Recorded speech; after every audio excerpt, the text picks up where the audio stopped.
Tantor Audio presents Fields of Fire by James Webb, narrated by Sean Renette. Prologue. And who are the young men we are asking to go into action against such solid odds? You've met them. You know. They are the best we have. But they are not McNamara's sons or Bundy's. I doubt they're yours. And they know they're at the end of the pipeline, that no one cares. They know. An anonymous general to correspondent Arthur Hadley. Hodges sat against a wet, grassy paddy dike and lazily stirred a can of beef and potatoes with a dirty plastic spoon. Raindrops popped and sizzled as they pelted the tiny stove in front of him, which he had made by punching holes in another sea ration tin. His eyes were sunken, his face gaunt and bearded. He dragged mechanically on a muddy cigarette, mindless of the stream of water that was pouring off his helmet down the back of his neck. There was no way to avoid the rain. His body was crinkly from it, and he didn't care anymore. Snake approached and sat on the dike at Hodges' shoulder. He took off his glasses and absently wiped mud off one lens, using his skivvy shirt. He put them back on without examining the wiped lens. Across the paddy to their front, in the midst of a rain-drenched tree line, a group of dark-clothed figures hastened into a stone pagoda. The tank's turret followed the shadowed apparitions, its long 90mm gun tube pointing toward the trees like an ominous finger. The turret halted, and the tube exploded, and in one quick moment a white phosphorus shell erupted inside the pagoda, having been shot expertly through the door. Thick white smoke rushed from every opening of the pagoda and mixed with the low rain mist. Snake nodded, lighting a cigarette. "Get some, Tank. Half a dozen crispy critters in there now." Hodges grunted. "Fucking Tank." "Ah, Lieutenant," Snake continued to stare absently at the shrouded tree line. "More gooners than I ever seen. We could really be in the herd locker tonight." "That's what I mean. Fucking Tank." Snake shifted his gaze to the treadless tank that had anchored them in such an indefensible position. It sat like a wounded mastodon in the middle of the exposed paddy. The company was digging a perimeter around it to protect it. "Senator's pissed off again." "Is that all?" Hodges tested the juice from the beef and potatoes. "Man needs a babysitter. Do they have babysitters in the dorm at Harvard?" "Kersey came down and told me to put a team in the tree line, one on the other side. I sent Senator. You should have heard him bitch and moan. I hope you tied a string to his arm so we won't get lost. Kersey told me to move my holes farther out, too." "Out where?" Snake grimaced. "In the middle of that paddy. He's a hopeless case, Kersey." "I ain't gonna do it, Lieutenant. Enough is enough." Hodges grunted again, with a sort of apathetic irony. "Old Kersey would like that. Then when you get blown away out there, he can get another silver star. You want me to do it?" "Nah. Go back and dig in behind the dike and eat your chow. If Scumbag comes back, tell him to deal with me." Snake allowed himself a small, appreciative smile. "I already told him that." "Thanks, Lieutenant." The turret moved slowly again, and the gun exploded. To the north, out of their vision, there were other sounds of another unit fighting furiously. Hodges began eating his beef and potatoes, holding the can by the half-opened lid. He ate slowly, impervious to the other fighting. Snake measured Hodges from his perch atop the dike. "Senator been talking to you, Lieutenant?" "Senator?" The 90mm gun exploded again. Hodges grinned wryly. "No, I don't speak Harvard. He ain't said anything about when you were medevaced and we lost baby cakes out on Gonoy?" "No. Why? Was it his fault again?" "No. No, sir.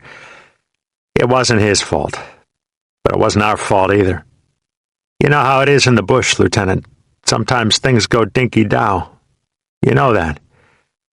But Senator, he's got some weird ideas. He's been sulking ever since the bridge, but he's been worse lately. 5 months you and him been with the platoon. You'd think the man would get some bush sense in 5 months. Hodges continued to eat, apparently uninterested. Miss your woman, huh? Hodges grinned, suddenly awake. Yeah, I do. Gonna marry me a Jap. Figure that one out, will you? I think we've all gone dinky-dow, Snake. Senator's flipped out, you extended your goddamn tour, and I'm marrying me a Jap. Snake stood up. The tank fired again. Far to the north, an artillery mission dug into wet earth. Well, I better go dig me a deep hole. We're going to be sucking wind tonight. I've never seen so many gooks. Snake turned to walk away, then called to Hodges. Don't let that tank sneak off, Lieutenant. Hodges shook his head. Goddamn tank. Goddamn Kersey. Goddamn Senator. You better dig a neck-deep hole. Part 1. The Best We Have. Chapter 1. Snake. February 1968. There he went again. Smackman came unfocused in the middle of a word, the unformed syllable a dribble of bubbly spit along his chin, and leaned forward, that sudden rush of ecstasy, so slow and deep it put him out. His knees bent just a little, and he stood there, motionless, styled out in a violet suit and turquoise high-heeled shoes. He had the wave, and his hair was so perfectly frozen into place that he seemed a mimic sculpture of himself, standing there, all still with skag. Snake peeped into the doorway one more time, still saw no one, and took a deep breath. I owe it to myself. He grabbed a sink with one hand and unloaded with a furious kick, perfectly aimed. Smackman's head bounced up like a football on a short string, stopping abruptly when his neck ended.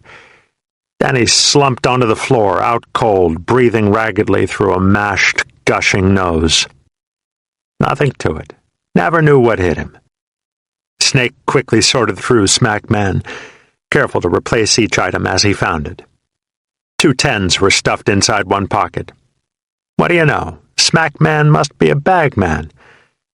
Smackman should be ashamed. Snake pocketed the money, laughing to himself. For the good of society, and little kids on dope. He stood, pushing his glasses back up his nose, and scratched his head, studying his kill. Well, I gotta go tell Mr. Baum. What a bummer. And in 20 minutes he was on the street again, walking briskly toward nowhere under winter's lingering chill. His shoulders were raised underneath the gray sweatshirt, guarding hopelessly against the wind. His head was tilted to the side and back. A sneer sat tightly on his face. What the hell? You gotta believe in yourself. It was the right thing to do. A gust of wind swooped down from the amber mist of sky and chased him, rattling trash. Next to him, the door of an abandoned row house swung open and banged. The boards over its windows clapped against the building. His eyes scanned the building quickly, and his narrow shoulders raised against the biting wind again, but otherwise there was no reaction from him. Gotta be cool, man. Can't let no empty building spook you. An old car clanked past him, spewing clouds of oil, and he eyed it also, not breaking his sauntering stride. Driving too slow. Looking for something. Hope it ain't me. He was small, with a mop of brittle hair. The hair flopped along his neck, bending with any hint of wind. His face was narrow and anonymous, but for the crooked memory of a broken nose and the clear eyes. The eyes were active and intense. He left the sidewalk, turning inside a rusted fence, and walked up to a row house stairway. He climbed the outside steps, pondering each one as if searching for an excuse not to ascend it, and did a mole dance on the landing, finally being chased inside by another gust of wind. Hell with it. Need a beer anyway. The black stench of air clung to him as he climbed the inside stairs. Sadie stuck her head out on the second landing, and he jammed a $10 bill inside her stained cotton robe. The bill never stopped moving. Sadie extracted it with a lightning stroke and ogled it as if it were an emerald. Her wild gray hair came full into the hallway, and she called to Snake. He was 3 steps up from her landing now. "What you been up to, bad old Snake?" "Trouble. You know that." He stopped on the stairs for one moment and gave her his $10 sermon. "Now go buy that dog of yours some diapers or a box of kitty litter. I'm tired of seeing his shit inside the door down there." She slammed the door on him.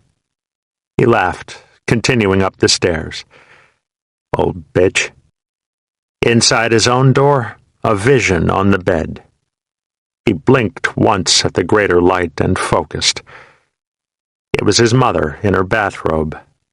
She dangled imaginatively on the bed's edge, her chubby legs crossed, neither of them quite touching the floor.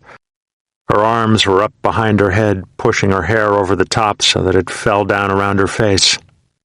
She looked as if she were carefully attempting to recreate a picture from some long-forgotten men's magazine. She watched the door with expectant eyes and dropped her hands in disappointment when she saw Snake. He shook his head slightly, and pulled out a cigarette and leaned against the doorway. "Uh-huh. What are you doing? Paying bills?" She smoothed a wrinkle on the bed, studying it for a moment, not looking at him. Then she gave her hair a flip. She had bleached it artificial gold again, and she smiled her sugar smile, and her sad, remembering voice came across the room on a puffy little cloud, floating lazily to his ears. "You're home early, Ronnie." "You noticed that." She was naked underneath the robe. She leaned forward on the bed, finding the floor with her dangling feet, and the robe fell loosely away, revealing her. Snake shrugged resignedly. Something's going on. Again. He walked to the refrigerator and searched for a beer, but they were gone. There had been 2 six-packs that morning. "Old Bones out on a job?" She nodded, watching him from beside the bed. "You sure he's working?" She laughed a little. He did too. The old man's antics were legendary and unpredictable. "Man came for him in a truck this morning, and he left with his painting clothes on, carrying a sackload of beer." She shrugged, then looked at Snake with an insightful stare. "From the beer, I'd say he's working. If it was hard stuff—" She made a funny face and shrugged again. "I think he's working." There was nothing else to drink in the refrigerator. "Any coffee?" "Instant." He put some water on. She eyed him closely, walking from the bed into the kitchen. "Why are you home so early? Did you get fired again?" He spooned the instant into the cup. "Yep." She grinned, half amused and half curious, her eyes lingering on his wiry body. "Was it another fight? How can you stand to fight so much? You're so blind without your glasses. Was it another fight?" He checked the water. Hot enough. He poured it into the cup. "Yep, sort of." She sat down and leaned over the table, admiring him. "How can a man be fired for sort of being in a fight?" He joined her at the table and sipped his coffee. Perfect.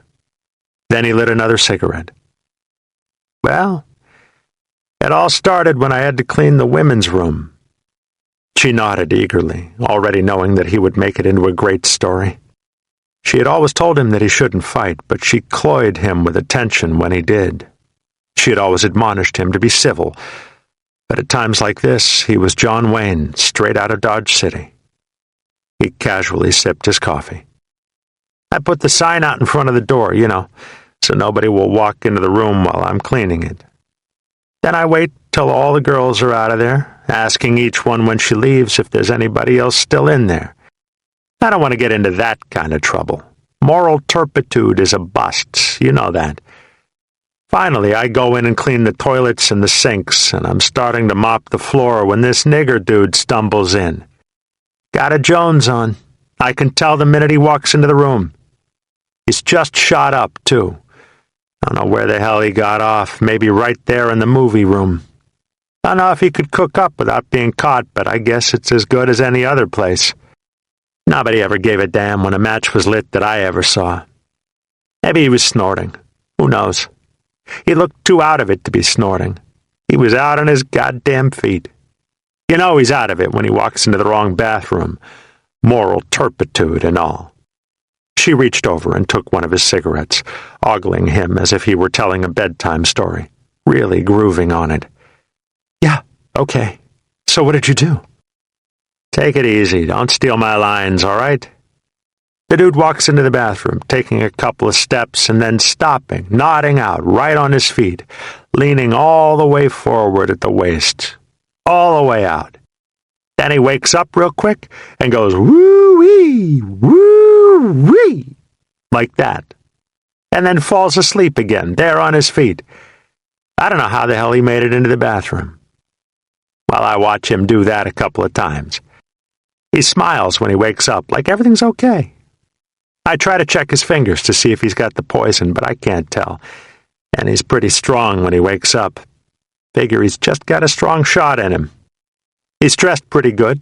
That don't always mean anything. I mean, why the hell would he be in a movie in the afternoon if he's worth the shit? It's a lousy movie anyway, but you can never tell.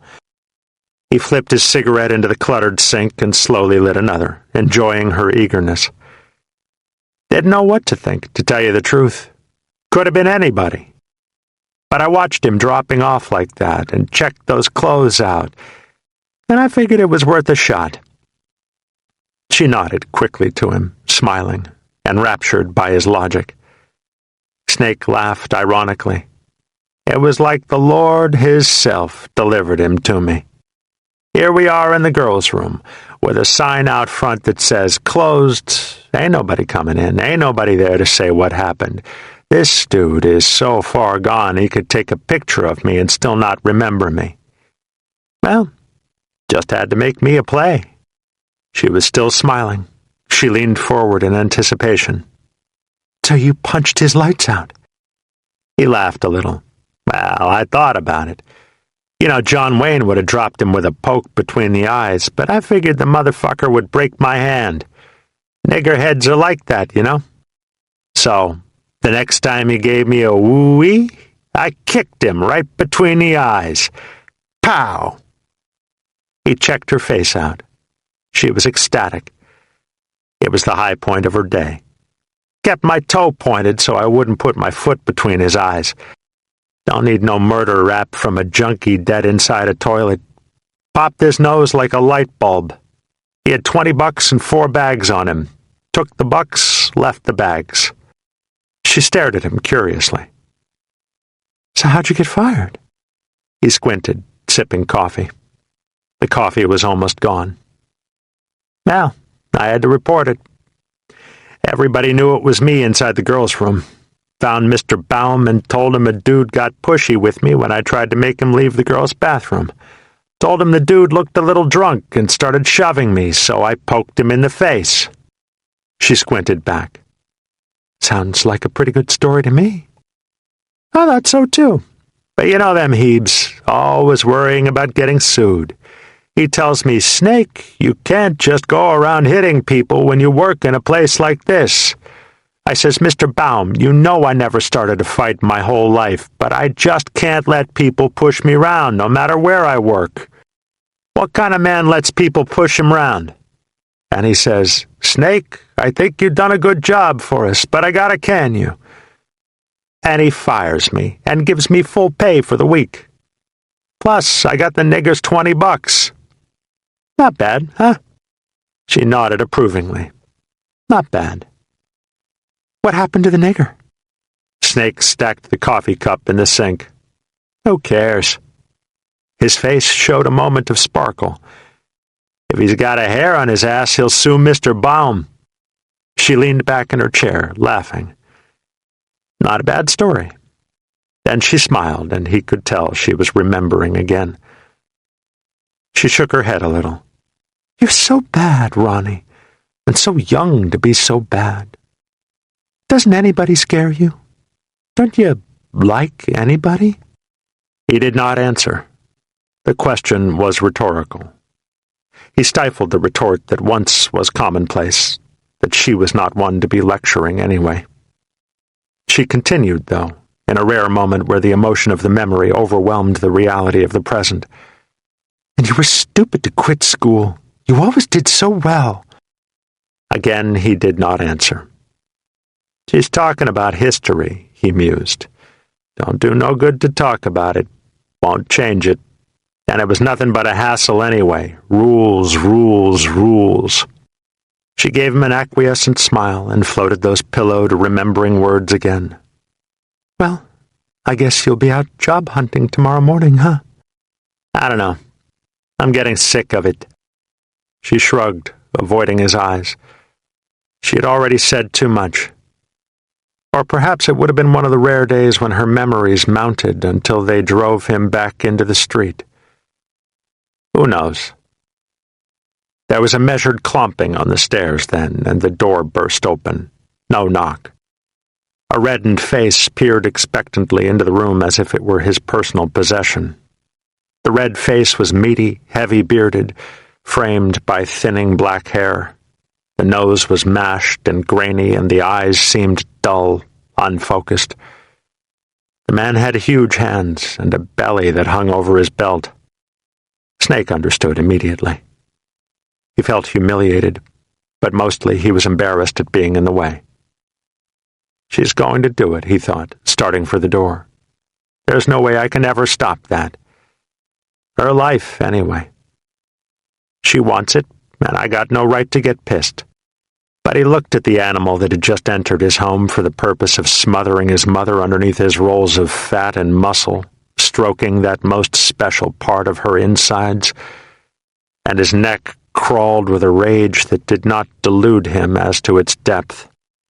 He knew that he could kill this fat man, whose only pertinent fault was that he wanted to fill Snake's mother with the one thing she desired more than anything else.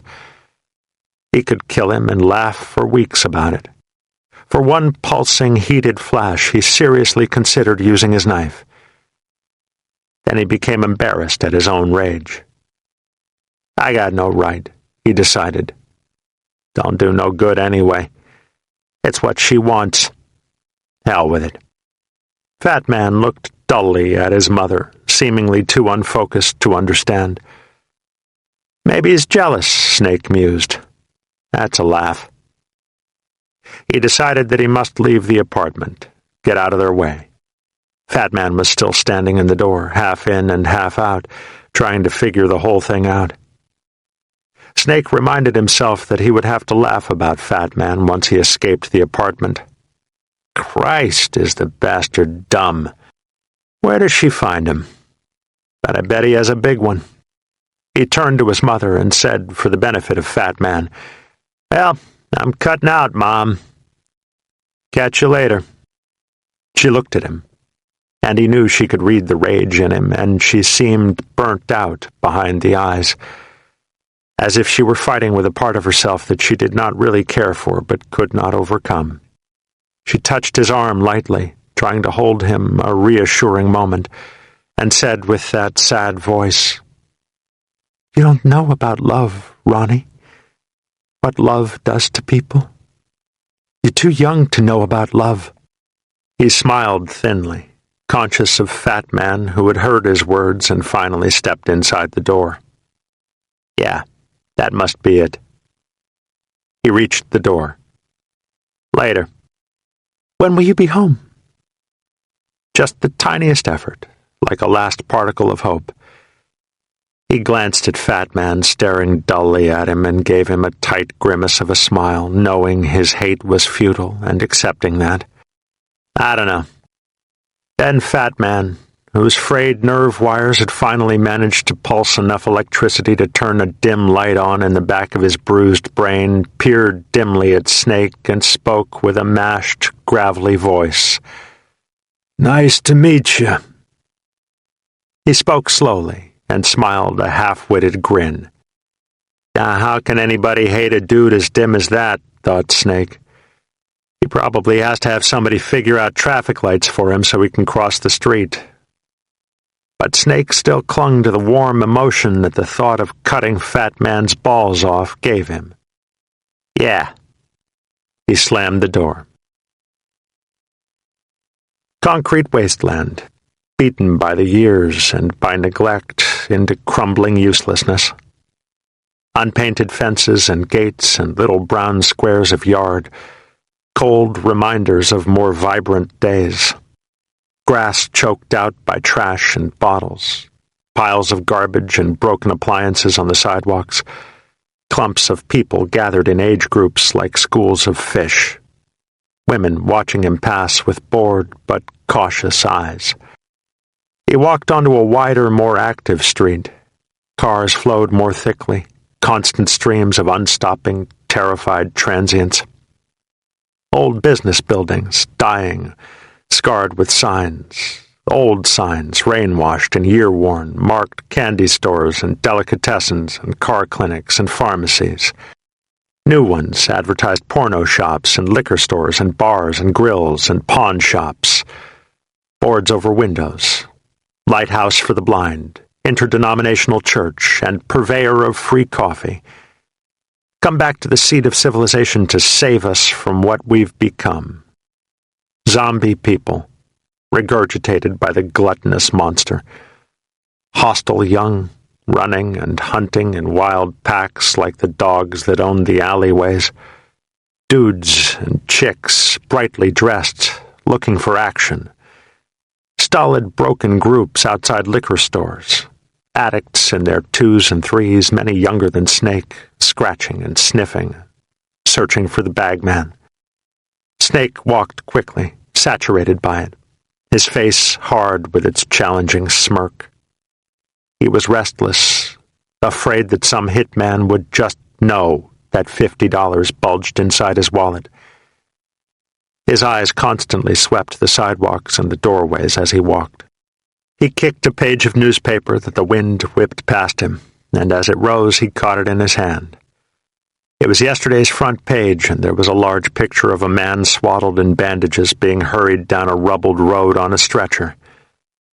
The man who hauled the stretcher seemed somber and determined. Above the picture, the headlines read, "Marines retake Citadel at Hue." Snake stopped walking and stared almost enviously at the picture. There's some mean motor scooters for you, Well, I'm gonna get me some of that. Bring me home a medal. No more mopping up other people's pee. That's right. An old man swaddled in dirty wool noticed that Snake had stopped moving and approached him cautiously. Snake caught the movement, threw the newspaper away, and put his shoulder into the man as he strode past him. Fuck yourself, you old fart. He found Zimmerman's candy store. More recently, Diamond Jim's entertainment, now boarded up and gutted by human vultures. On the other side was Max. Gonna taste Mac's needle one more time before I blow.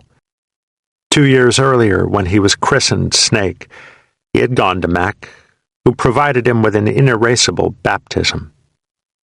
It began at his wrist and curled up his forearm, an angry black flecked with bits of deadly chartreuse wrinkles and a crimson mouth.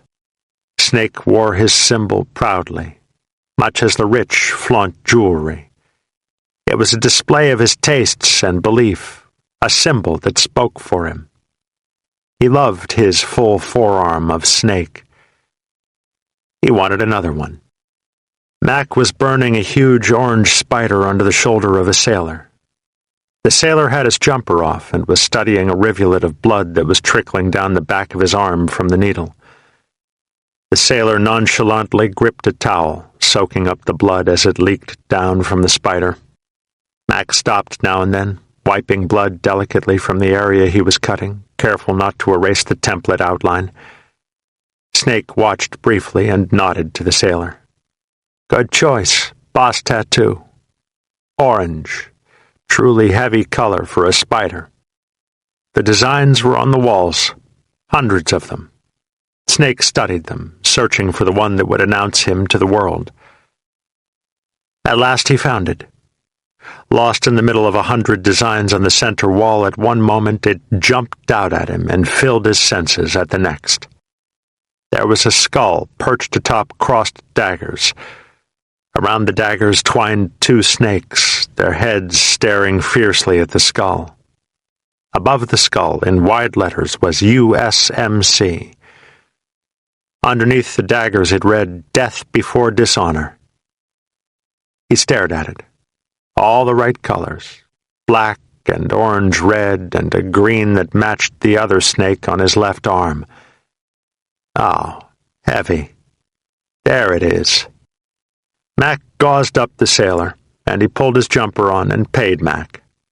He came from behind the counter and nodded affably to Snake, his brother in ink, and departed. Snake pointed to his choice and moved behind the counter. Mac nodded curtly and found the proper template in a drawer. He took Snake's arm and shaved and washed it, spraying the forearm with a soap solution kept inside a Windex bottle. Then he wiped the arm down with a towel wet from other brandings. Snake nodded approvingly. Very sanitary. The preliminaries thus completed, Mac pressed the template onto Snake's forearm, marking the outline of the new hymn in black powder, and cut the gun on. Snake watched the gun move slowly along the outline, blue spark jumping from the tip into him, cutting snakes and daggers and words into his skin. He gritted and bled a little and dug it. Deep burn. Boss tattoo. Mac worked carefully, expertly, his baggy eyes protruding from his face. He was covered with his own choices, arms and neck and chest saturated with 4 decades of brandings. A man who put himself into his work. Finally, he spoke, with slow, bored words, his eyes still intent on Snake's forearm. "You in the Marines?" Snake watched the skull being shaded in. "Nope, not yet." The skull was finished. Green wrinkles brightened the snakes. Mac cocked his head. "Ain't this kinda ass backwards? None of my business. I'll put general stars on your shoulders if you want, but most guys wait until they've been in a while. Like that swab was just in here. Gave him a goddamn anchor 2-3 weeks ago." Snake shrugged. "What the hell? When I make up my mind, I make up my mind. Know what I mean? Felt like getting it today." Mac colored the words. "What if they don't take you?" Snake laughed, watching the needle. "Here comes dishonor." "You shitting me, Mac?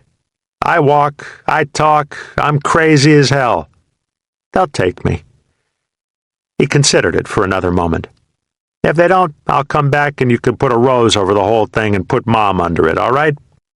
Mac grinned slowly. "Yeah, you're crazy enough. They'll take you." The tattoo was finished. Mac gauzed and taped it. In 2 days the tape would be removed, and the snakes and skull and daggers and words would be forever Snake. He pushed down his sleeve and paid Mac and walked into the street once again. He walked for an hour, bored and freezing. He passed a famous restaurant, one of those places that yet survived in the wasteland as a gathering place for the neat and elite. He stopped and stared through the large plate-glass window that bordered the sidewalk, gazing at the beautiful people in their stylish clothes, languishing over their just-right meals. He became seized with scorn. He banged on the window, and most of them looked curiously back at him, and he mashed his face against the pane in a grotesque gargoyle stare and flipped 2 birds at them. "Fuck you. All of you." Then he laughed hilariously for one short moment and scrunched his shoulders and continued on his undirected journey. On the street it was black and cold, and he walked hurriedly, shivering. Concrete walls hovered close to him, filled with predatory animals, creatures of the night. He was their prey, He fondled his knife tentatively and walked closer to the street on the very edge of the sidewalk. He passed a few bored streetwalkers and a half-dozen bars. Dim, melancholy lights and jukebox music and brackish odors surrounded him near every bar, inviting him to stop and die a zombie death. 3 blocks. 4. A car braked hard and pulled over next to him. He walked more quickly, not acknowledging the car's arrival. It crawled along beside him.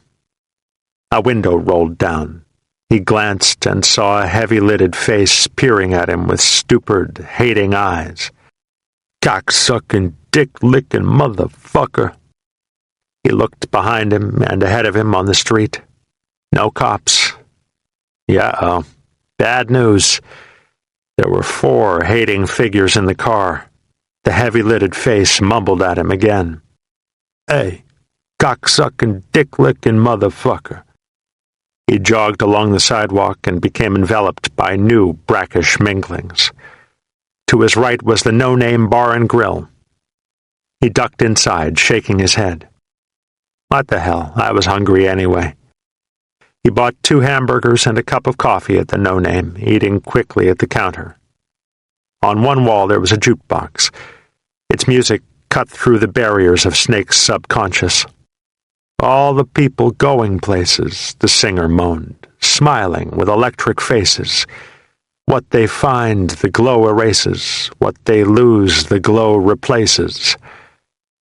Behind him, a middle-aged couple was dancing. There was no dance area. They groped each other tightly, the dance an excuse to discover carnal parts of each other. The couple turned and a chair fell over. Someone swore at them. Someone else chided loudly, "It must be love!" The dancers did not hear. They were off in a stupefied nirvana, riding on each other's flesh. The chair was uprighted and the jukebox once again pervaded. You can live without direction, and you don't have to be perfection, and life is love in a neon rainbow. Snake ordered another coffee and drank it slowly, listening to the jukebox. He did not like the no-name, but there was no better place to go. He sat alone at the counter, watching people absently. They were all the same to him. Dead. They'd merely forgotten to stop breathing. Finally, he could no longer stand it. He paid the tab and left a $10 tip, rationalizing that it was Smackman's money anyway, and grooving on the rise he provoked from the apathetic bartender. Then he walked quickly, half jogging through the streets. It was late and bitter cold. The air attacked him, and he shivered nakedly in its crispness. He reminded himself that he must get a coat. Then he remembered that he would not need one. In a few short days, he would be gone. There was a recruiting station at the wasteland's edge. It fed on creatures from the run-down row houses. They were vital sustenance. The next morning, Snake awoke early and walked to the recruiting station.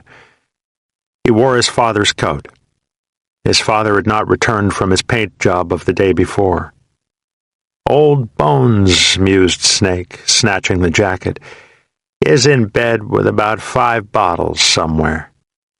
At the recruiting complex, he contemplated the signs that advertised each service.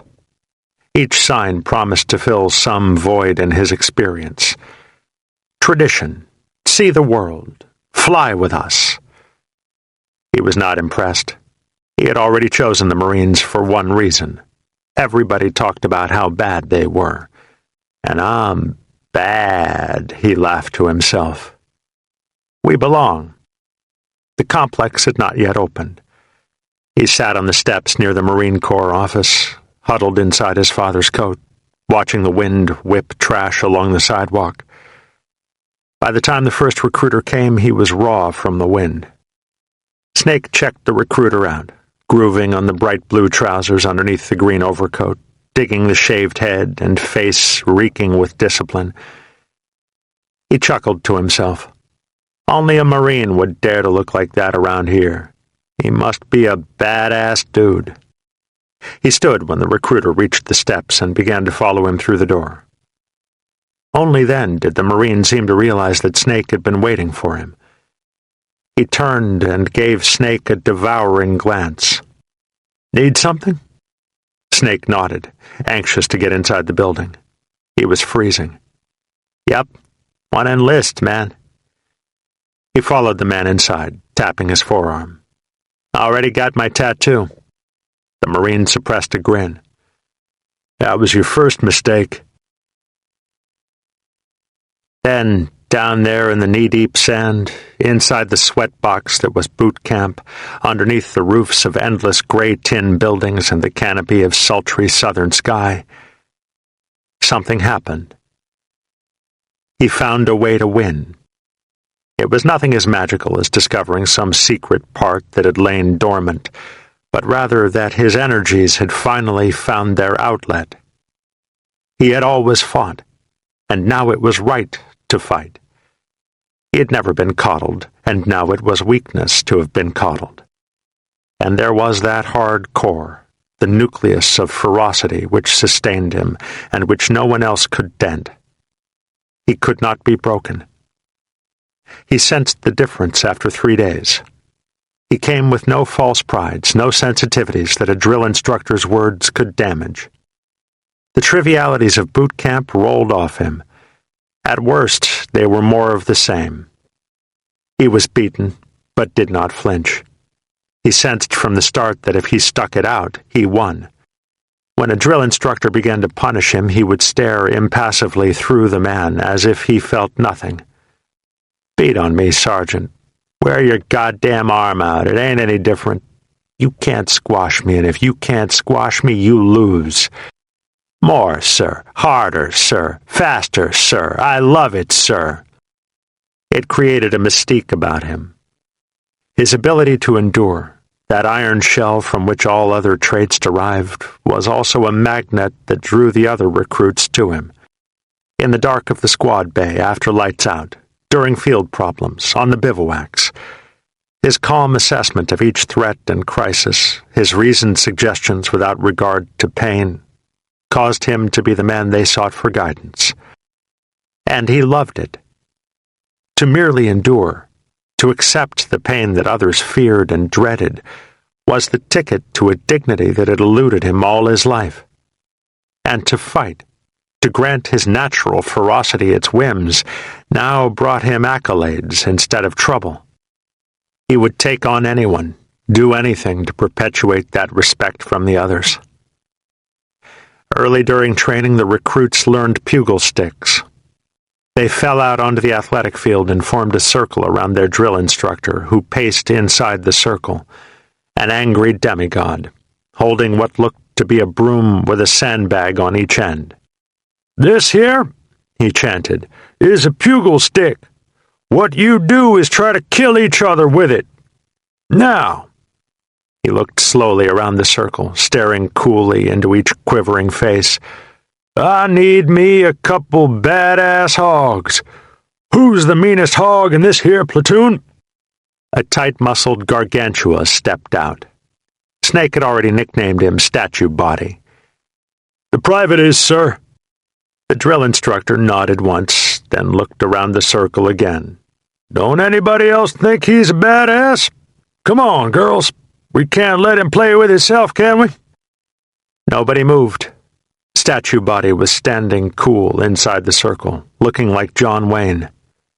Snake checked him out, and finally shrugged. "What the hell? The bastard can't kill me." He stepped into the circle. "Sir," he announced, playing the DI's word games, "the private is the meanest motherfucker you got." He stood motionless inside the circle. The DI peered down at him, hands on hips, unspeaking. Then his head went back and he laughed uproariously. The platoon had been silent, but when the drill instructor laughed, everyone laughed. God had spoken. The drill instructor became enraged and screamed at the circle, pivoting to froth at them all. "Shut up!" They were immediately silent. He paced the circle, just in front of the recruits, You goddamn girls! You cowards! That little shit is the only one of you that had the balls to come out here and fight. You should be laughing at yourselves, you dippy pukes!" He returned to Snake. There was a sparkle of warmth in his expression. Someday, Snake mused, standing at a rigid attention, he's gonna like the hell out of me. It's the tattoo. Every day he dumps on me for not raiding it. But he digs it. Pretty good move to get it. He tossed Snake a bugle stick. "Okay, Private, let's see how bad you really are." A football helmet and a groin protector were passed down, and Snake donned them, then picked up the bugle stick. It was heavier than he had expected. He held it tentatively, took a secret, deep breath, and moved over to Statue Body. Statue Body was grinning widely, waiting for Snake to come into range. He carried the stick lightly and bounced on his toes like a fighter. What the hell, thought Snake. He moved in after the man and started to swing. Pow! Next thing he knew, he was on the turf. His head spun as if he were one toke over. He shook it, clearing the buzzing circles, and stood again. Statue Body grinned like a taunting Muhammad Ali. Snake moved after him again, and Statue Body took one step to the side and popped him up the side of the head. Pow! Down again. Everyone was screaming. The DI stood over him. "Get up, you little turd!" He booted Snake lightly in the ass. "I thought you said you were tough." Up again. Pow! Down again. Up again, dizzily, wobbly. Pow! The DI stepped back in and started to take the bugle stick out of his hands, and he looked coldly at the sergeant with steady, blue, invincible eyes. "Sir, the private ain't finished yet." The DI spoke quietly, privately to him. "He's killing you, boy. Give me a break. I'm wearing him down." The DI checked the area quickly for officers. "Okay, Private. You got 2 minutes." Up again. Swing and miss. Pow. Down again. Up again. Pow. Statue Body seemed embarrassed now. The circle of recruits was silent. Up again and swing. Statue Body let it go by as if he were parrying a weak jab. Pow. Snake was back on the turf, trying to find his head. It was scrambled at his knees. Statue Body was uneasy. He turned to the DI. It wasn't fun anymore. "Sir, the private—" Snake moved as quickly as a pouncing cat, holding the stick near one end like a baseball bat. He aimed for the back of Statue Body's head. Pow! Statue Body dropped like a stunned elephant. The platoon cheered wildly. Statue Body was on his knees, still stunned. He started to get up. Snake knew that if he made it up, Statue Body would kill him. Pow! He dropped him again. "Take that, motherfucker!" Statue Body bowled over, rolling like an egg. Baloop! Baloop! Snake pounced again and stood in front of him, determined not to let him up. He peered into Statue Body's face with the same grin that Statue Body had used earlier. The DI finally stepped in, stopping it. He raised Snake's hand to the cheer of the circle of recruits. Champion. As the platoon yelled, the DI whispered to Snake, "You little shit. You are mean." Chapter 2. Robert E. Lee Hodges, Jr. February 1969. There was a footlocker in a shed at home that his parents never opened. It was green, and had sat in the corner of the shed for as long as he could remember, under a gray footlocker that held some of his mother's old clothes. There was no indication on its outsides as to where or for what purpose it was acquired. It simply sat in anonymity under the larger gray one, year after year, its outside slowly gathering rust, and its insides taking on the musty odor of items left untended in humid places. If his mother and father had ever sat down and discussed it, they would probably have agreed in rather few words to get rid of the footlocker. But for them to discuss it, it would have become necessary for one of them to broach the subject to the other, and they both tacitly realized that if one were to mention it, the other would have cause for some sort of hurt and questioning. If his mother were to mention it, his father would have immediate grounds to feel hurt. She would have been thinking about him, the other man in her life. What, he could wonder, reveling in the hurt, made you think of him again after all these years? And if his father mentioned it, his mother could feel righteous indignation that even after all the years and the assurances and the solid base of their relationship, he couldn't cope. He would be showing the insecurity he felt in their life together, trying to drive the other man and all his traces completely from her life.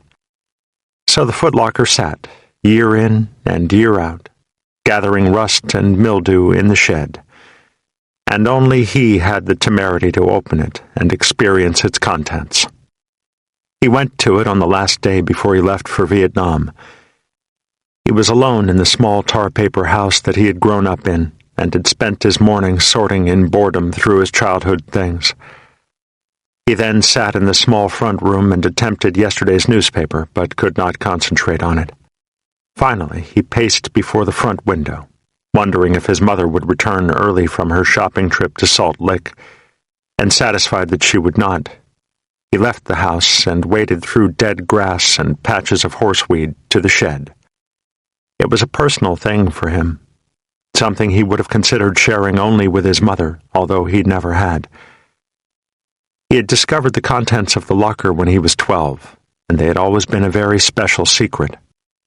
He slid the heavy door of the shed, stirring dust and spider webs, and entered it, pulling on a frayed cord that lit a bare light bulb. The footlocker sat in a far corner, guarded by cobwebs, unbothered and unmoved since the last time he had explored its contents. He removed the gray footlocker, sitting on it, and sprang the weak padlock on the green one with a twist of his powerful hand. Then he flipped the latch and pulled the top open, turning his face at first from the odor. There before him, in the musty browns and yellows which seemed to accrue in all things with age, lay the remains of his real father. Not the physical remains. Those had been lowered into a hole in the side of some European hill on a cold winter morning 4 months before he was born. The trunk held other, emotional remains. 2 brown army uniforms of World War II vintage, replete with corporal stripes and a single ribbon he had earned before going overseas. A stack of newspaper clippings about the goings-on in the European theater during the late fall and early winter of 1944. A larger stack of letters to his mother, written in a rather bold but undeveloped scrawl. A brown scrapbook, half full of pictures of his father and mother, singly and together, and a manila envelope containing the letter which informed his mother that his father had been killed, and 3 medals, including the Purple Heart. He did not know the story behind the accumulation of those things in the footlocker, and he had never asked about them. It was enough for him that he had found them and was able to experience them. He thumbed the scrapbook, rediscovering pictures he had forgotten, wondering again what it would have been like to have known him. Hello, Father. Real father. What a sad and inglorious shrine. How unfortunate to have given so much in the hills of another country, and to then be relegated to a forgotten footlocker in the corner of another man's shed. How sad to have sacrificed your life for your country, to have faced the bullet on the fields of fire only to have your memory purged as a part of a jealous lover's insecurity, a jealous lover of your woman. And how sad to have carried the infantry rifle, only to have your tale hidden in a shed while the ones who fought the war from behind a typewriter tell their stories for the 1000th time over a beer at the American Legion. Bob Hodges smiled then, fingering a picture of his father in an ill-fitting uniform, wearing a defiant, solemn, bold glare copied from some rebel ancestor, his cap cocked to the side of his head. "You were only a kid, Father. I'm older now than you were when you died. But you were a warrior, all right. So am I. Did you thrill to the drum, loving the march as I do? Did you inhale the smoke from the gunpowder as the weapons fired in training, wondering at the moment when the training would be real? Did you feel a kinship with the woods beneath your feet and the heft of the rifle as you patrolled?" Hodges shook his head in wonderment at the picture. "I'll just bet you did. It is your blood that yielded me this certainty, these things. And will I, in the end, meet your fate, Father? I'm not afraid. I don't want to, but I'm not afraid. You and all the others taught me that. Man's noblest moment is the one spent on the fields of fire. I believe that. My war is not as simple as yours was, Father. People seem to question their obligation to serve on other than their own terms. But enough of that. I fight because we have always fought. It doesn't matter who." He did not look a warrior. He was raw-boned and rough-edged and quiet. He emanated a stringy, acquiescent toughness, born out of a need to accept hard living and disappointments. He rarely smiled, but he was fond of humor and liked to deal with people with the bedrock irony of the backcountry. "What were all these men doing down in Salt Lick with that automatic digger, Bobby?" "Well, it looked to me like they was digging a hole." His eyes were clear and unquestioning and gray, an older man's eyes, because they carried pain comfortably. And he had dirt farmer's hands. They shot out almost embarrassingly from his pencil-thin wrists, thick and calloused and indelicate. They were his most noticeable feature, and he liked to keep them inside his pockets. He felt they accentuated his thinness.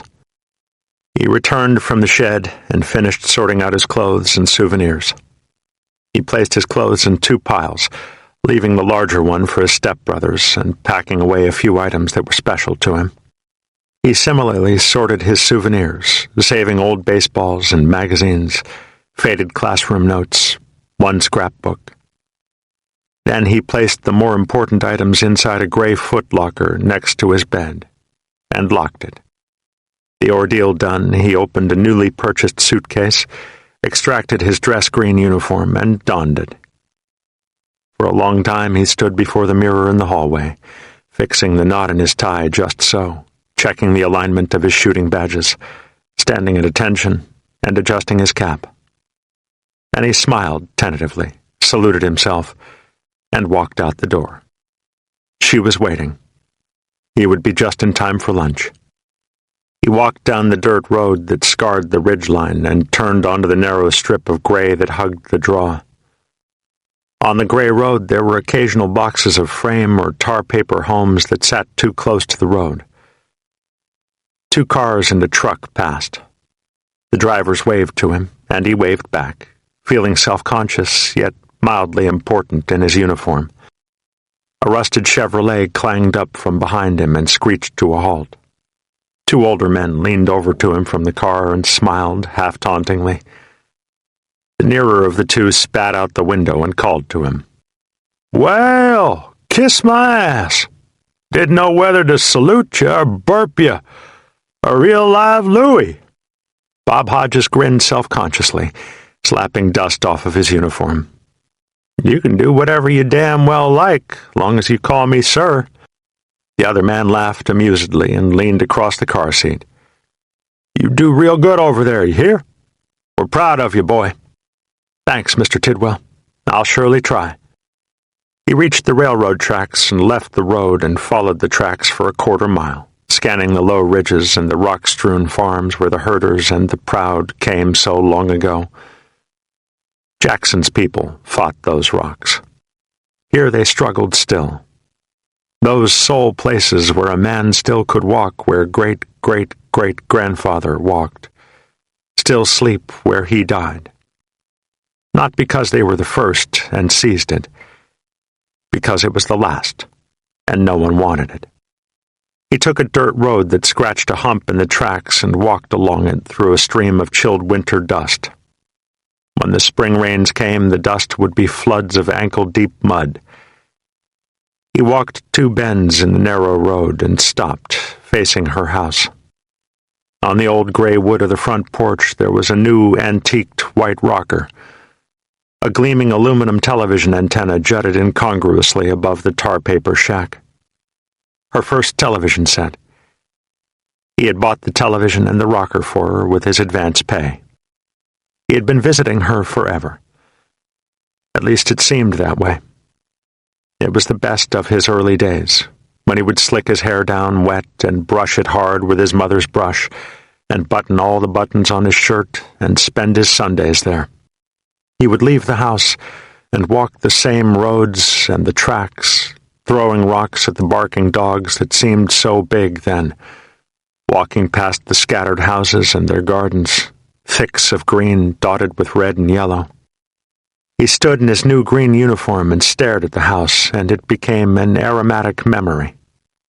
Days with lilacs and roses and the apple trees' explosions, the huge garden in the back that he would dig for her each spring, the heavy haunt of honeysuckle and the thickets where blackberries offered up sweets along the well path, and in the back, the outhouse he would lime for her each Sunday, and the chicken pen that once rattled truculently with the pecks of angry hens and the love cry of a rooster. Most of it was gone. The garden was a small one he would dig for her each Easter when he was home from school. She was too old for even chickens. The pen was a museum. The roses were wild, huge bushes of them. The honeysuckle owned the outhouse, and blackberries covered the well path. In the bleak rainwater air, he stood on the road and remembered those early days, the summers when he would cross the damp, steamy yard of high grass and horseweed, fighting his way through the humid thickness, tucking his shirt in just so as he approached the porch. And in the summer she would be waiting for him on the porch, thick and gray in her old faded wood rocker, filling it with age and heaviness. When she saw him, she would rock forward, slowly finding the porch floor with her feet, and then stand heavily there on the porch, looking at him with a mix of love and agony, and reach an arm toward him. Then she would call up warmly, still not smiling, "Come on up here, boy. Come on in the house. Grandma's cooked you up a nice lunch, just special for you." He would climb the porch steps, each Sunday feeling the wood grow older and softer, and look at the floor while she briefly hugged him. Then they would walk slowly, she behind him, into the darkness of her house. They would eat a quiet lunch, just the two of them there in the dimness of the house, he struggling to remember proper manners and she serving him like an honored guest. The lunch would be rich with her own things, a part of herself. Greens from her garden, chicken from her pen, homemade peanut candy. He would sit small at the table, trying to be the man she was remembering through him, trying to ease the pain of her memories and make her present days more bearable. And lunch would soften her as water melts the stiffness of a sponge. After lunch, he would do chores for her, hoe weeds in her garden, lime the outhouse maybe, mend a fence perhaps. And then they would talk. She would always ask him. He would come in from choring, and she would have the dishes cleaned, and she would stare a moment, and then ask him, each Sunday, as if it were the first time, "You got time to visit? I know your mama's got lots of things for you to do." She would never mention his stepfather or his half-brothers and half-sister. They did not exist to her. He was the only product of her son and his mother, the only Hodges left, last of his father's family. Since he was the last, it had become perhaps the most important thing in her waning life that he should know of those who went before him. All the campfire stories and the front porch chronicles of wilderness days and the Hodges who had fought and fallen had dwindled down to him and her. And these tales, these forgotten pieces of history, would be passed to him or die. All the pain and misery and minor successes and major sacrifices would be learned by him or forgotten by the entire world. She was intent, compulsive.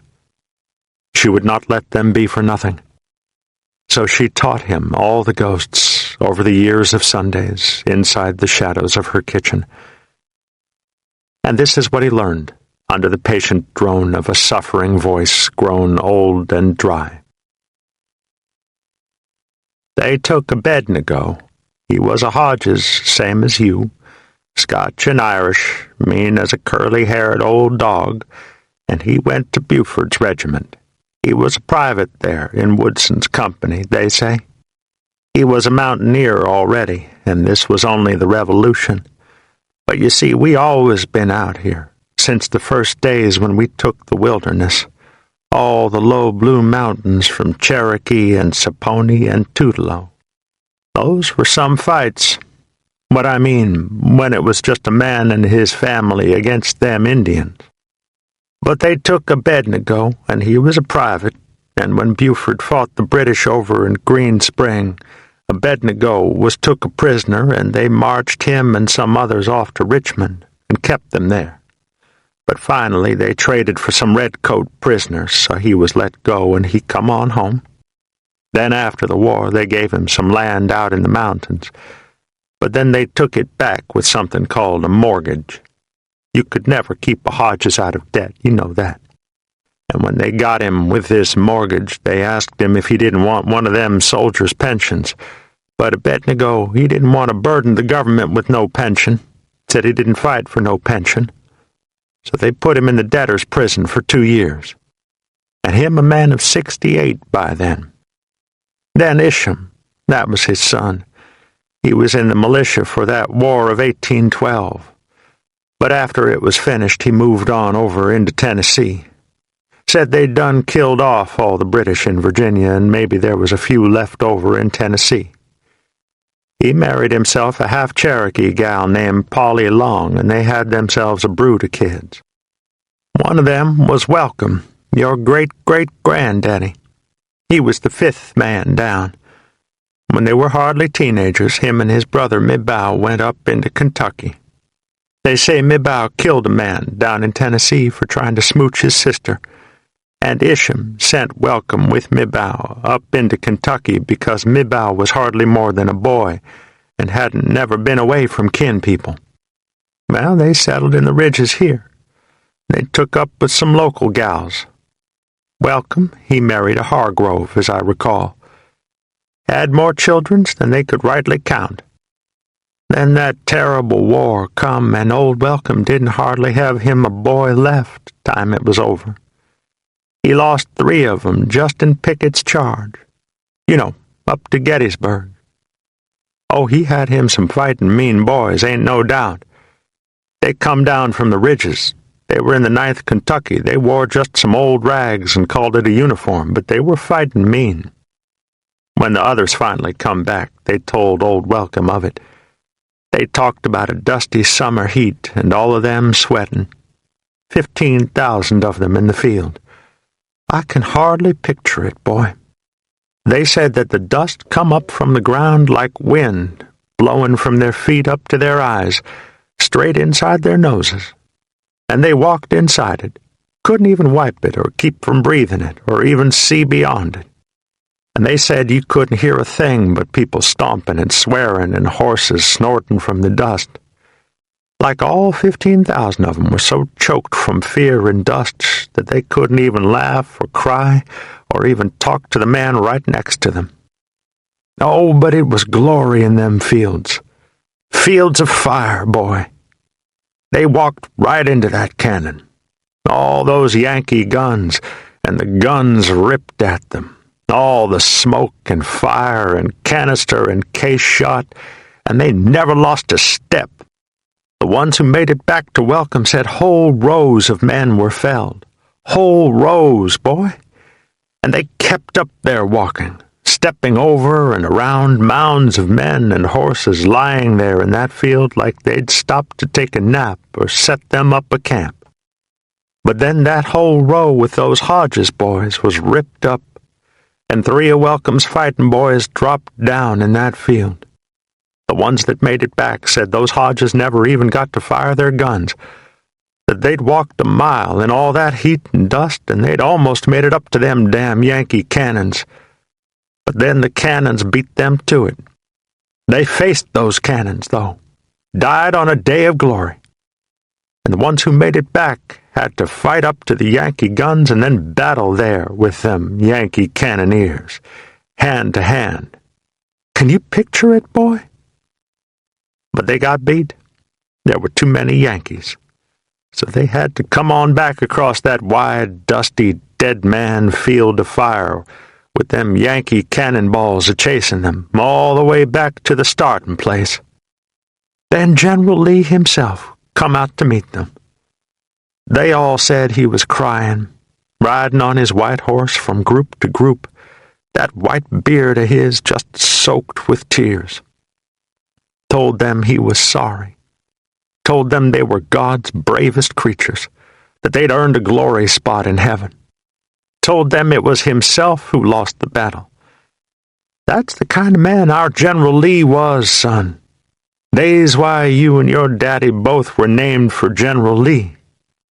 He was a man of honor, and he cried the day 3 Hodges died on the glory field.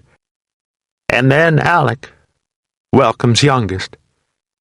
They come to get him when he had the fever, and he left his sick bed strapped over a horse.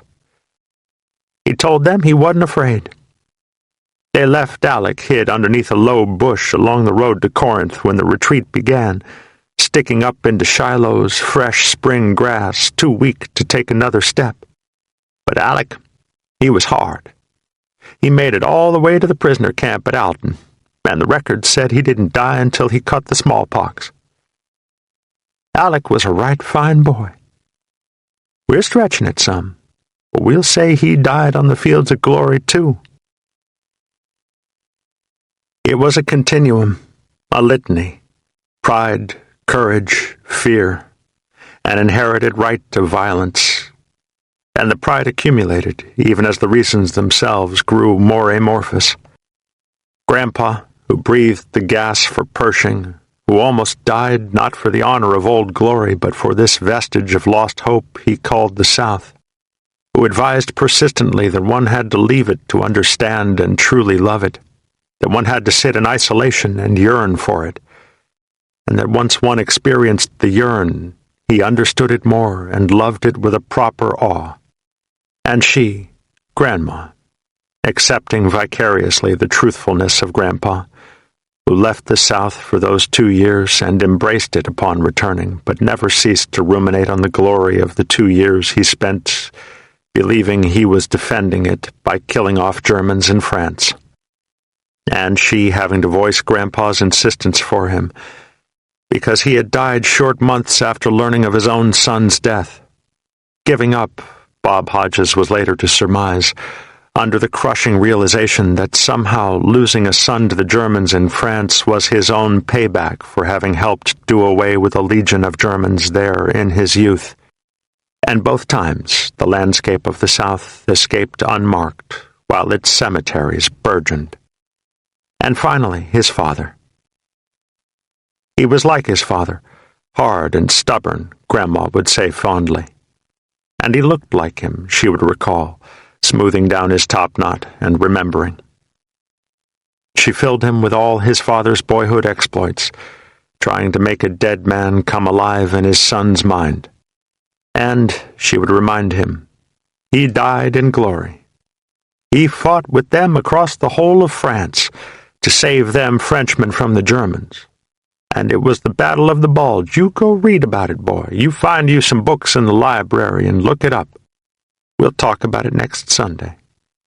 Your daddy died right there in the front lines, a combat soldier, staring cold into them Nazi eyes, knee-deep in the snow at the Battle of the Bulge, in a town in France he could not pronounce, much less spell, with a vague propagandized knowledge of who Hitler was, but without ever having heard of Munich or Chamberlain.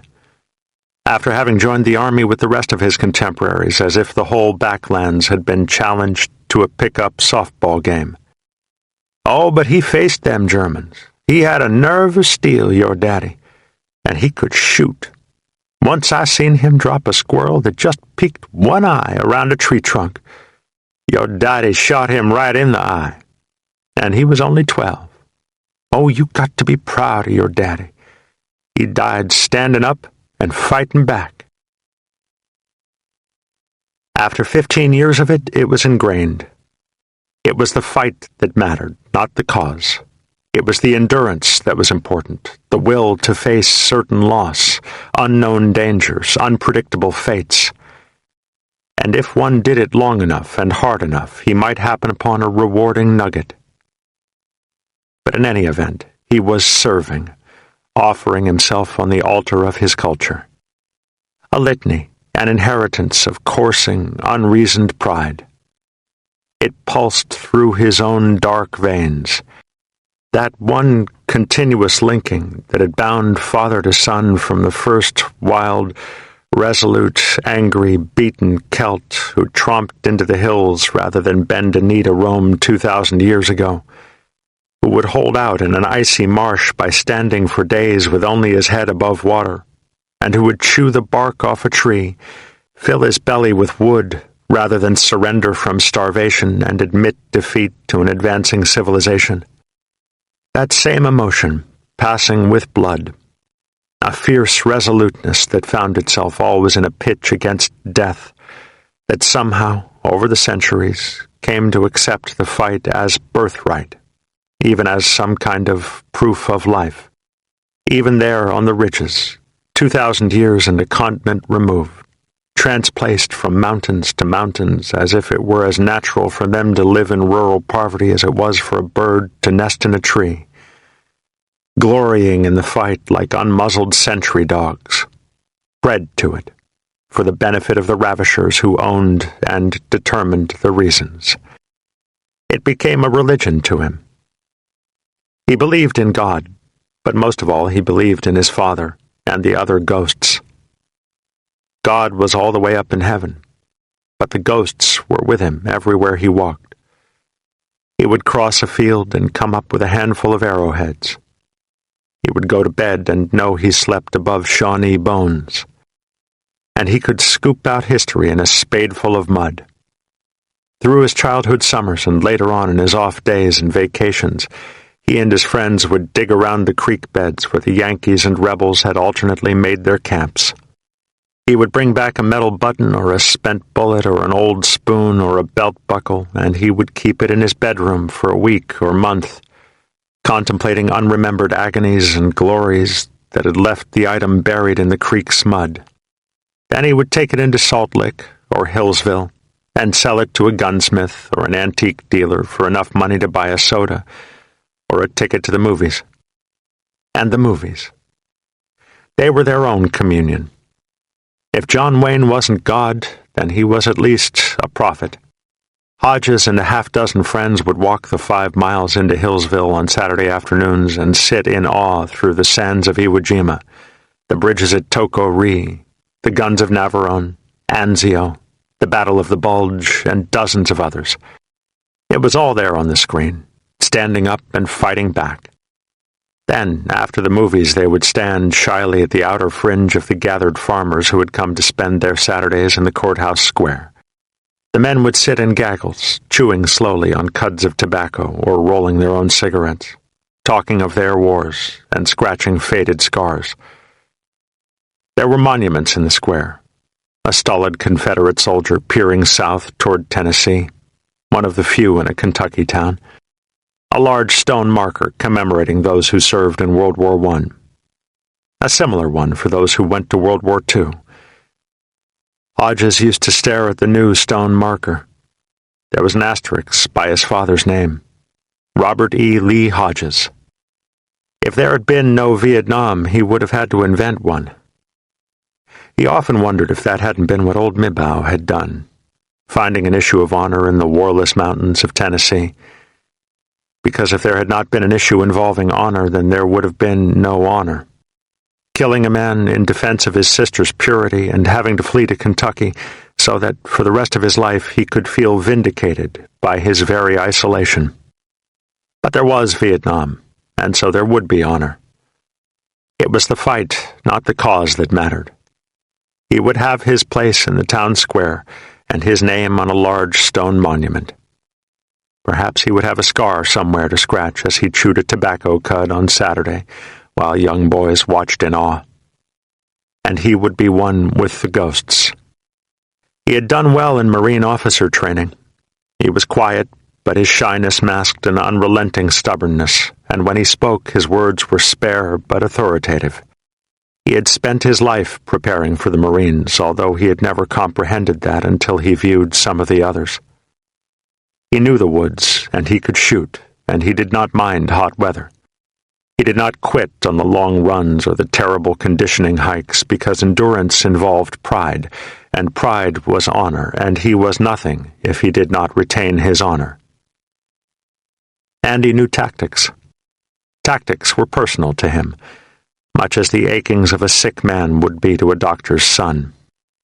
Bob Hodges stood in the chilled winter dust of the road, preparing to say goodbye to his grandmother, and could not avoid remarking to himself that this moment was completing a lifetime of preparations.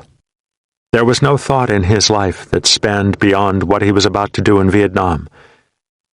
He would fight his war, force his body through the lightless conduit, and worry about what was on the other side when he returned. He was not anxious to save Vietnam from itself, and he did not relish facing North Vietnamese guns for a year. But he reasoned that, after all, a man cannot choose his country's enemy. Had Grandpa really hated the Hun in 1917, until told he should? And besides, Vietnam was something to be done with, a duty. Not for Vietnam, for honor. And a whisper saying, for the South, and mostly for the bench seat in the town square. He walked into the house and greeted his grandmother with a big squeeze and a warm kiss. She fussed over his uniform, obviously proud, her old eyes filled with memories. She had fried him more chicken than he could possibly eat and had made him an apple pie. She waited on him, doted over him as never before. She would not even allow him to help her clear the dishes. Slowly, he realized she was afraid. He had not expected it. When the outside shadows deepened and he finally rose to leave, she moved slowly to him and gave him an aching, too long hug. Her eyes were wet.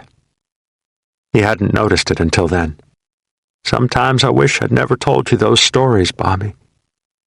I just wanted you to remember your daddy. Now, you be careful. Hodges never had a lick of luck at this. Ghosts and glory. It stunned him to hear her say it. He hugged her back. Now, don't you worry, Grandma. I'm coming back, if that's what you mean. Don't take no chances. That's what I mean. She gathered herself. We're proud of you, boy. All of us. All of us. He did not know how she meant the statement, but it scared him. He suddenly felt pulled along, out of control, afraid. The reality of what he was about to do shook him for the first time, as if all the years of considering it had somehow made the prospect of actually doing it a novel one. He managed to smile and kissed her, the old skin of her cheek like a brush of velvet. Then he joined his ghosts in the cold black night. Every dead rock mocked him as he trudged along the railroad tracks to home. It did not seem right that he be transported in such style to the desolation that awaited him. He watched a first-run movie as the jets streaked west, and he mentally screwed each stylish stewardess a dozen times, as did the other 200 khaki-clad fellow prisoners on the flight. He ate TV dinner meals and slept. It was his first jet ride.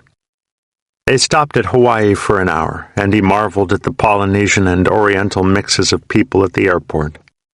They stopped again at Wake Island in the dead of night, and he remembered Devereaux and the other madly brave Marines who had taken on a world of Japanese to defend that tiny crumb of island in the middle of nothing. He sent postcards of the island to his mother and grandmother and a girl he had dated in college. They arrived in Okinawa, at the huge airstrip of Kadena Air Force Base, and were whisked away in shuttle buses to the Marine Transient Facility at Camp Hansen. He sat silently on the bus, chuckling occasionally at the humorous remarks of some of his friends from basic school, absorbing the packed streets and the closely built stores and steam baths and bars, the swarms of smallish golden people. That's it, he thought, amazed. Golden. They are the color of gold. He was given a room in a transient BOQ, which he shared with two friends from basic school. They were all told that it would be a week before they would process into Vietnam. In spite of his growing fears, it had frustrated him. He felt uneasy walking around the camp in the presence of hundreds of red-booted, dirty, long-haired, deep-tanned men who were finally free of Vietnam and were on the way home. They stared at him derisively. They kidded him that he would be sorry. He took to drinking, along with his other friends. It seemed that the only proper way to deal with his transitory state was to be so alcoholically obliterated that he could not recognize it. The officers' club bar opened at 10 in the morning, and for the first 2 days he and his friends had been waiting on their stools. Once inebriated, they would shoot pool in the game room or take taxi tours of the nearby villages. He tried a steam bath once. He paid his $2 and walked the stark hall to the designated room. The walls were painted government green, compliments of a bucket of stolen paint. The girl was stocky and dressed in high-waisted cotton underwear. She seemed bored. She worked on his muscles like a mechanic tuning a car, perfunctorily, without interest. She offered him a hand job, and he hurriedly declined. He and two friends went to one of the many bars. It was dark and close inside, smelling of musted alcohol and people sweating. The girls marched over to their table, and one of them sat on his lap and dug her rump meaningfully into his crotch, and he screamed in agony. For all her practice, she had sat on him wrong. When he howled, she marched away in a huff. He left the bar feeling embarrassed and naive. By his third day on Okinawa, Hodges took to staying in his BOQ room for hours, pensively studying his combat leader's notebook. He put off drunkenness until a more decent hour, after lunch. One thing about the officers' club manager, mused Hodges through his drunkenness, the son of a bitch may be skating Nam, but he sure as hell knows how to hire some nice-looking women. Their costumes were kind of stupid, really. Full dresses, bobby socks, and tennis shoes. But they were cute, somehow innocent after the terrors in the village. He liked the way they walked. They seemed conscious of every step they were taking, every muscle movement, as they went about their tasks. She put his plate down in front of him. He thought he felt her breast against his shoulder, vague, velvet, pressing. Hard to tell. She smiled self-consciously, and he squinted, focusing on her name tag. Yep, same as a minute ago. Mitsuko. Hey, thanks, Mitsuko. Mitsuko. It was the third time she had corrected him. Whatever. Hey, did anybody ever tell you you're nice-looking? Oh, yes. That's what I thought. She smiled patiently, as if she were waiting for the next predictable line. He noticed then how young she was. He had been watching her for 3 days, sitting at tables under her care, throwing inane comments at her along with the others. Like pennies in a well, he mused. How many half-drunk officers have made a pass at her today? Hey, that's a damn good line. How many Marines have bothered you today? Oh, no date Marines. She smiled shyly, almost innocently. Well, that's not what I meant. He shook his head, laughing at himself in frustration. Great line, Hodges. You went and called the girl a whore. Do you like to dance? She smiled tentatively, too unsure of her English to interpret his question at face value. She cocked her head, waiting for a punchline. He decided he liked the way she looked. Her small-boned, oval face with its turban of black hair looked regal. Well, cute anyway. "No, I just mean dance. You know," Hodges bounced in his chair. "Dance." "It's all right." She walked away, over to the next table, to take an order. He lit a cigarette, stumped. Why the hell her, anyway? Half the waitresses seemed eager to date Marines. He tapped his ashes into the ashtray. "She's too young. Can't be more than 18. But damn it." She walked by, carrying 2 platters. "Hey, Mitsuko. Dance with me tonight, okay? Mitsuko. No can do, Babalu." Another penny in the well. But she left him with a taste of pretty smile. She passed him again on the way back to the kitchen. "Your food is cold. You better eat." Unsolicited comment. Motherly. Major score. He ate slowly, and finally was the only one left at any of her tables.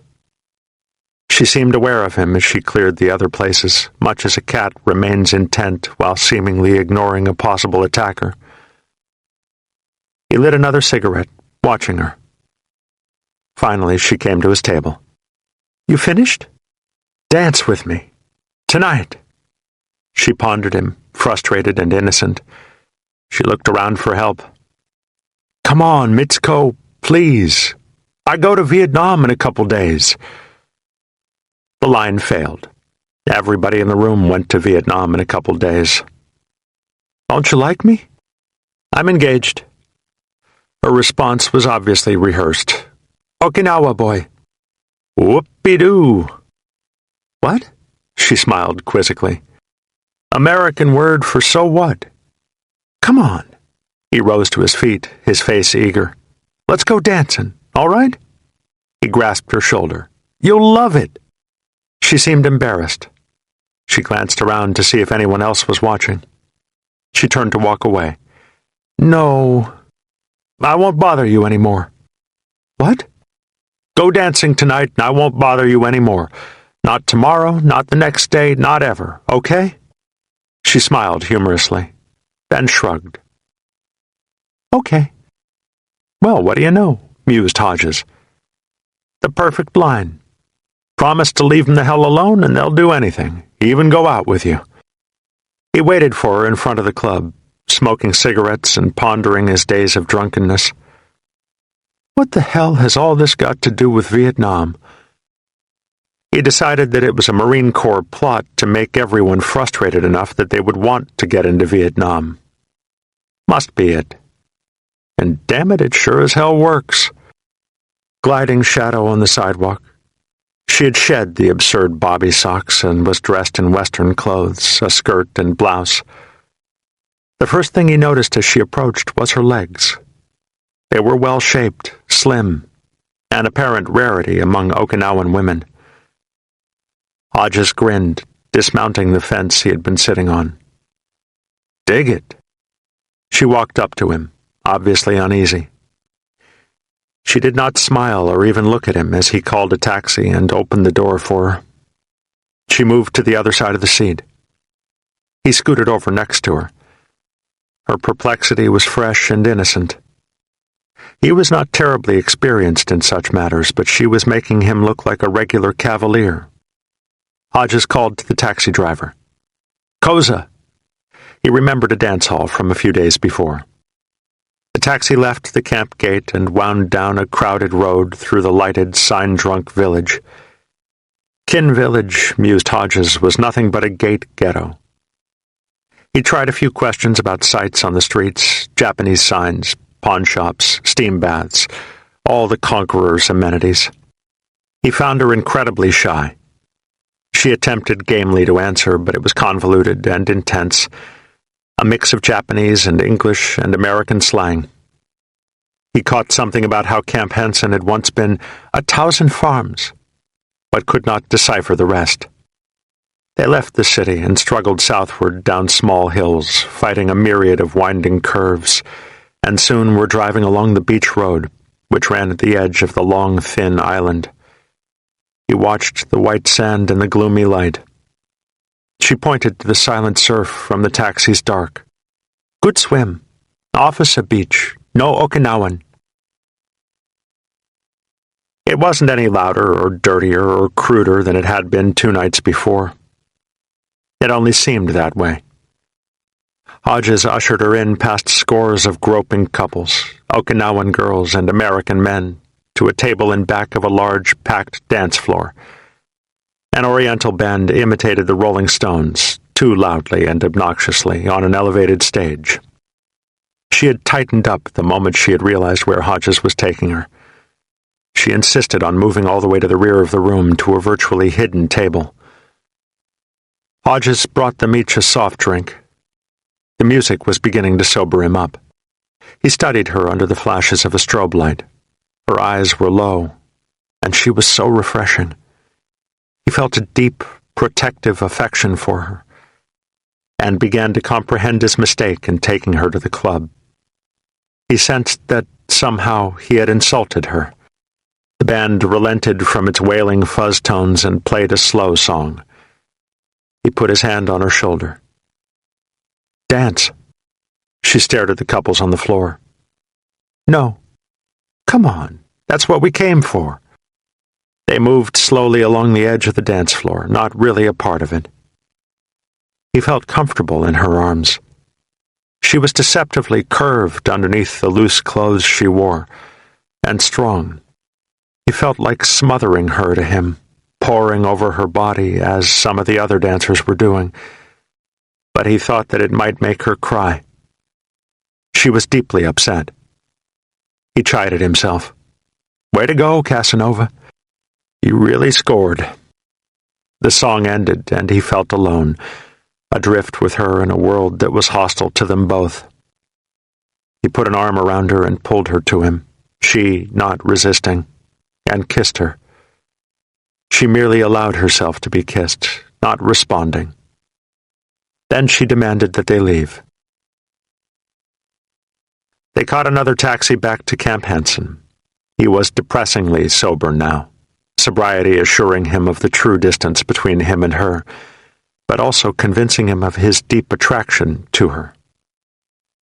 As they pulled away from the nightclub, he smiled apologetically across the seat to her. "Terrible, okay? Sorry." He watched her in the taxi's dark, she looking straight ahead out at the narrow road, and he felt the ache of losing her. He kissed her again, but still she did not respond one way or the other. She merely allowed herself to be kissed. She had a long conversation with the driver. Her face became lit, and she appeared amazed, incredulous. She translated bits and pieces to Hodges in apparent politeness, lest he feel excluded. A murder. Boy killed 2 shopkeepers with an axe. American boy. No. Okinawan mother, American father. No father. Hodges mentally shrugged it off. He could not understand their excitement.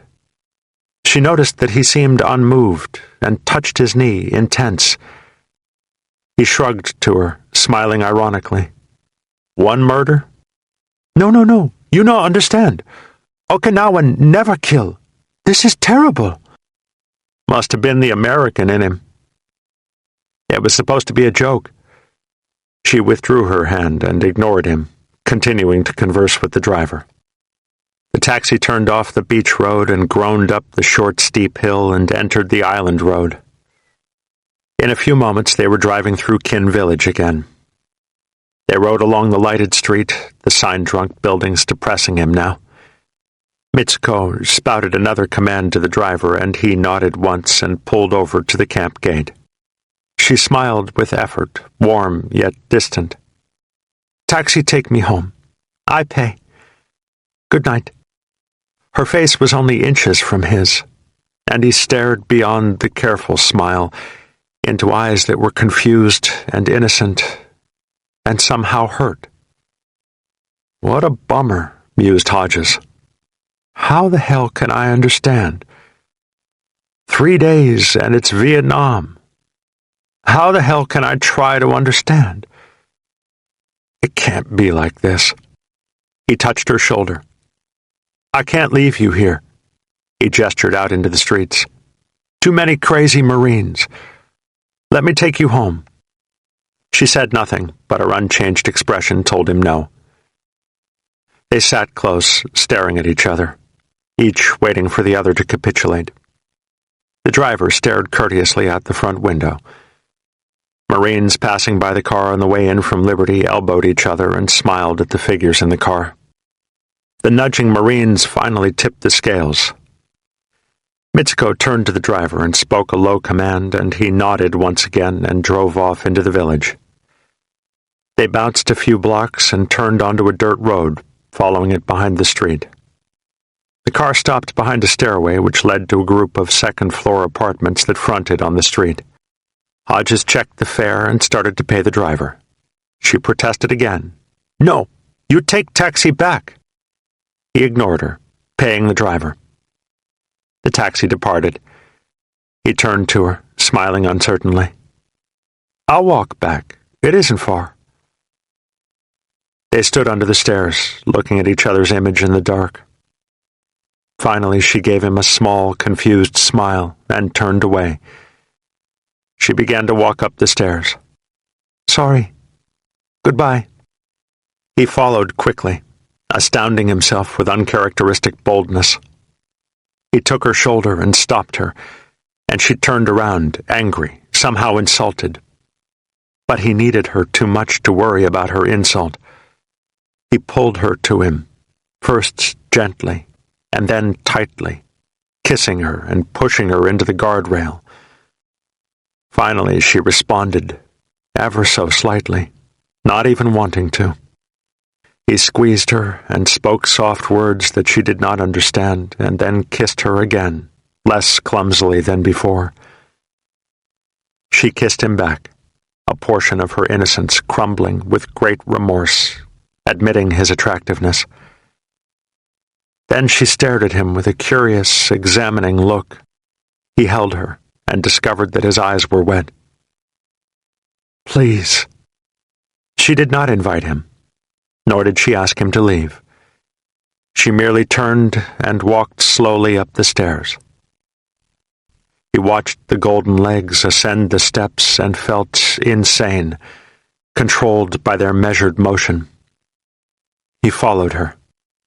She unlocked the door and left it open, still not looking back for him.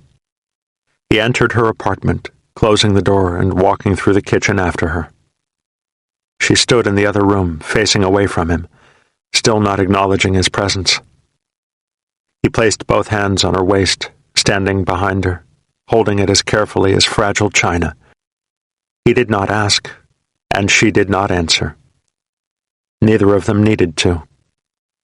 When she reached up and turned out the light, they both understood. She stood with her back to him and pulled a long pin out of her hair, and it fell straight and black and silky down her back. He gathered it in his hands and pressed it into his face, and it was soft and clean, and he kissed it, holding it that way. Then he gently pulled on it, turning her around, and lifted her face, her eyes still looking down, not meeting his, and he kissed her. He held her that way for a long time, careful not to force himself on her, wondering at the fullness of her mouth, trying to understand that part of him that was exclaiming that this was perhaps the most beautiful moment of his life. He experienced the firmness of her back and hips, and then the surprising fullness of her breasts. He marveled at the shyness of her response after she had finally committed herself so completely to him. Then she slowly broke away from him, still not saying a word, and left the room. He stood awkwardly for a moment, watching after her. The hard white of a streetlight flashed on as she re-entered the room, but it was soft and gold and black where it touched her. She did not return to him, though, did not even look at him. Instead, she knelt on the floor of her little room and folded down the futon that was her bed. He noticed that he had begun to tremble. He dropped his clothes where he stood and joined her on the futon, losing his fears and loneliness in the solace of her warmth, Still, she was shy, almost passive. But she was mercurial warm when he entered her, and she spoke for the first time then, a sharp groan and a lovely word that he did not understand because it was a Japanese word, but he needed no translation. Then it was over, and they still held each other, almost as if both were in shock at their intimacy. He took her hair and wrapped it behind his neck, enveloping them inside the soft black cocoon that her hair made. She laughed softly, her face still fresh and innocent and bright, and he felt that he was somehow experiencing an emotion that had eluded him before, that was not supposed to be a part of him. Not there. Not then. But he felt it, and he remarked to himself that he would do almost anything to preserve it. He noticed it then, on the futon.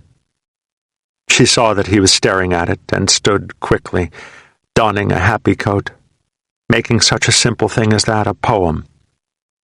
Then she gathered the sheet and carried it out of the room. He held his head, laying back on the futon. Oh, wow. I didn't even know there was such a thing anymore. Not on Okinawa.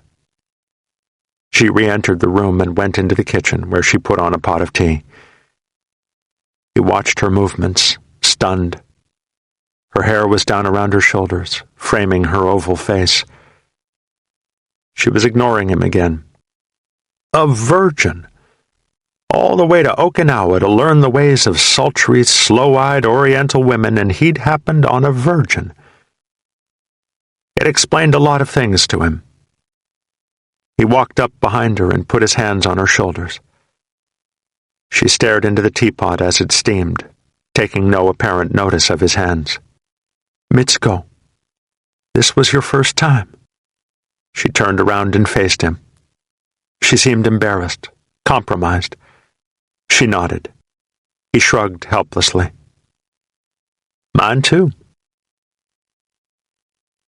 He walked, loose and powerful, on his way back to Camp Hansen, taking long strides in the middle of the street, avoiding shadowed pockets of buildings where Americans skulked with gutting knives, waiting to split a man's belly for the dollars in his wallet. He reached the camp gate and listened to the bar tales of the others coming in from Liberty, all the cruel cliches about Oriental women. He thought of the groin-grinding bar girls of 2 days before, and for the first time understood the sad part of Mitsuko's stare that kept accusing. Streetlights, hard light on the far wall, soft breasts pressed against his middle. How could she have such breasts beneath the unrevealing cloth of waitress uniforms? American songs on the radio. Japanese radio. Armed Forces Network. Don't ask why, don't ask how. Don't ask forever. Love me now. Love breaks over green tea that he loaded down with sugar. Teach me to write your name, Bobby. I show you mine in Japanese. And in the daytime, he still drinking at the club, and she ignoring him, lest she be marked as a participant in the festival of lust. I love you, Mitsuko. No, really. Really, I do. Go back to sleep. 3 days you go to Vietnam. He lay on his back in the large, stark room, his head against his sea bag, smoking a cigarette. He had tried to sleep, but the ceiling lights were brutally bright. And besides, he was too keyed up. In an hour, at midnight, the room full of solemn, shaved-headed men would depart for Vietnam. An aviator captain and a first sergeant sat across from him, conversing easily. The captain carried a new guitar. He was going back for the second time. He was telling the first sergeant about how he got his Distinguished Flying Cross. He spoke of Vietnam with a studied familiarity that for some reason irritated Hodges. The first sergeant was drunk. He was returning from emergency leave after burying his wife. Foreign names rolled off his tongue like syrupy spit. Guangxi, Fubai, Da Nang, Wei. They both talked too loud and with too much certainty, as if they were competing for the admiration of the 90-odd boots who sat miserably around them. Hodges thought about asking them to shut up, then tried to block them out. He had spent 3 hours in her apartment, from the time she was off work until he had to leave to catch the bus for Kadena Air Force Base with the others. It had been their 4th night together. Mitsuko. He had decided not to shower. It seemed like such a final act to wash her off him. He could smell her on his hands and in his hair. He loved smelling her, and he knew that the odor would soon vanish in the muck of what awaited him. He wondered if he would ever see her again, if he would ever make it back to Okinawa. He hoped deeply that he would, and that somehow it would be soon. But first there was Vietnam. Part 2. The End of the Pipeline. Chapter 3. Hodges began processing in Da Nang. At division headquarters, he and several other new lieutenants were granted a quick audience with the assistant division commander, then briefed by a string of colonels regarding the division's area of operations. One of the colonels produced a detailed map on which he had carefully placed a mass of dots, one for each enemy contact in a certain place. The map was loaded with dots. In some places they were speckles, like polka dots, and in others they gathered to make large red smears. The red dots reminded Hodges of blood, and their collective presence was like a slap that awakened him to the reality of the bush. They were only dots, but each one, according to the colonel, represented someone killed or wounded. The 25th Marines' area of operations, where Hodges was headed, was a large red smear. The first night he lay on a mildewed cot inside a tent at the Motor Transport Battalion's compound, which housed division transients. On a far ridge, all night long, a .50 caliber machine gun expended ammunition in deep burps. Shadows from distant flares lit one side of the wall on and off, and Hodges felt vulnerable, naked in his ignorance. He didn't have the slightest idea why the .50 cal kept firing while the compound where he slept was not even on alert. It irritated him. He was finally in Vietnam, but he wasn't a part of it. The following morning, he and 2 others took a convoy from Da Nang to the combat base at An Hoa. It was a journey into darkness and primitivity, as little by little the comparatively lush surroundings of Da Nang fell by the wayside. Strings of American bases and well-kept villages gave way to wide, ruptured fields saturated with little ponds, permanent bomb craters from the years of war. The multitude of gravestones and pagodas beginning just outside Da Nang bore chips and divots from 100,000 bullets. Hodges could make out old fighting holes along many of the ridges, where units had dug into their night perimeters months and years before. He felt young, even more naive, a stranger to an ongoing game that did not demand or even need his presence. At Liberty Bridge, the Vieux Ja and Tu Bon rivers joined, isolating the An Hoa Basin from the rest of civilized Vietnam. The convoy crossed the river on a pole barge, one truck at a time. There was no bridge at Liberty Bridge. The old bridge had been blown by the VC years before, and the new bridge was not yet completed. On the far side of the rivers, after they passed a combat base that sat on a large J-shaped hill, was land as chewed and devastated as the pictures Hodges had seen of Verdun. Whole tree lines were torn out by bombs. All along the road were tatters of villages that had been ripped apart by the years of fighting. Fields were porous with bomb and mortar craters. The scattered hooches that served as homes for the villagers were no more than straw thatch, often patched with C-ration cardboard, appended to large earthen mounds where the families that remained hid from the battles. The convoy road ended at An Hoa. There was nothing beyond the combat base but the mountains across the river, which stretched all the way to Laos. The enemy owned the mountains. Hodges quickly comprehended the isolation, studying the wasted terrain on all sides of the narrow convoy road. It was as if the convoy had passed through a distance warp when it barged across the river, and it ended up 1,000,000 miles from Da Nang.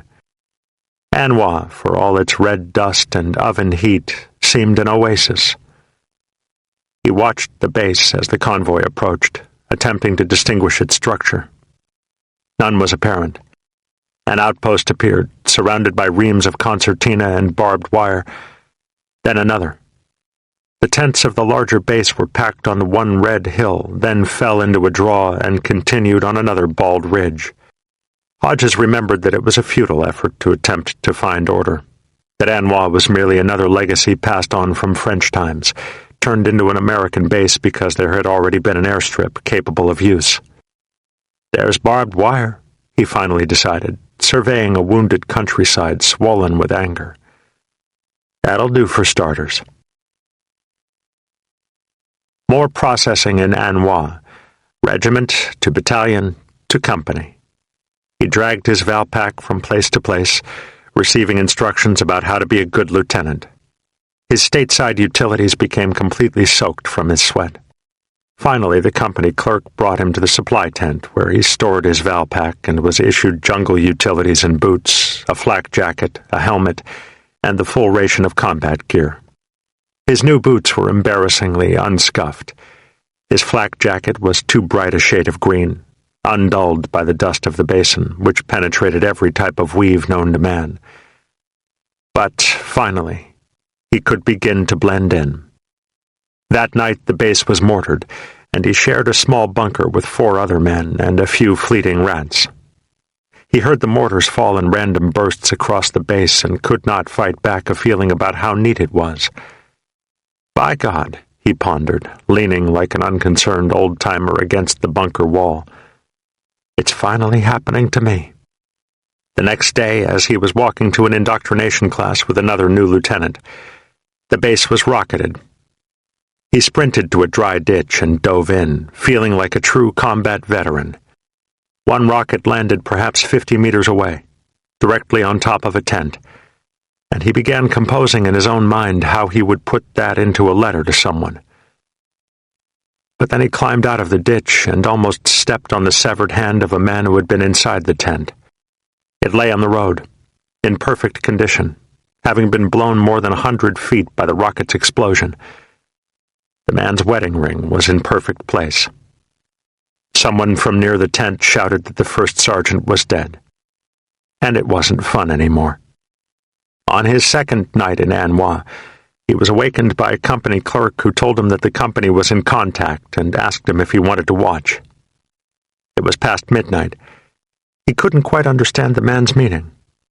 "Do I want to watch?" he pondered over and over, gathering his flak jacket and helmet and weapon. "Do I want to watch? Why? Is it on TV?" But he dutifully followed the man and joined several clerks from the company office on top of a large sandbag bunker.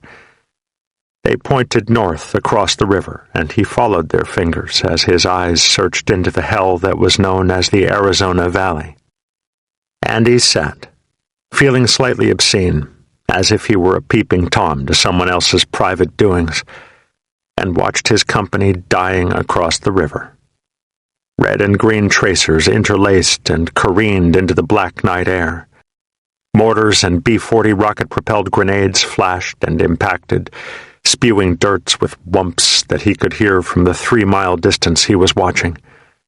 Illumination flares dangled like tiny streetlights in the distance. He was washed with a mix of helplessness and fear that overrode any emotion he had ever experienced, and continued to stare, an armchair spectator to the sport of dying. "And tomorrow," he said over and over as he watched, "tomorrow that will be my very own Vietnam." Chapter 4. Ogre was bleeding right outside the hole, lying there, inching through the dust, grinning for a fat man's ass. Not supposed to be grinning. "I'll bet that mother's stoned again," fretted Snake. Then he doubted himself. Been out on the listening post for 5 hours now. Wouldn't smoke on no LP, not out here, not even Ogre. Then he double doubted himself. Maybe Ogre would. Crazy fucker. He peered across an eternity of dust that began abruptly at the edge of his fighting hole. Ogre was 15 feet away. Ogre peered back, the ugly square face grinning. Yes, grinning, behind the droopy mustache. "Hey, Snake, you seen baby cakes?" "Came from the bomb crater." "That's close," mused Snake. "But they won't get any closer. Too late for them. We got 'em stopped." An illumination flare popped in front of him and floated down on its parachute, brightening the distant tree line. It swung lazily, a phosphorescent pendulum. Snake peeped the crater in the flare's dim light. 50 feet away, maybe. The flare flickered once, twice, and was out. Another grenade exploded in front of the hole. Ogre screamed again. He was maybe 2 feet closer. "Snake? Hey, man, where's baby cakes?" Machine gun from the tree line again. The rounds ripped through the perimeter like a daisy chain of cherry bombs. Gotta find Phony. Snake bolted to the next hole, a quick crab walk. "Phony!" Phony grinned earnestly, chewing sea-rat gum as if he were expecting some insane, or at least irresponsible request from Snake and grooving on it. "What's Ogre doing, man?"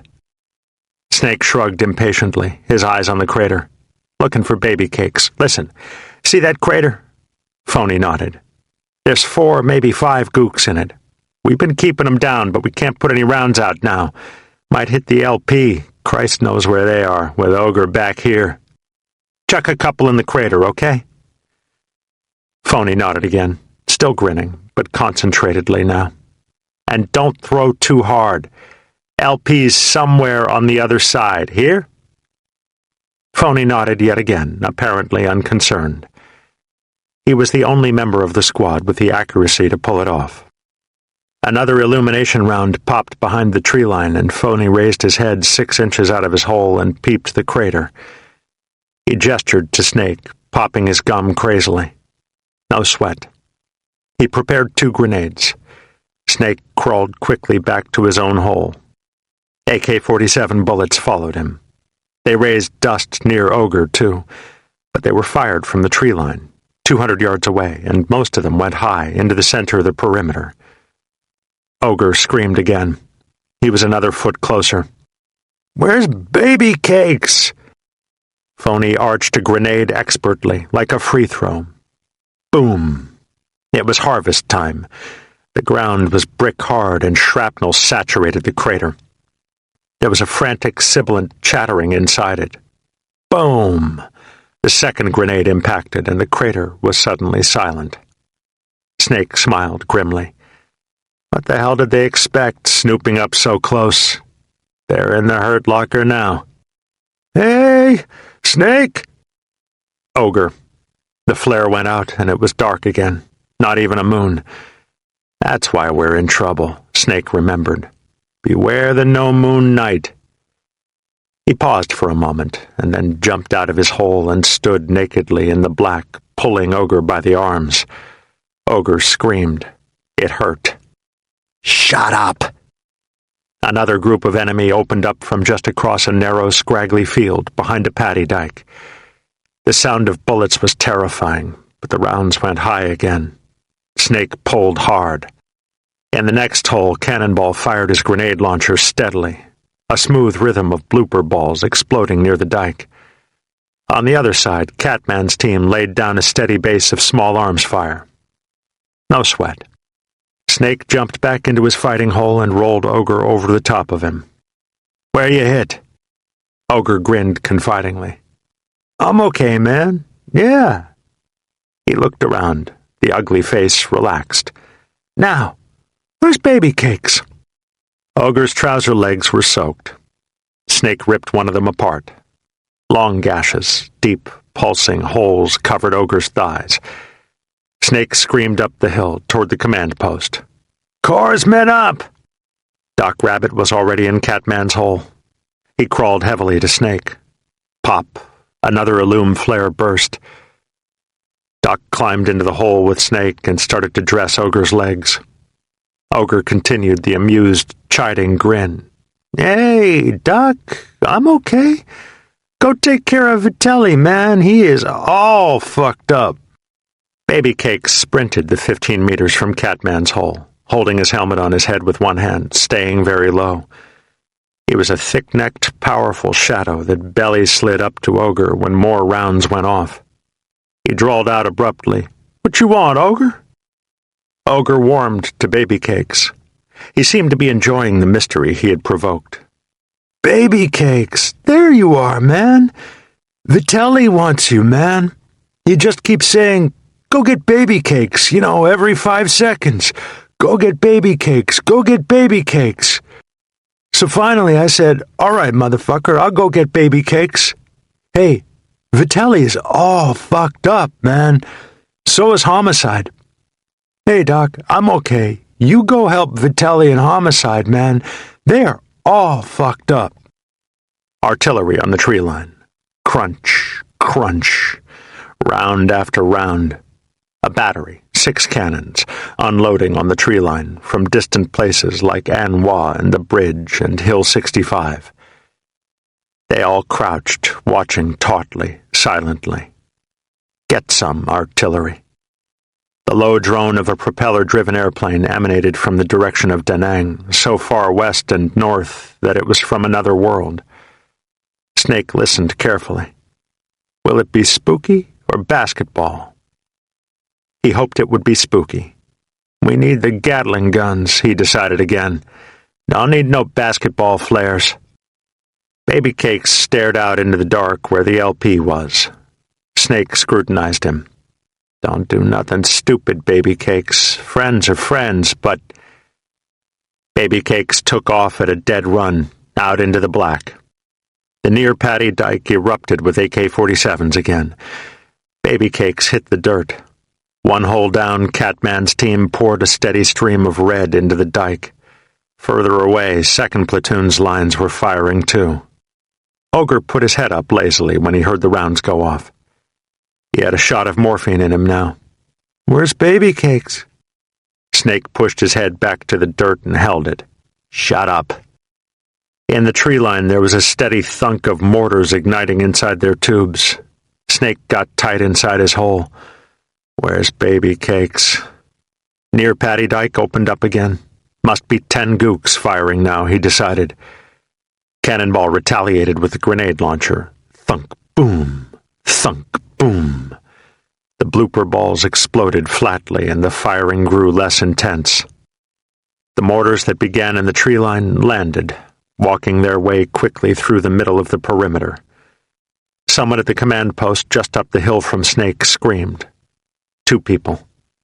Maybe more. When the mortars stopped, Catman's people put more rounds on the paddy dike. The plane arrived. It was a basketball. Figures, thought Snake ironically. Just what we need with Baby Cakes out there. The droning monster dropped out huge flares that lit the perimeter like a stadium. Then basketball shifted its orbit and a flight of phantom jets streaked into the far tree line, dropping bombs and napalm. The big machine gun in the tree line turned onto the phantom. Huge balls of tracers reached toward the jets as they approached the tree line. Snake laughed to himself, almost enjoying the thought of a wing wipe being shot at. Shoot at them a while, you gook bastards, and I hope you run out of ammo. More screams from the command post. Maybe 3. Snake saw him move then. A hesitation in a fighting hole who thought once, twice about it, then bolted across the scarred hill in a half-lope toward the command post. A torrent of tracers flew from the dike and they nailed him in the middle of a stride. He fell forward, landing on the back of his head and one shoulder, crumpling like a dropped deer. Snake shook his head knowledgeably. Who'd you think you were? Superman? It's Marston, Snake noted. Only a new dude would do that. Not even here long enough to be named yet. Marston rolled once in the deadly bright of basketball and looked bleakly to Snake, imploring him. Finally he grunted painfully. Snake! Snake! Snake peered at Marston, sizing up his wound.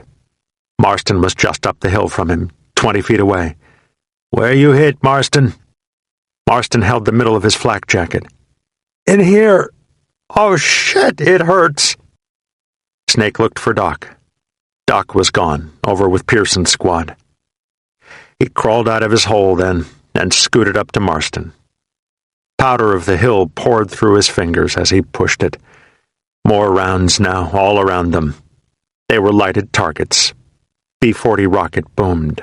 Another. "Marston, you're an ass." "CP's all fucked up, man. Can't you hear him?" "Fat lot of help you are. Now you're gonna get my ass blown away."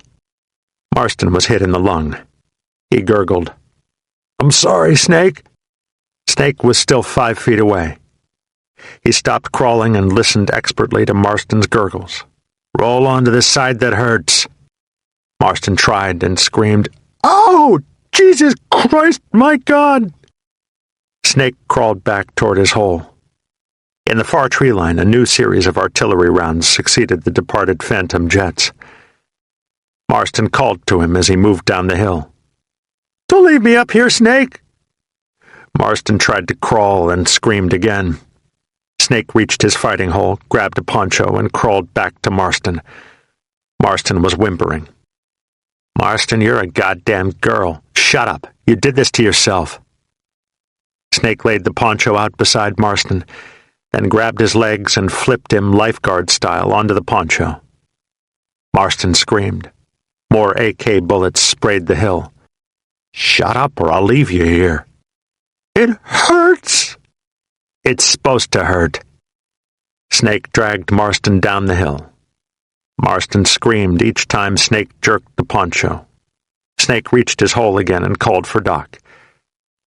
No Doc. He screamed again. Still no Doc. He despaired of Doc and pulled the lone battle dressing off his own helmet, hating Marston for leaving his up the hill. He reached in and felt the hole. Marston screamed as if in torture when Snake's fingers slid along the slick, wet inside of it. The hole gurgled like a stopped-up drain. Snake put the inside of the plastic battle dressing cover over the hole and pulled the dressing super tight over that. Marston had given over to weak groans, too exhausted to scream any longer. "Now, lay on it till Doc gets here." "Oh, it hurts too much." "Don't give me any of your shit, Marston. You want to die? Lay on it." He looked spitefully at Marston, then grinned encouragingly. "You tough, Marston? Hold on to it, then. You're gonna be okay." The basketball flares twinkled and died, one by one, like huge candles spending their wicks. It became quiet, but for sniper rounds. In the far distance, maybe a mile away, a speaker droned, some gook promising Australia vacations to anyone who surrendered. Something like that. No one listened. The company's 60mm mortar section fired a perfunctory mission in the speaker's direction, 9 or 10 casually aimed rounds, as if to acknowledge its absurdity. No effect. Speaker continued. "Sounds funny," thought Snake. "Stupid gooks." Baby cakes. He was a shadow to the front of them, silhouetted by a low illumination flare from another part of the perimeter. He carried Vitelli over his shoulder, butt up in the air. The near paddy dike opened up again, quite suddenly, and baby cakes fell hard to the ground. Snake's whole squad returned fire anxiously. Baby cakes struggled up, still carrying Vitelli, and pointed his M16 absently at the near dike, shooting a few rounds with one arm. He called to the lines, "Marine coming in!" Snake stared admiringly at the muscled figure that labored into the lines. "You crazy bastard, Baby Cakes. With balls like that, how can you walk?" Baby Cakes dumped Vitelli next to Catman's hole. "Doc! Doc!" He turned to Snake, shouting frantically. "God damn it, where's Doc?" Doc Rabbit trundled over, done with Pearson's squad for the moment. Rabbit was having a busy night. He was almost out of battle dressings. He squatted over Vitelli. Vitelli was unconscious. He had a shrapnel hole clear through his chest, up high where the arteries were, and about 5 pieces in his face and head. Doc wiped his forehead and spoke somberly. Nothing I can do, except call him an emergency. Can't shoot him up with morphine, not when he's already out. Might kill him. Baby Cakes was on his knees, looking pleadingly at Rabbit. Doc, do something, man! Snake noticed the blood welling up around Baby Cakes' neck. You hit Baby Cakes? Got me just a minute ago. Rabbit stripped off the flak jacket. There was a gouge out of Baby Cake's upper back, a deep trough where the bullet dug. Priority medevac, mused Snake, categorizing. Rabbit laid Baby Cakes down on his stomach and shot him up. Baby Cakes continued to resist. Don't worry about me, Doc. Help Vitelli, man. Snake crawled over to Baby Cakes when Rabbit was finished. Where's Homicide and Bagger? They okay? Baby Cakes grinned as if he were remembering a joke. The morphine was hitting him good. Ah, they're okay. Homicide has a ding up the side of his head. They caught about 5 grenades out there before Phony cooled that crater. But Bagger's okay. Don't let him bullshit you. Where are they? Baby Cakes smiled again. Feeling no pain, Snake noted. Oh, yeah. They're in an old fighting hole someone dug out there by the near dike. Radio's torn to shit. That's how Bagger came out okay. He was wearing the radio. But they're okay. Huh? Oh, yeah. They said to tell you they'll be in at first light. Baby Cakes drifted smilingly into the land of Nod. Yeah, they're laying chilly out there. Wouldn't come back with me, skating mothers. Quiet again. In the distance, the loudspeaker droned occasionally. No one listened. Spooky had at last arrived, and he circled, pouring down a steady stream of tracers at anything that dared to shoot or move, like a distant fire hose spraying narrow, wavy streams of iridescent red water. Spooky's angry Gatling guns had a way of calming things. Snake sat down at the edge of his fighting hole, his feet inside it, and took a long swig from his canteen. He scratched a new mosquito bite, then another. He swore and took the squeeze bottle of insect repellent from the band around his helmet and spread new bug juice over his arms and face. It tingled as it ate its way into his pores. He checked his watch. 4 o'clock. No wonder I'm so goddamn tired. But they only got an hour before they have to make their deedee. He grinned tiredly, watching Spooky work out on the tree line. They may be gone already. Marston moaned again. Gotta get his ass out of here. Most Ricky tick. He leaned over and cuffed Marston gently on the side of his head. Hold on, Marston, you gotta be tough. And when you get back, I'm gonna name you Stupid. That's right. He walked slowly to the platoon command post. A mortar had hit it dead center. Doc Anderson was dead. He lay in an unceremonial sprawl where the mortar blast left him, one arm reaching, the forearm blown away. Beyond the dock there was a sagging, rended poncho hooch that was supported by only 2 sticks. Next to the hooch, the platoon commander lay somberly, peering, mumbling to the sky. One leg was gone. There was a battle dressing on one arm. The lieutenant did not acknowledge Snake's greeting. He peered into the night, stroking his belly with both hands. And Flaky had disappeared. That figures, mused Snake. That's the luckiest, flakiest puke I ever knew. Only Kurlovich was functioning. He lay on one side, swaddled in battle dressings, both trouser legs ripped all the way to his crotch. Both legs were wrapped, as was one arm. A large dressing covered one side of his head. He was talking on the radio. Snake sat down next to him, waiting for him to finish. Kurlovich had been platoon guide until 2 days before, when the platoon sergeant was wounded and he took over for him. He had 10 months in Vietnam, the only one in the platoon with more time than Snake.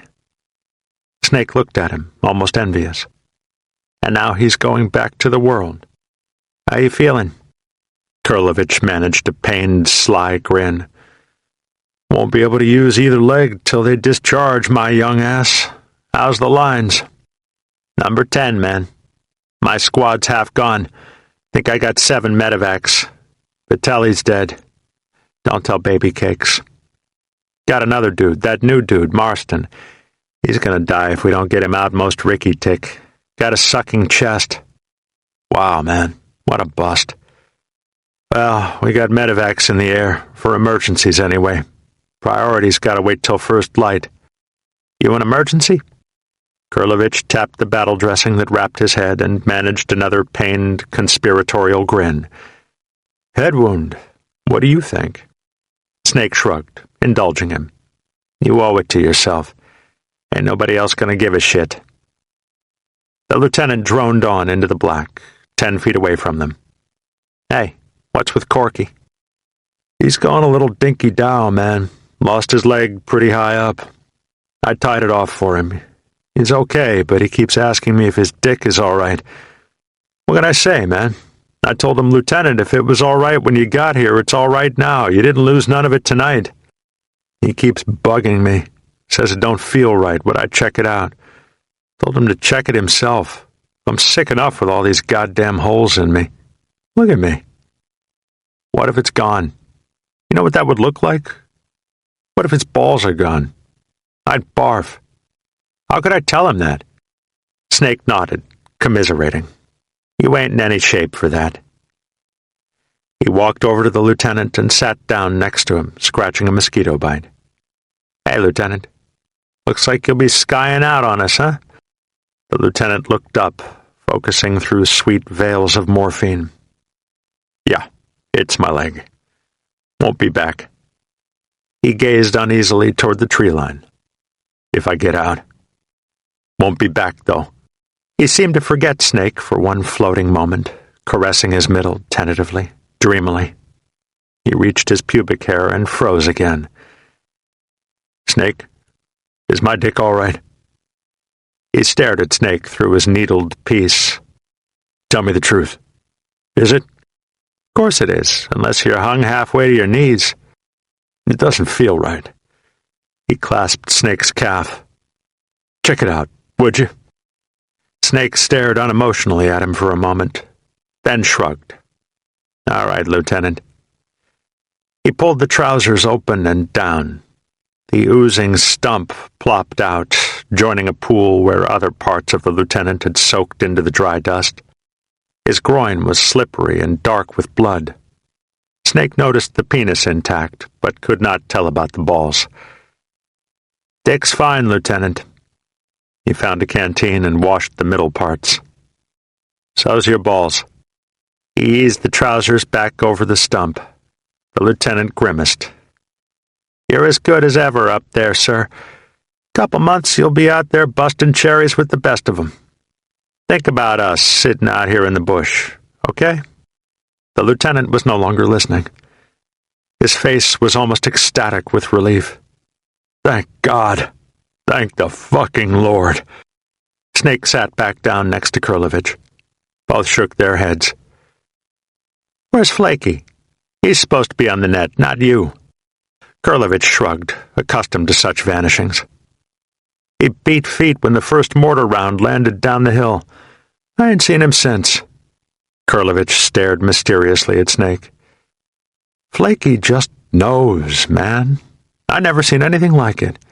He's so goddamn flaky, I feel like killing him, doing him myself. But he sure as hell knows, don't he? Snake nodded absently, scanning the blackened, bushy hillside.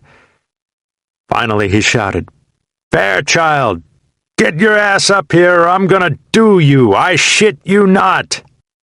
Kurlovich eyed Snake tentatively. You better watch it, man. That's one sneaky little dude. He just might do you. Nah, he don't have the balls, and I do, and he knows it. Flaky appeared, rising from the dust as if a phoenix.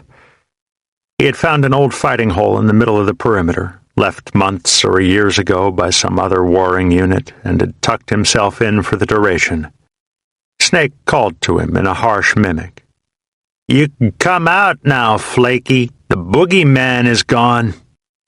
He walked slowly to them, not the least bit embarrassed at his cowardice, so accustomed to self-deprecation that it was his natural state. It was his key to survival.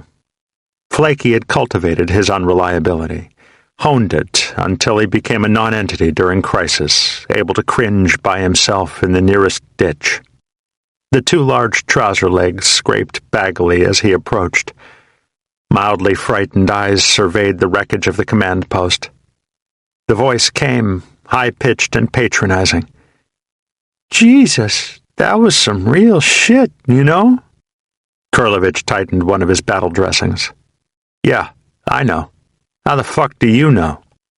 Snake spoke commandingly. "Flaky." Ingratiating response. Flaky was indeed afraid of Snake. "Yeah, Snake? Go take a casualty count. Emergencies and priorities. Hurry up." There were still sniper rounds, occasional bursts from the tree line. Flaky stared for another moment at Snake, almost daring to be sullen. Snake reached over and picked up the dead corpsman's medical kit, then threw it into Flaky's gut. "And give that to Doc Rabbit. You need some more morphine sticks." Snake and Kurlovich sat motionless for 3 minutes. Snake was dreaming of the cigarette he would light at dawn. There was a chatter on the radio, and Kurlovich put the handset lazily to his ear. "This is 3. Go, 6. He listened. "Roger that. Thank you much." He looked over to Snake, grinning expectantly. "Birds on the way, man. Emergencies to the zone." He shook his head, staring up into the black. "Christ, I can't believe I'm out of this shithole." "You ain't. Yet." Snake surveyed the darkness. Spooky had gone home. "Tell 6 we need some headquarters people to carry medevacs to the zone. I got 5 men left, not counting 2 out on the LP, and 3 holes." Sawgrass swished along the hill. Flaky was crawling back to the command post. He appeared deeply shaken. Snake shook his head in wonderment when he saw the bug eyes and the tight circle of mouth reappear. How does that dude keep making it? "Jesus! 4 dead. 2 in Pearson's squad, 2 in yours. Vitelli and that new dude, what's his—" "Come on, Flaky, knock it off. I can do without it. Now, who we got for emergencies?" "Doc says 6 in the platoon, counting Lieutenant and Kurlovich, and 3 priorities." Flaky's eyes bulged nervously. "Jesus, that's half of us gone, just tonight." "Any routines?" "Couple non-evacs." Flaky looked suspiciously at Snake, sizing him up. Far to the east, a helicopter popped toward them. Another. "I got me a little piece of shrapnel." "Huh? Got me a TT Heart tonight." 4 men from the company command post jogged cautiously toward the lines. Kurlovich hailed them and pointed them toward where the wounded were lying. Snake walked up to Flaky. "Let me see." Flaky held his upper arm tentatively toward Snake. There was a tiny cut on it. Snake guffawed. "How many times did you poke yourself with your C-rat opener to come up with that?" Flaky blanched in the dark. "Don't know what you mean." "Like hell you don't. Gonna call in your own Zulu, too, ain't you?" Flaky defended himself meekly. "Course. I'm a radio man. I gotta call in casualties." He paused, studying Snake with practiced apologetic deference. "Doc says it's okay. Rabbit says it's hard." "Yeah, but we know, don't we?" Snake shrugged, dismissing Flaky. There were more important things to worry about. Hurry up and get 2 more so they'll send your young ass home, Fairchild. I'm sick of looking at you. Flaky would never get shell shock. This way was easier. Up the hill, in the center of the perimeter, a strobe light flashed, beckoning the medevac helicopters. The choppers circled widely, still very high, lightless to avoid gunfire. 2 faceless headquarters people came and picked up Kurlovich. Snake hurried to him, grasping his hand tightly. "You lucky prick." Kurlovich handed the radio handset to Snake. Yeah, I feel lucky. Hey, Take care of yourself, Snake Man." The helicopter spiraled down toward them as if it were caught in a tight, giant whirlpool, and then hovered above the strobe light. As it settled into the landing zone, its shuddering rotors beat the dead night air, and the perimeter was swept by angry turbulence. Snake turned his head away and down, protecting his eyes, and heard the scattered cracks of AK rifles. He looked up toward the tree line just in time to catch the sparkling flash of mortar tubes firing. Gunships washed every inch of the tree line then, miniguns fanning through the trees, saturating it with spurts of luminescent tracers. But the mortar rounds were already in the air. Snake lay flat and heard the rounds impacting behind him. Boom, boom, boom, boom, boom, boom. They landed on the far side of the hill, overshooting the zone. Only 2 tubes firing. AK rifles instead of the big gun. Snake grunted knowledgeably in the helicopter's gale. The Gooners have skied out. That's just their rear. Dust and poncho liners whipped through the air in the helicopter's wind. It shuddered out of the zone and disappeared into the black. The eerie post-medevac silence hung like an extra burden on the ones left in the perimeter. Alone again. Another hour leaked slowly from the night, like the last stale air from a punctured tire. The other medevacs were carried to the landing zone, those 2 extremes, the non-emergency and the dead. Snake sat, dreaming of his cigarette, and finally could not resist. He lit it under a helmet and cupped it as he smoked, enjoying the smoky pain after hours of abstinence as much as a connoisseur enjoys a good cigar. Ogre was carried past him on the way to the LZ. Baby Cakes walked next to Ogre, refusing to be helped or carried. Snake grinned affectionately, waving to them. "That," he remarked to himself, "is one tough mother. Ain't anybody can outlast Baby Cakes." Ogre was talking with his high-pitched, languid words about eating pussy. Baby Cakes nodded drowsily, smiling to Ogre, mumbling a bit uncertainly. "There it is, man." "Uh-huh. Gonna get some, too." "Yeah." There was a quick whoosh from outside the lines, and a green star cluster burst above them, casting the perimeter in a sickly haze for 5 quick seconds. The listening post was coming in. Homicide and Bagger crept toward the lines, exhausted, weighted down with poncho liner blankets and a broken radio, in addition to their combat gear. Then a sudden, echoing boom shook the pre-dawn air. Snake sprinted to his fighting hole, meeting Homicide and Bagger as they reached the lines. Both were smirking vindictively. Homicide had a long, oozing slice along the side of his head. Hours of ooze had soaked the left side of his flak jacket. Nonetheless, he grinned comfortably. Snake searched outside the lines. "What the hell was that?" Homicide's black eyes flashed. "Them motherfuckers in that crater like to blow my ass away last night. Just had to kill 'em one more time, man." He scowled fiercely. "There's 4 of 'em in that crater. They all fucked up." He remembered. "How's Vitelli?" "KIA." Down the perimeter there were mutterings, lazy clunks of metal, silhouettes of tired figures in the bluing sky. First platoon was mounting out to check the tree line for kills and weapons. Bagger moved up beside Homicide, a stark contrast to him. Short and meaty thick, sandy hair almost to his eyes as he tossed his helmet to the ground. He spoke in a deep, syrupy Georgia drawl. "God damn! Did they hit him again on the way in? We saw him open up on Cakes. Where's Baby Cakes?" They stared silently at him. "Oh, no." "Him?" Bagger stared down at his helmet, muttering. "I gotta get out of here." Snake shook his head, in no mood to babysit. "Wrong. You gotta start thinking about what kind of team leader you're gonna make." Bagger frowned morosely. "Come on, man. I ain't any team leader. I ain't anybody's boss. Besides, I only been here 6 weeks. You're the only one left in your team." Bagger mulled. Well, can't get around that, can I? But I'm telling you right now, I'll fuck it up. I already know that. Snake collected his own gear and took it to the command post.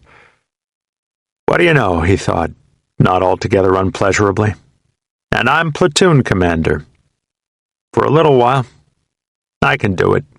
7 months of this, and I can do it as good as any boot lieutenant. Better. At the command post, Flaky was now dutifully manning the radio net. He looked up to Snake. 6 says we're getting a new actual today. Brand new Louie who just got into the rear. Groovy. Snake took his letter-writing gear from his pack and opened the tablet. He wrote quickly in a tightly lettered scrawl. What are you doing, Snake? Writing a letter. That didn't take long. Didn't have much to say. He found a can of sea-ration fruit cocktail and opened it, eating hungrily. The sun was peeping over brown, rended earth, over fields scarred like an acneed face, pocked and ripped by years of bombs and mortars. In another hour the sun would be so angry that it would not let them eat. He shed his flak jacket, pulled out a heat tablet from his low trouser pocket, and cooked up some cocoa in his canteen cup. Flaky switched on his transistor. It was 6 o'clock. The radio blared out with a cheerful, optimistic voice that was sitting behind a microphone in the other world of Da Nang. Good morning, Vietnam! Snake lit a cigarette, stirring cocoa. First platoon was halfway to the tree line. Fuck him. What does he know about it? About what? Vietnam. Chapter 5. Major Otto, the battalion executive officer, sat behind his field desk and examined Hodges' record book. He was young for a major, in his early 30s. He seemed pleasant enough to Hodges, who had expected a hatchet-faced, ravening warrior after hearing of the major's background. Otto had been a company commander during his first tour and was highly decorated.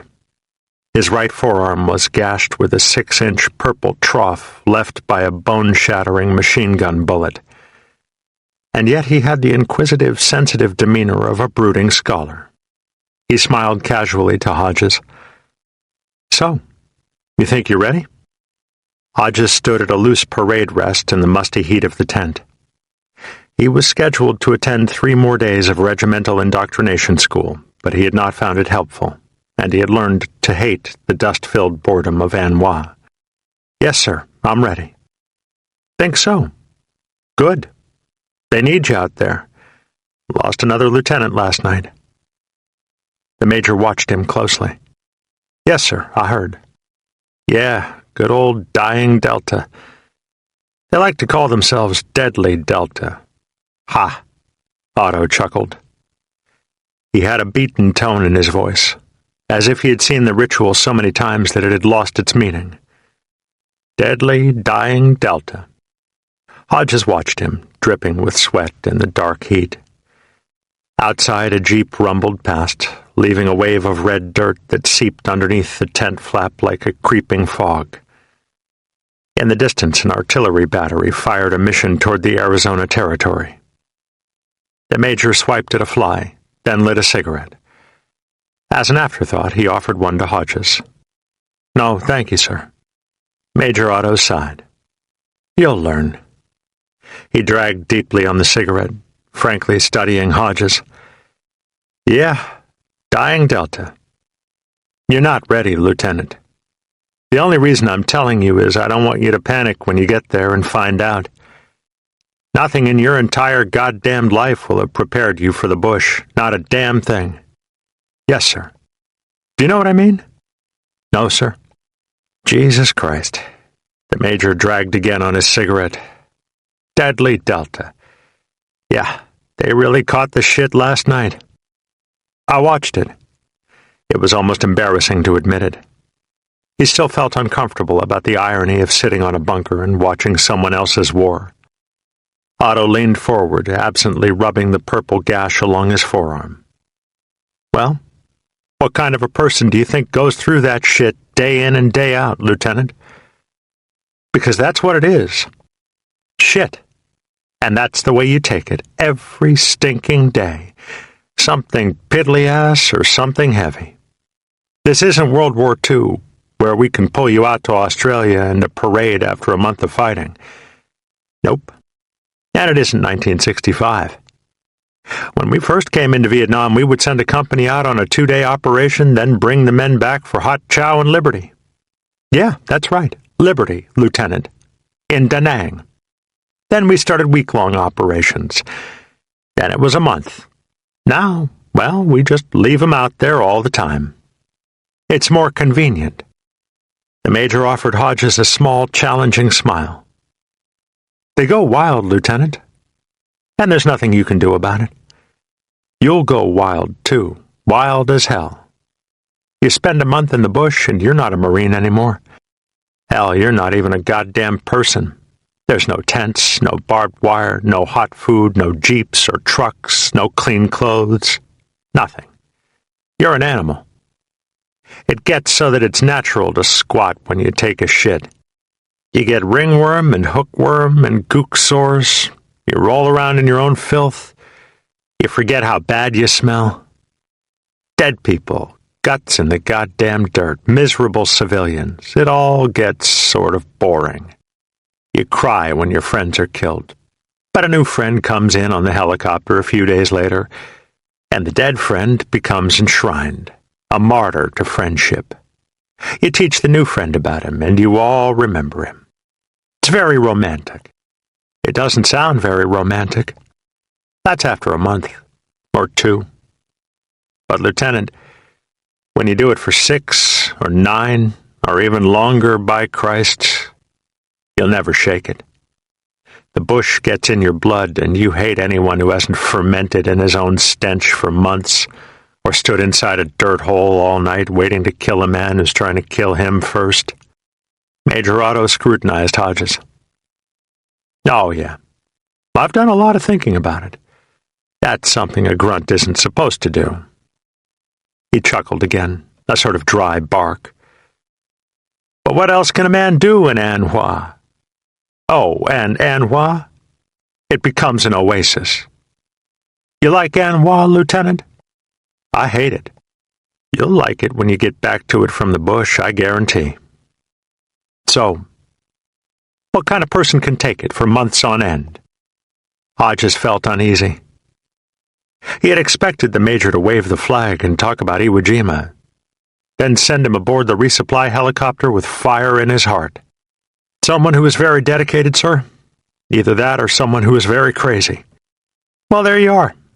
That's it in a nutshell. You just hit the nail on the goddamn head. Hodges continued to stand at a loose parade rest, watching Otto light another cigarette off the end of the one he was smoking. Otto again extended the cigarette pack to him. You sure? No, thank you, sir. Hodges stared solemnly at the Major. What does he want? He mused again and again. You see this? Otto held out his arm. The bone was unnaturally curved, and the discolored scar shone like the vestiges of a bad burn. I got this a few miles from here. I thanked the fucking Lord the day I was hit, that this was all there was. Otto chuckled whimsically. A few miles and a few years. Can you believe it? Here I am, back where I got my ticket home the first time. And the only thing that's changed is the people who are getting hit. Sir, You're going to get hit, Lieutenant. You might as well face it. You've got better than an 80% chance of getting hit. Did you know that? I've heard a lot of figures, but I didn't know that. No, sir. How does that make you feel? Knowing you're going to get hit, I mean. Hodges felt the Major was taunting him. I think I can handle it, Major. I've waited a long time to do this. Well, you won't have to wait much longer. Otto seemed to catch himself. I'm supposed to be telling you to do a good job, to be a good Marine. Well, I want you to do a good job, and I know you will. And in a couple months, come back and see me, Lieutenant. We could talk then. I'd like to know what you think about it. I don't mean the wild part. You can handle that. I mean the rest. Major Otto closed Hodges' record book, dismissing him. Don't go out there thinking I was giving you a red ass. I wasn't. I just look at you and say, that used to be me. But it isn't anymore. Hodges made his way toward the Logistics Operations Center, where he would embark for the bush on a resupply helicopter. His conversation with Major Otto had left him feeling unsettled and strangely jaded. I used to be Otto, Hodges mused, wondering at what the Major had left unsaid. No, he used to be me. But he isn't anymore. And in a month, I won't be either. The helicopter rotor whipped red dirt into him like 1,000 tiny darts, and he trundled clumsily up the rear door. He struggled under the weight of the gear he carried. Flak jacket, helmet, pack, poncho liner blanket, 4 canteens of An Hoa water, an M16 rifle, 2 bandoliers of ammunition, a law rocket, carrying the disposable bazooka-like weapon more for effect than anticipated use, and the sundry odds and ends, such as a towel and toothbrush that he had stuffed into his pack. In 5 short minutes, he was peering down at a mass of sawgrass and unpatterned lean-tos made of ponchos. Bronzed Marines in various stages of undress lay prostrate over their belongings, saving them from the rotor wash. A few poncho liners and pieces of sea-ration cardboard whipped into the air from the helicopter's gale. Hodges ran down the tailgate and into the weeds with a half-dozen other new arrivals and stood lost in the middle of 100 scattered, apathetic figures who returned to cleaning weapons and writing letters as soon as the helicopter departed. Ho-hum, joked Hodges to himself, vainly trying to discern order in the perimeter, wondering where the company commander's hooch was. Another boot lieutenant. Chapter 6. The bomb crater was old and deep, as natural to the field as would be a tree or dike. The shards of earth, once set loose from far into the earth, had melted back into their origins, 2 years of rain and sunbake having mended the gaping wound, leaving only its memory in the deep pock of a scar. A thin carpet of yellowed sawgrass continued from the field down one side of it, as if an entranceway. Hodges stood in the brittle grass at the crater's edge, sweating freely from a skyfall of sun, and peered down at the first dead person he had ever seen. 4, actually. The corpses leaned against the crater's walls, 2 together here, the other 2 in individual death, flat against the earth like bended reeds. There was a foot gone on one of them, a blackened, gaping imperfection with the beginnings of a tourniquet over it. The second corpse dead underneath the foot.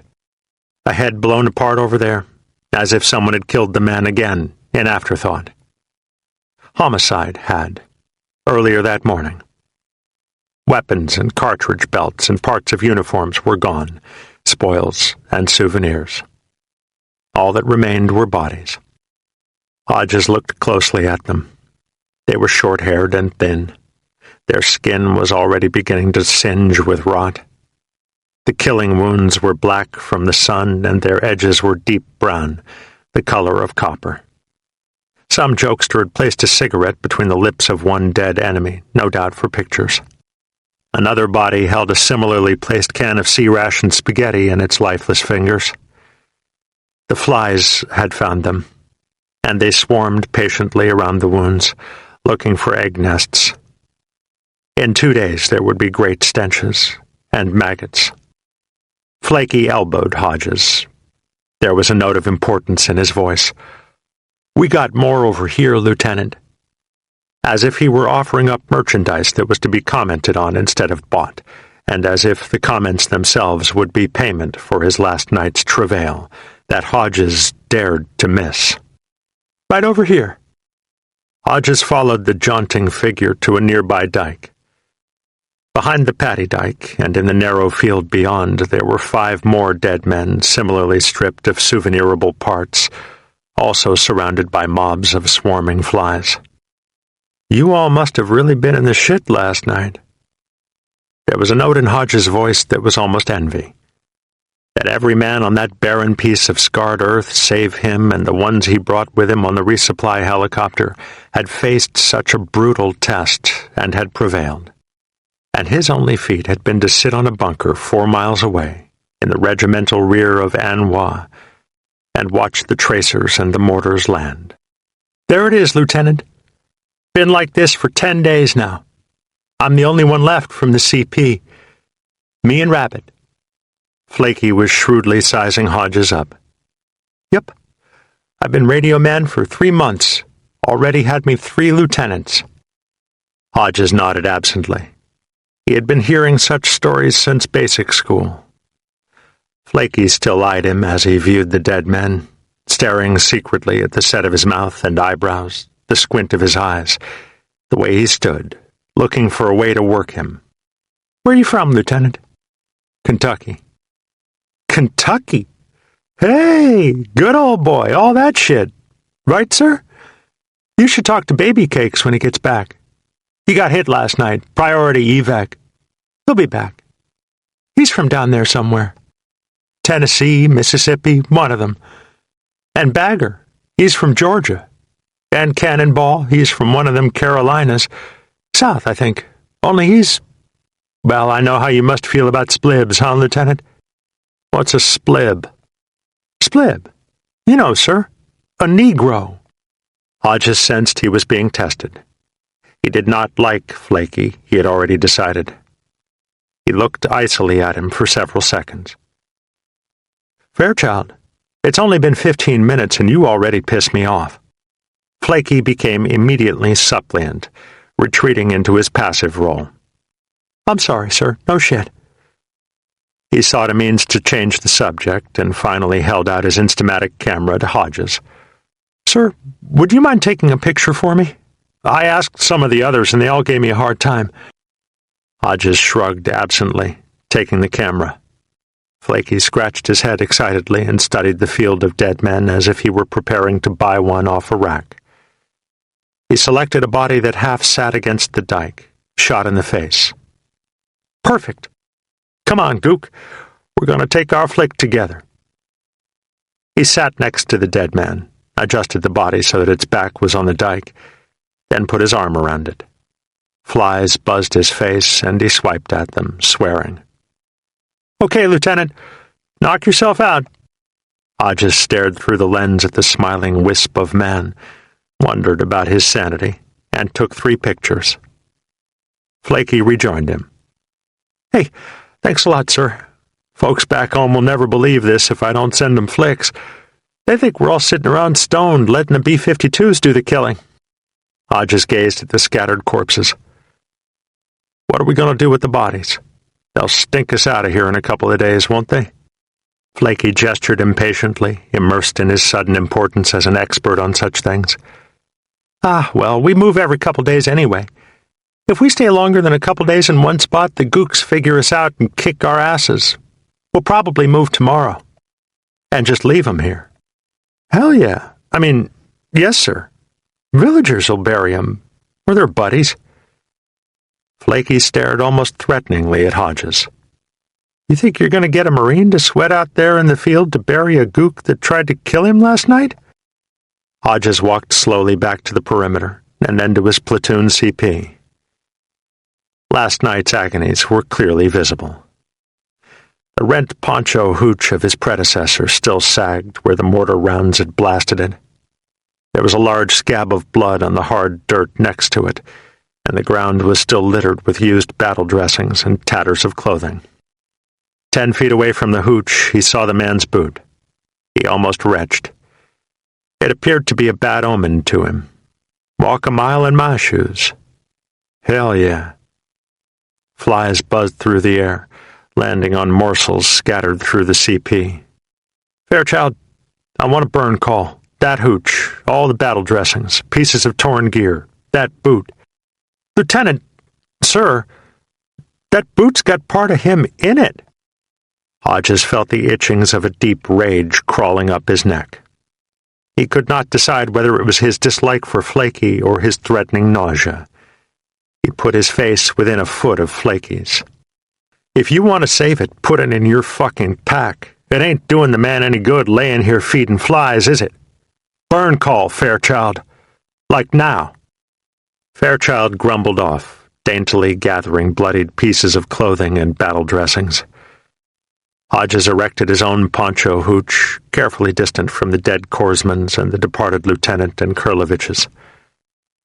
And he sat near the platoon radio, pretending to study his map, but instead studying the clumps of men, browned by sun and dust, who now comprised his platoon. They were a wild-looking bunch. He realized for the first time that the groups of dirty ruffians on Okinawa had been tame compared to the grunts. The ones down the hill from him were grubby and unshaven, motionless with apathy. Near one fighting hole, two deeply tanned figures played a bored hand of back alley, tossing cards and scoring as if the game were somehow a burden. Most of the others were asleep, exhausted from the night before, huddled underneath the shade of poncho hooches. Virtually all of them were stripped down to tiger shorts and boots because of the intense heat and the almost barren hill. They were, he decided, surveying them with a tentative affection, the kind who would say no. He found he could not define it further. They simply emanated a weird sort of stubbornness, not really hostile, perhaps not even conscious on their part. Like they've all been beat, and one more fuck you to some mindless order isn't going to sink them any deeper, and they know it, he mused. He surveyed the squalid, ramshackle city of jerry-rigged poncho hooches that was the perimeter. Scavenged sticks and strands of bootlace supported makeshift poncho homes. Incredible, he thought, that the air-conditioned, stewardess-patrolled flight, that all the starch and salutes of Da Nang, that the huge tents and bunkers of An Hua's regimental rear would boil down to this. And beyond him, on all sides, the quaint repetitions of gentle ridges filled with tree lines and villages, adrift in veritable seas of rice. 20 meters down the hill, across a plain of scraggled grass and brittle bushes, Snake was interviewing his new dudes.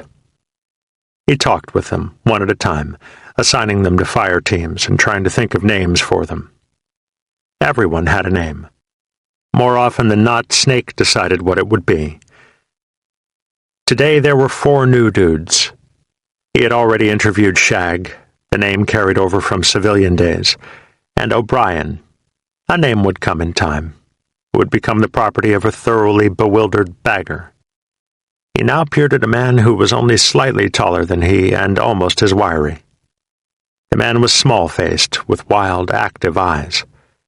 His hair was thick and curly, deep brown, shot with red highlights. His face and entire body appeared mottled with light freckles over very light, almost pallid skin. The small face parted in a devilish challenge of a sneer as the new dude dropped his pack in front of Snake. Lurch already started calling me Wild Man. Snake's eyebrows raised. He pushed his glasses into his face. Lurch calls you that? The man nodded, still grinning. Why'd he call you that? Snake pondered it a moment.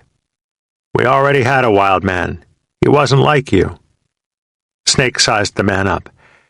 He got shot. The man was unbothered by the omen. Lurch already told me. So what, anyway? The new dude shrugged impatiently. Look, man, I couldn't give a shit, you know what I mean?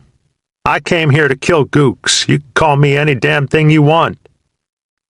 The wild eyes flashed a warning. The smile reappeared. Long as you smile when you say it. Snake remained curious. Why'd Lurch say you should be Wild Man? 'Cause I was going to shoot him. No, that's not right. I just called him is all. M16s, across the tent. You wouldn't go. No balls. Snake ogled him unbelievingly. Nah. Did you really do that? Wild Man-elect nodded comfortably, folding his arms as if resting his case.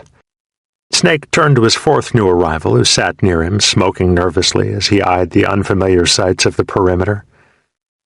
Did he really do that? I'm sorry? The fourth man had been rather dazedly scanning the perimeter, oblivious to the conversation. "I'll not be sorry, sweetheart. Just answer my goddamn question," Snake laughed, and the fourth man seemed mildly stunned. "Did Numbnuts here really do that?" "Do what?" "Call Lurch with his M16, in the rear." The fourth man gazed briefly at Wildman-elect and smiled exasperatedly, shaking his head. From what I could hear while I was getting my ass out of the way, I'd say, yeah, he really did that. Snake took on an air of humorous excitement, reaching the level of a grudging respect. "Well, you're crazy as hell, you know that?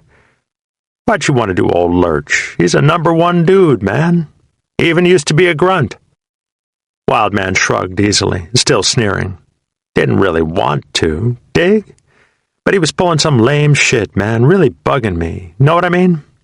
Called me across the tent like I was his goddamn servant, just 'cause he runs the working parties. Like he was some kind of whip cracker. I don't mind working parties, but I couldn't let him get away with that. Corporal. Kiss my ass. Wasn't anything else I could do. Anyway, he said he was sorry. And I believe him. Snake was convinced. He laughed almost enviously. "Ooh-wee, okay, you are sure enough wild man. But don't pull any of that out here. I ain't got time to babysit you." Wildman grinned confidently, stroking his M16.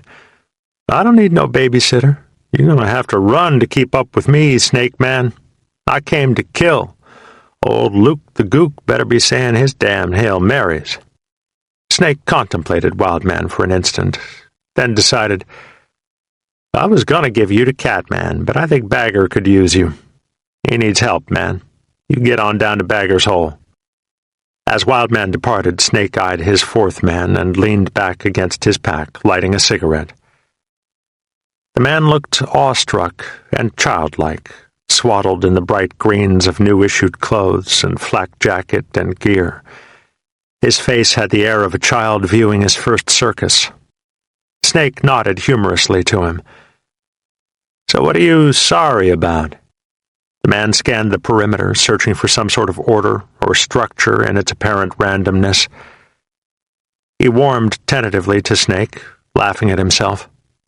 "Well, the last 6 months, for starters."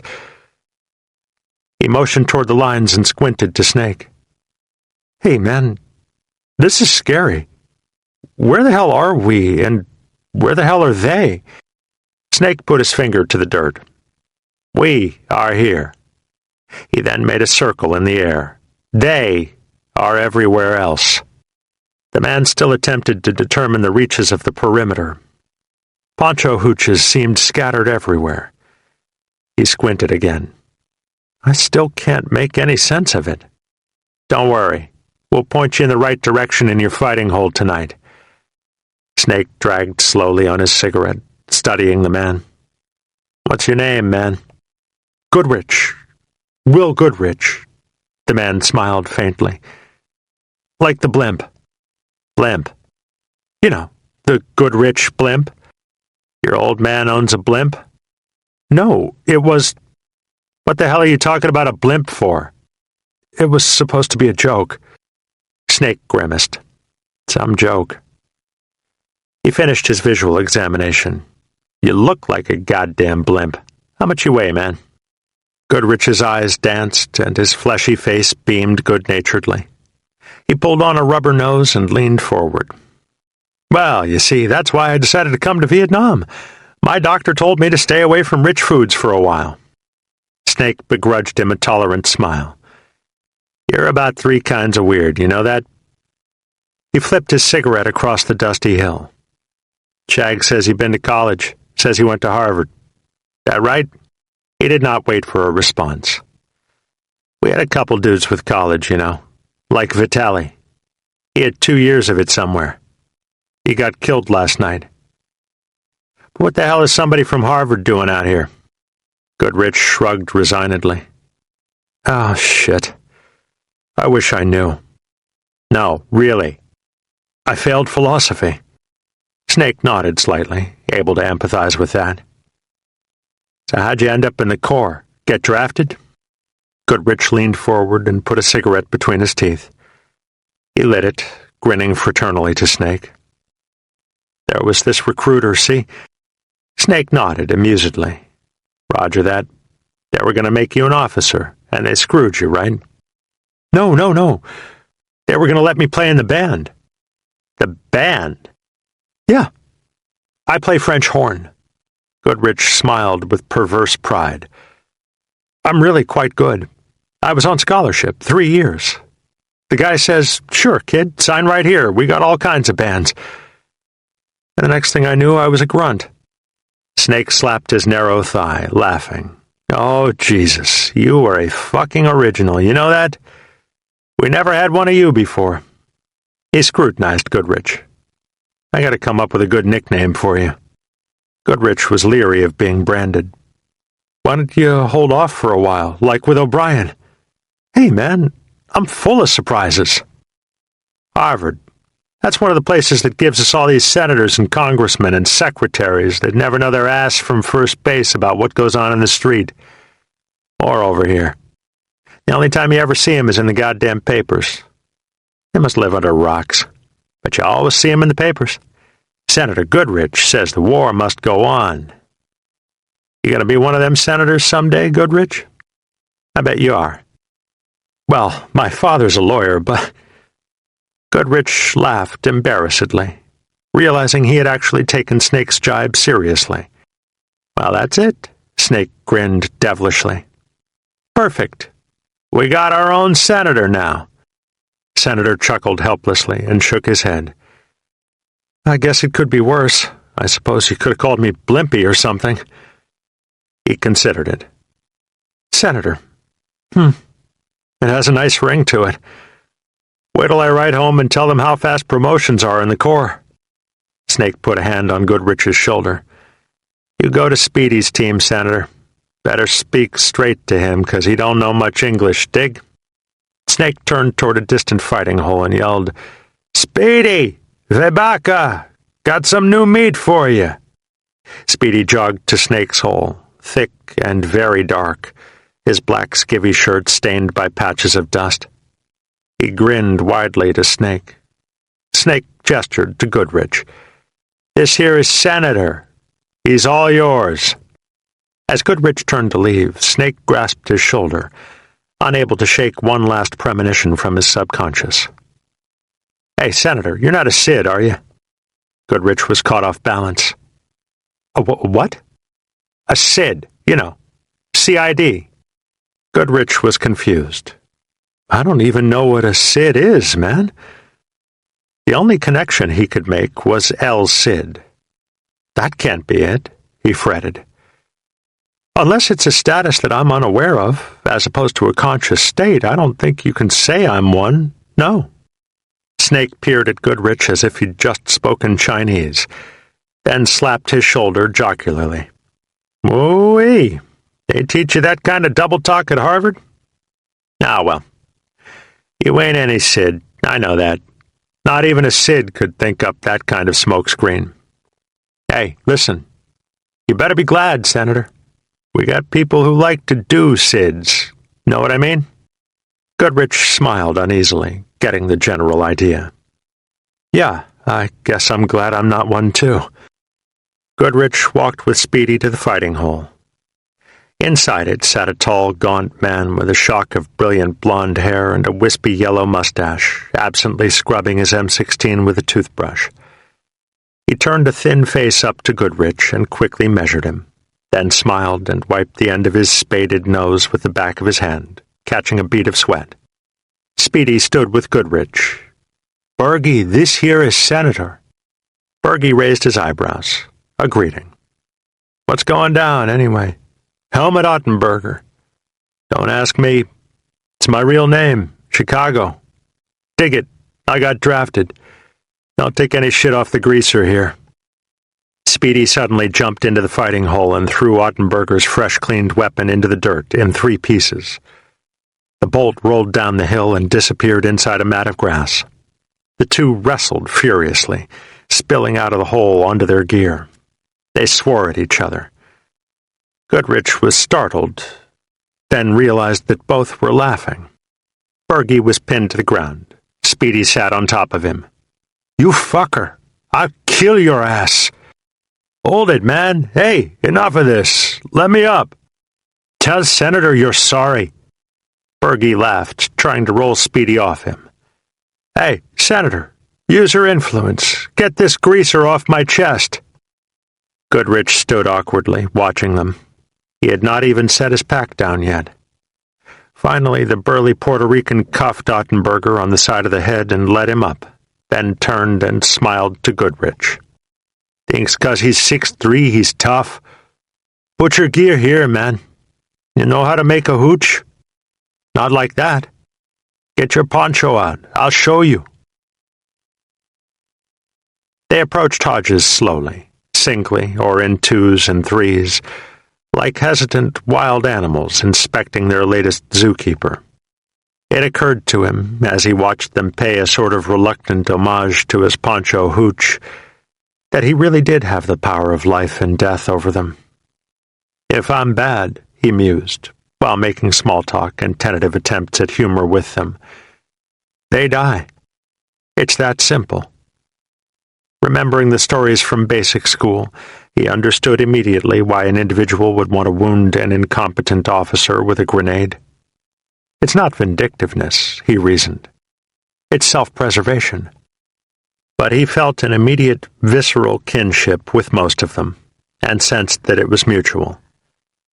He perceived the autocratic excellence of Snake from their first meeting. The small, hostile man with the large tattoos on each arm seemed driven by a need to dominate this weed-filled existence that the others were merely submitting to. Snake was the least friendly to Hodges, and yet Hodges sensed that he was potentially a natural ally. Snake's self-image was at stake. For others, it was merely their lives. Hodges had asked Snake where he was from. Snake had shrugged, peering unemotionally into the center of Hodges' face. "I ain't from anywhere, Lieutenant. It's me and Mother Green, the killing machine, till death do us part." Then the others, as in a procession. They were rough and wild and dirty, and they spoke a dialect that was geographically undiscernible, with minor variations of tone and pitch, as if they had all been recruited out of the same small town. Groovy. Wow. Number 1. Number 10. There it is, man. A bust for your dust. What a bummer. But it don't mean nothing. And yet, with most of them, it was an unconvincing toughness. Beyond the talk and the antics, they appeared confused and vulnerable, unsure of their own existence and thus as malleable as clay. Pearson's squad approached and left in twos and threes.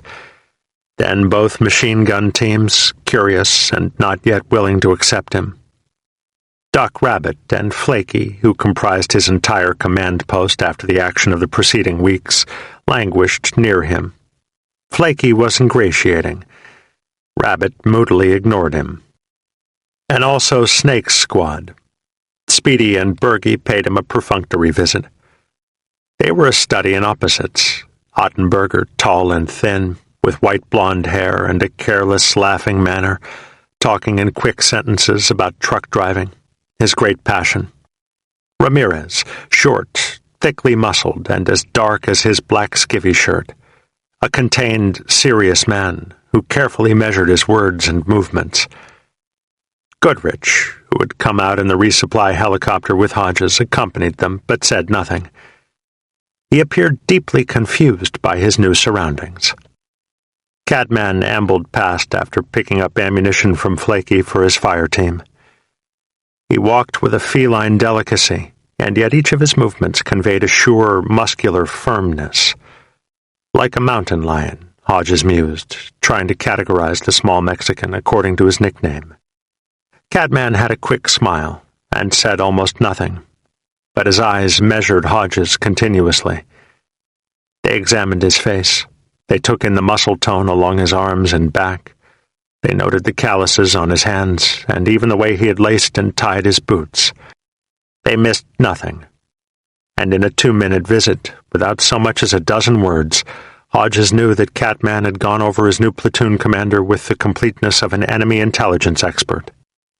Some stayed longer than others. Bagger, who seemed to require Hodges' attention and approval, insisted on inspecting Hodges' poncho hooch for him, supposedly to ensure that it would not collapse. Bagger had a squatty, powerful build with thick shoulders and arms that drooped ape-like in front of him as he walked. His toes pointed too far outward, giving him a curious, swaying waddle each time he stepped. From a distance he appeared ominous, but his face gave him away. It was wide and confused, a squinting child's, as if the world's riddles were a continual bafflement. Bagger brought Hodges a cookie from a package his wife had sent, and then used the occasion to display a whole string of pictures. In 5 minutes, Hodges had a history of their whole love affair, beginning with their first date after a football game his junior year in high school. Bagger grew increasingly frustrated as he showed Hodges the pictures. He finished by shaking his head and stuffing the pictures back into the plastic bag he carried. "Lieutenant, she knows how bad I am. I ain't kidding, sir. I'll do my best, Lieutenant, you can count on that. But I ain't any team leader." Then Cannonball, Bagger's sidekick, who had accompanied the squatty Georgian on the visit to Hodges' hooch. Cannonball wore only his camouflage tiger shorts and his jungle boots. He smiled good-humoredly at Hodges and sat down in the shade next to his hooch, quietly watching as Bagger showed Hodges the pictures. Cannonball was built tightly onto a tall, thin frame. A humorous, almost apologetic smile dominated his expression, as if he had just pulled off a highly successful practical joke. And the smile lit his hazel eyes. They, too, laughed. His hair was in a modified afro, but was colored with mixed tints of brown, not black. His skin was creamy, the color of dry grass. Cannonball seemed shy, almost painfully sensitive. Most of his remarks to Hodges were indirect, through a running, chiding criticism of Bagger. And in a moment, Phony, whom Bagger had identified as the coolest in the squad with a grenade, the frag man. He had sauntered up, appearing to be anything but the cold-nerved battler that Bagger had made him out to be. He was the wearer of an angel's face, innocent, warm brown eyes behind long lashes that batted almost effeminately when he blinked, a flawless, unbearded complexion, and the gentlest of smiles. His limbs and body were unmarked by muscle tone, covered with a prepubescent smoothness, a form of baby fat that seemingly blanketed his bones, even in his thinned-out bush condition. As he walked toward them, Bagger whispered confidentially to Hodges, "Don't get uptight, Lieutenant, but Phony don't call nobody sir. We had a dude, Wild Man number 1, who was in boot camp with him, and he never called any DI sir. That's what Wild Man said. He don't mean nothing, Lieutenant. He'll call you Lieutenant. But don't let it get to you. He's been in more jails than I ever heard of, but he's solid when the shit hits the fan. He just don't like to call people sir." Cannonball nodded, smiling wryly. "Yeah, you know, like Snake always says, old Phony don't argue with nobody. You piss him off, he just do you." On one smooth arm there was a red devil tattoo. "Born to raise hell," the devil intoned. Hodges grinned weakly, wondering how much of Bagger's and Cannonball's talk was hype. Phony waved to Bagger. "What's happening, Bagman?" He waved again to Hodges. "Well, hey, Lieutenant. You see my gooks?" Hodges squinted. "Your gooks?" "Yeah, the ones in the crater. I done 'em. Boom, boom." Cannonball pointed toward the crater. "Yeah, Lieutenant, you should have seen it. Snake, he figured it, but old Phony done it. Ain't nobody can chuck a frag like Phony." Phony smiled, chewing a wad of C-ration gum. "Boom, boom." Cannonball nodded, grinning. "Boom, boom." The sun began to fall into the western mountains. The perimeter of men gathered in small clumps about their four-man fighting holes, making dinner, and preparing for another night in hell. Goodrich sat in a tight circle with Speedy and Bergie, cooking his dinner. Finally, he garnered the courage to ask, "Bergie, what the hell is a SID?" "A SID? A SID is a snoop, man." "Is that all?" "Yeah. Works for Criminal Investigation Division, something like that. Turns dudes in for stuff." "Like what?" "Oh, just about anything. We don't like SIDs." Bagger and Cannonball sat together, surveying the three prospective victims of his immaturity, his new fire team. Bagger appeared bewildered. "Cannonball, tell these poor bastards what the hell they're in for, with stupid me as team leader." Cannonball addressed the group again by chiding Bagger. "What can I say, Bagman? All that shit last night, and you the only one in your team come away clean. You must be doing something right." Bagger shook his head miserably. "Aw, Cannonball, that ain't even funny." Wildman leaned forward eagerly. "Man, that must have been some real shit. That cat baby cakes, what a dude, man. Everybody's talking about him today. And the other one?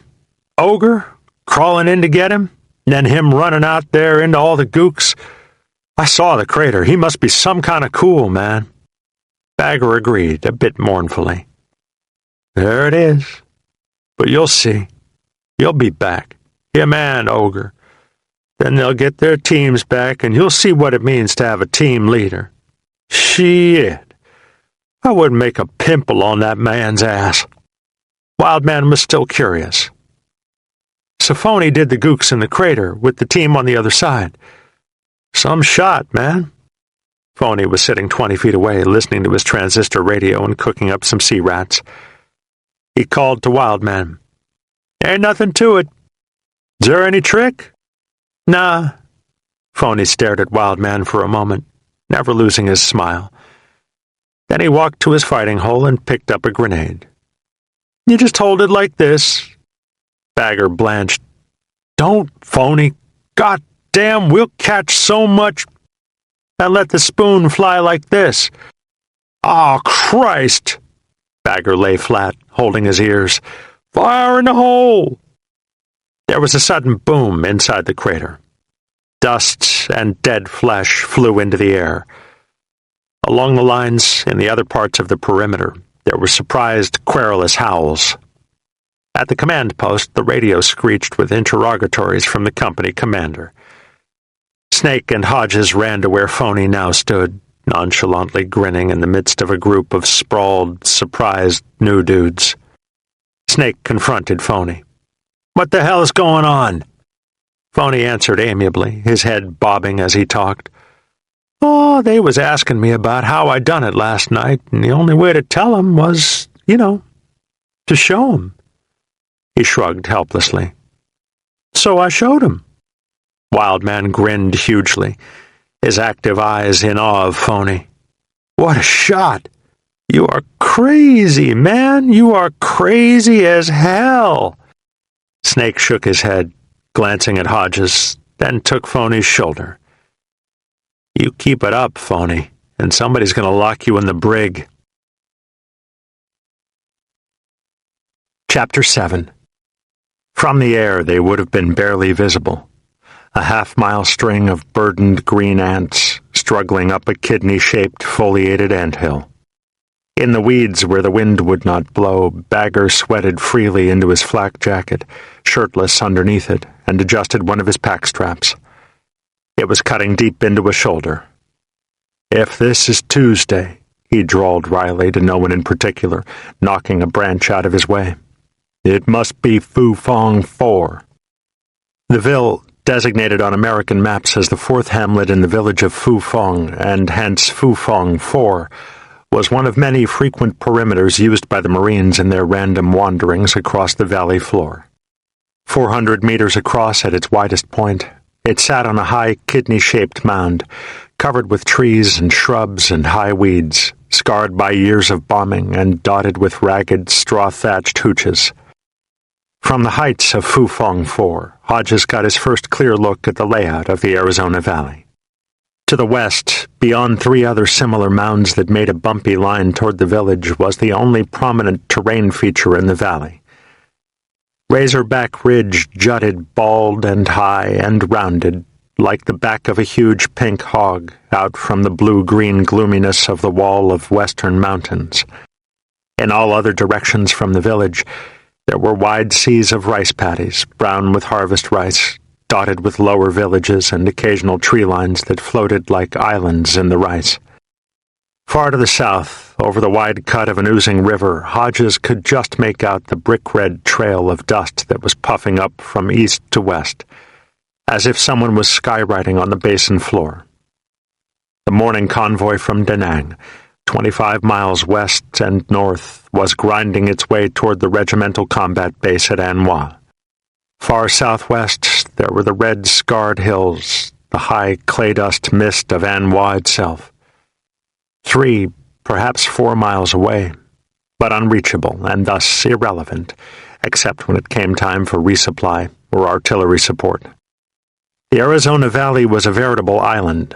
A northern river separated it from the calmer Dai Lok district, where there was access to Da Nang. The southern river cut it off from the rest of the An Hoa Basin, where there were 2 artillery bases at Liberty Bridge and An Hoa, a Vietnamese popular force compound at Duc Duc near An Hoa, and a road capable of transporting the convoy.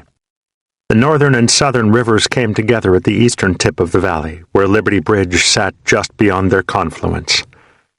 And to the west, as all around the larger basin that held the valley, canopied mountains rose like foliated skyscrapers, unpopulated barriers that stretched all the way to distant Laos. The North Vietnamese owned the mountains. Fufeng 4 was the highest village in the valley and an ideal fighting perimeter for the Marines. Hedges and holes would provide good cover and concealment. The draws of the hill and the open, sweeping paddies would give good fields of fire if they were attacked. The company went online and swept toward the far edge of the hill, moving slowly past ragged hedges, clumps of hooches, clusters of junk and dented cooking pans, torn straw matting, stench-filled water bowl pens, and staring, stolid villagers. Hodges noticed the evidences of other warring units as they swept. There were dozens of fighting holes along the fringes of the hill, many so old that weeds had claimed them. There were old mortar pits and dozens of burn holes and straddle trenches. Worn portions of the villagers' thatch roofs were often patched with sea ration boxes or strips of American ponchos. As the company dug into its new positions, Hodges strode the hill, examining it. At its very crest was a long Z-shaped trench, chest deep and as wide as a man's body. It was perfectly sculpted, the walls of the trench absolutely parallel. In the middle of the trench, just to one side of it, was a large circular hole, 4 feet deep and about 6 feet across, with the earth left in the middle of it as a perfectly cylindrical post. It seemed to him to be a work of engineering genius. He called Snake to the trench. "What is this? I've never seen anything like it." Snake scratched a tattoo, bronzed and shirtless in the heat. "Everybody likes this hill, Lieutenant.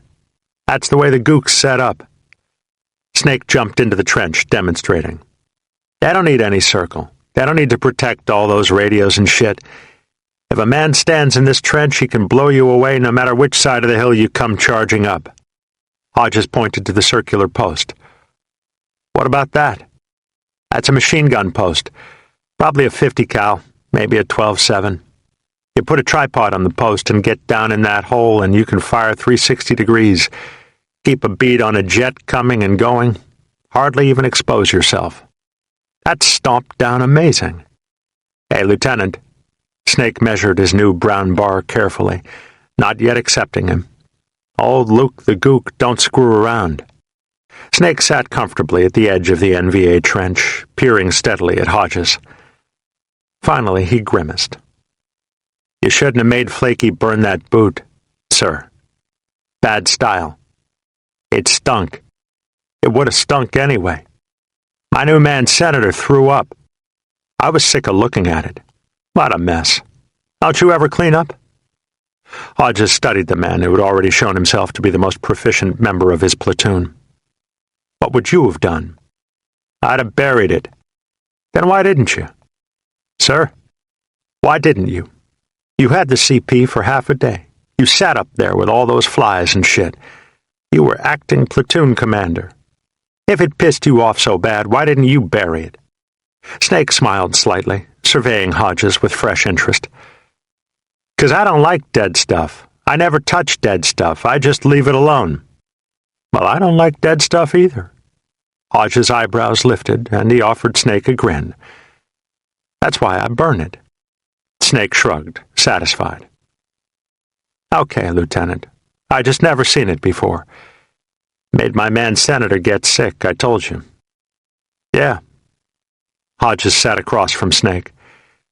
He took out a pocket knife and cut himself a plug of chewing tobacco that had come in a supplementary pack, along with cigarettes, candy, and writing gear in the resupply. He pulled his map from a lower trouser pocket and studied it, then looked to Snake. We're going to ambush Naaman 2 tonight. Half the platoon. Your squad and a gun team and me. Snake lit a cigarette, staring coolly at Hodges. Did you think this up yourself, Lieutenant? Are you crazy? I got nothing against Naaman 2. The two men smiled at each other with a tentative fraternity. Know any good places? Snake took out his own map, pondered it, then peered down the hill into the paddies, scanning the narrow string of trees across from them that marked a heavily used speed trail. Naaman 2 was 1 mile down the trail. There's a little cemetery just off the speed trail, maybe 100 meters from the Ville. We could put a gun on the trail. Easy to defend in the cemetery. Might make a #1 ambush. He eyed his new lieutenant. Long as we gotta go. Yeah, well, we do. Skipper's breaking me in or something. Says we'll have a good shot at the gooks if they move down the trail toward the company tonight. Hell, I don't know. Says we should have first shot. He's all hard, ain't he? Snake watched Hodges spit a stream of brown tobacco juice into the dirt. You really chewing that SP tobacco, sir? Hodges nodded casually. It ain't that bad. Bagger says he wouldn't give it to his horse for worms if he had a horse and it had the worms. They laughed together. The only thing that ragweed's good for is feeding gooks who won't answer questions. Fucks them up, Lieutenant. One swallow of that and they sing like stoolies. Hodges shook his head, amused at Snake's quick humor. Snake reached into his lower trouser pocket and pulled out a pack of Marlboros. Here, Lieutenant, have a smoke. I've been trying to cut back. Bad for your wind. You're going to worry about that out here. Hey, Lieutenant, we're all sucking wind. Hodges shook his head, still amused, and took a Marlboro. He spat out the chewing tobacco and rinsed his mouth with canteen water. Bagger's right. It tastes terrible. He casually placed the remainder of the plug into his low trouser pocket. You keeping the rest of it?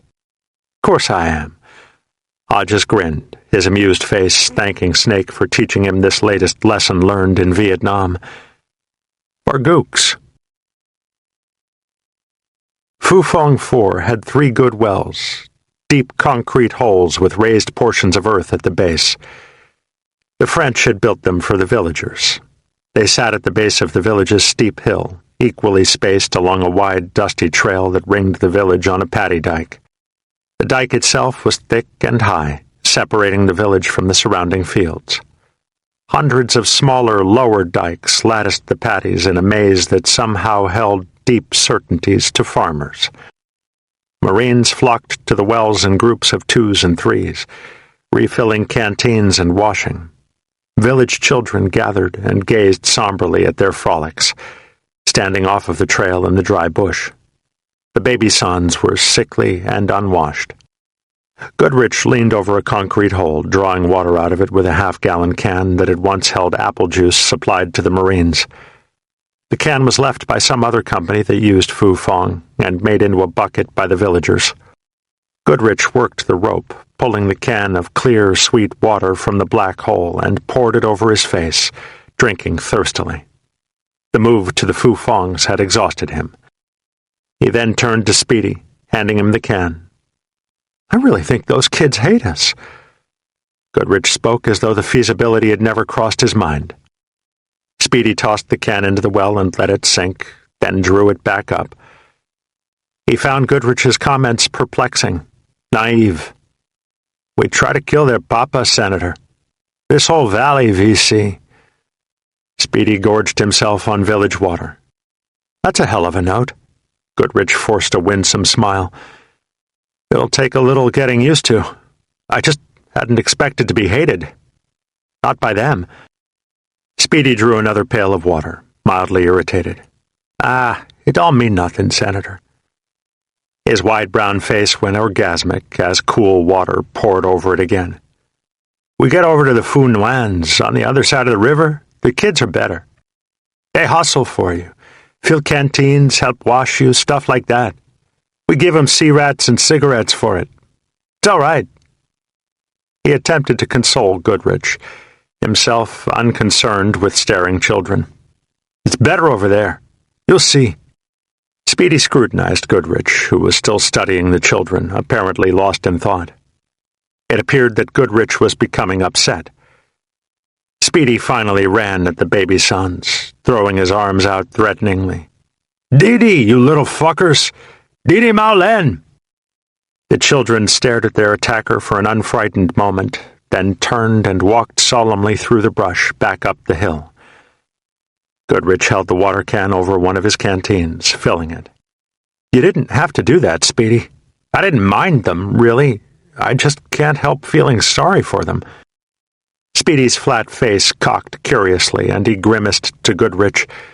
"Make up your mind, Senator." He looked back through the brush. "Those little sons of bitches'll do your ass. I mean it." He took the bucket from Goodrich and tossed it back into the black hole of the well. "Don't feel sorry for 'em, Senator. You give 'em chow, their old man eats it tomorrow night. You turn your back," the brown face splashed with water again. "They steal everything you got. Grenades, everything." Speedy took a long drink, then peered philosophically at Goodrich. "Those little baby sons are devils, man. No shit. Devils. I still can't help it. I mean it. None of this is their fault. Well, none of this is our fault either." Speedy stared solemnly at Goodrich. "Do yourself a favor, Senator. Frag yourself and get the hell out of here before you crack up. You don't belong here. Know what I mean?" The stand of trees loomed like a low black cloud in front of them. Goodrich watched it grow larger, strained to find some light or movement that would disclose the great chimera that sat among the sun-baked branches waiting to scorch him dead. The column seemed to jet along through the knee-deep rice. Goodrich fought reluctantly to keep the pace. "Too fast," he mused loudly, the thought echoing through the chambers of his fear. "We'll walk right into them, and when we get 5 feet away, they'll kill us all. I've heard the stories. Who the hell's on point? Doesn't he know they'll kill us all? What will I do? Can't hear anything but clunks of laws and bandoliers and rice swish on my legs. I'm thirsty. I need a drink. What if I just take out a grenade and pull the pin and hold it so when they start to kill us I can throw it at them, and how will I know where to throw it? I can't see a fucking thing, not even Bergie, and I could reach out and touch Bergie. He's that close.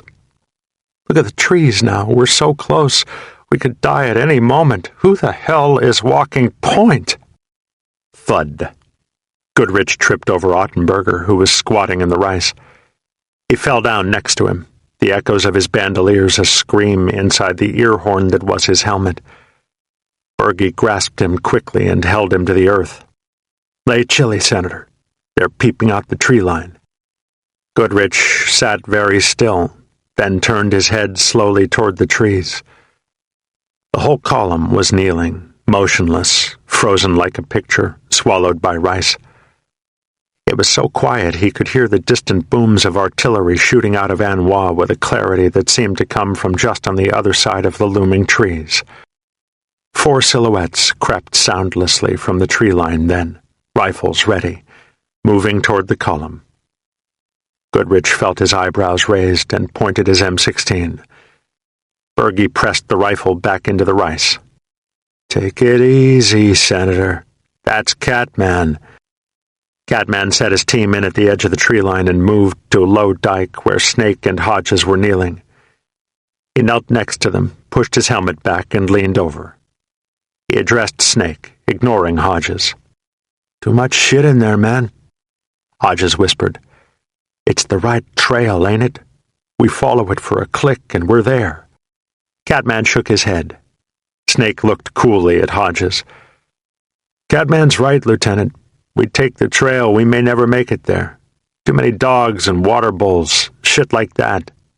They'll start barking and grunting and the gooks will hear us coming, blow our asses away. Don't take that tree line, sir." Hodges nodded, acquiescing. Then, as an afterthought, "You can find the cemetery all right from the paddy." Catman measured him without emotion.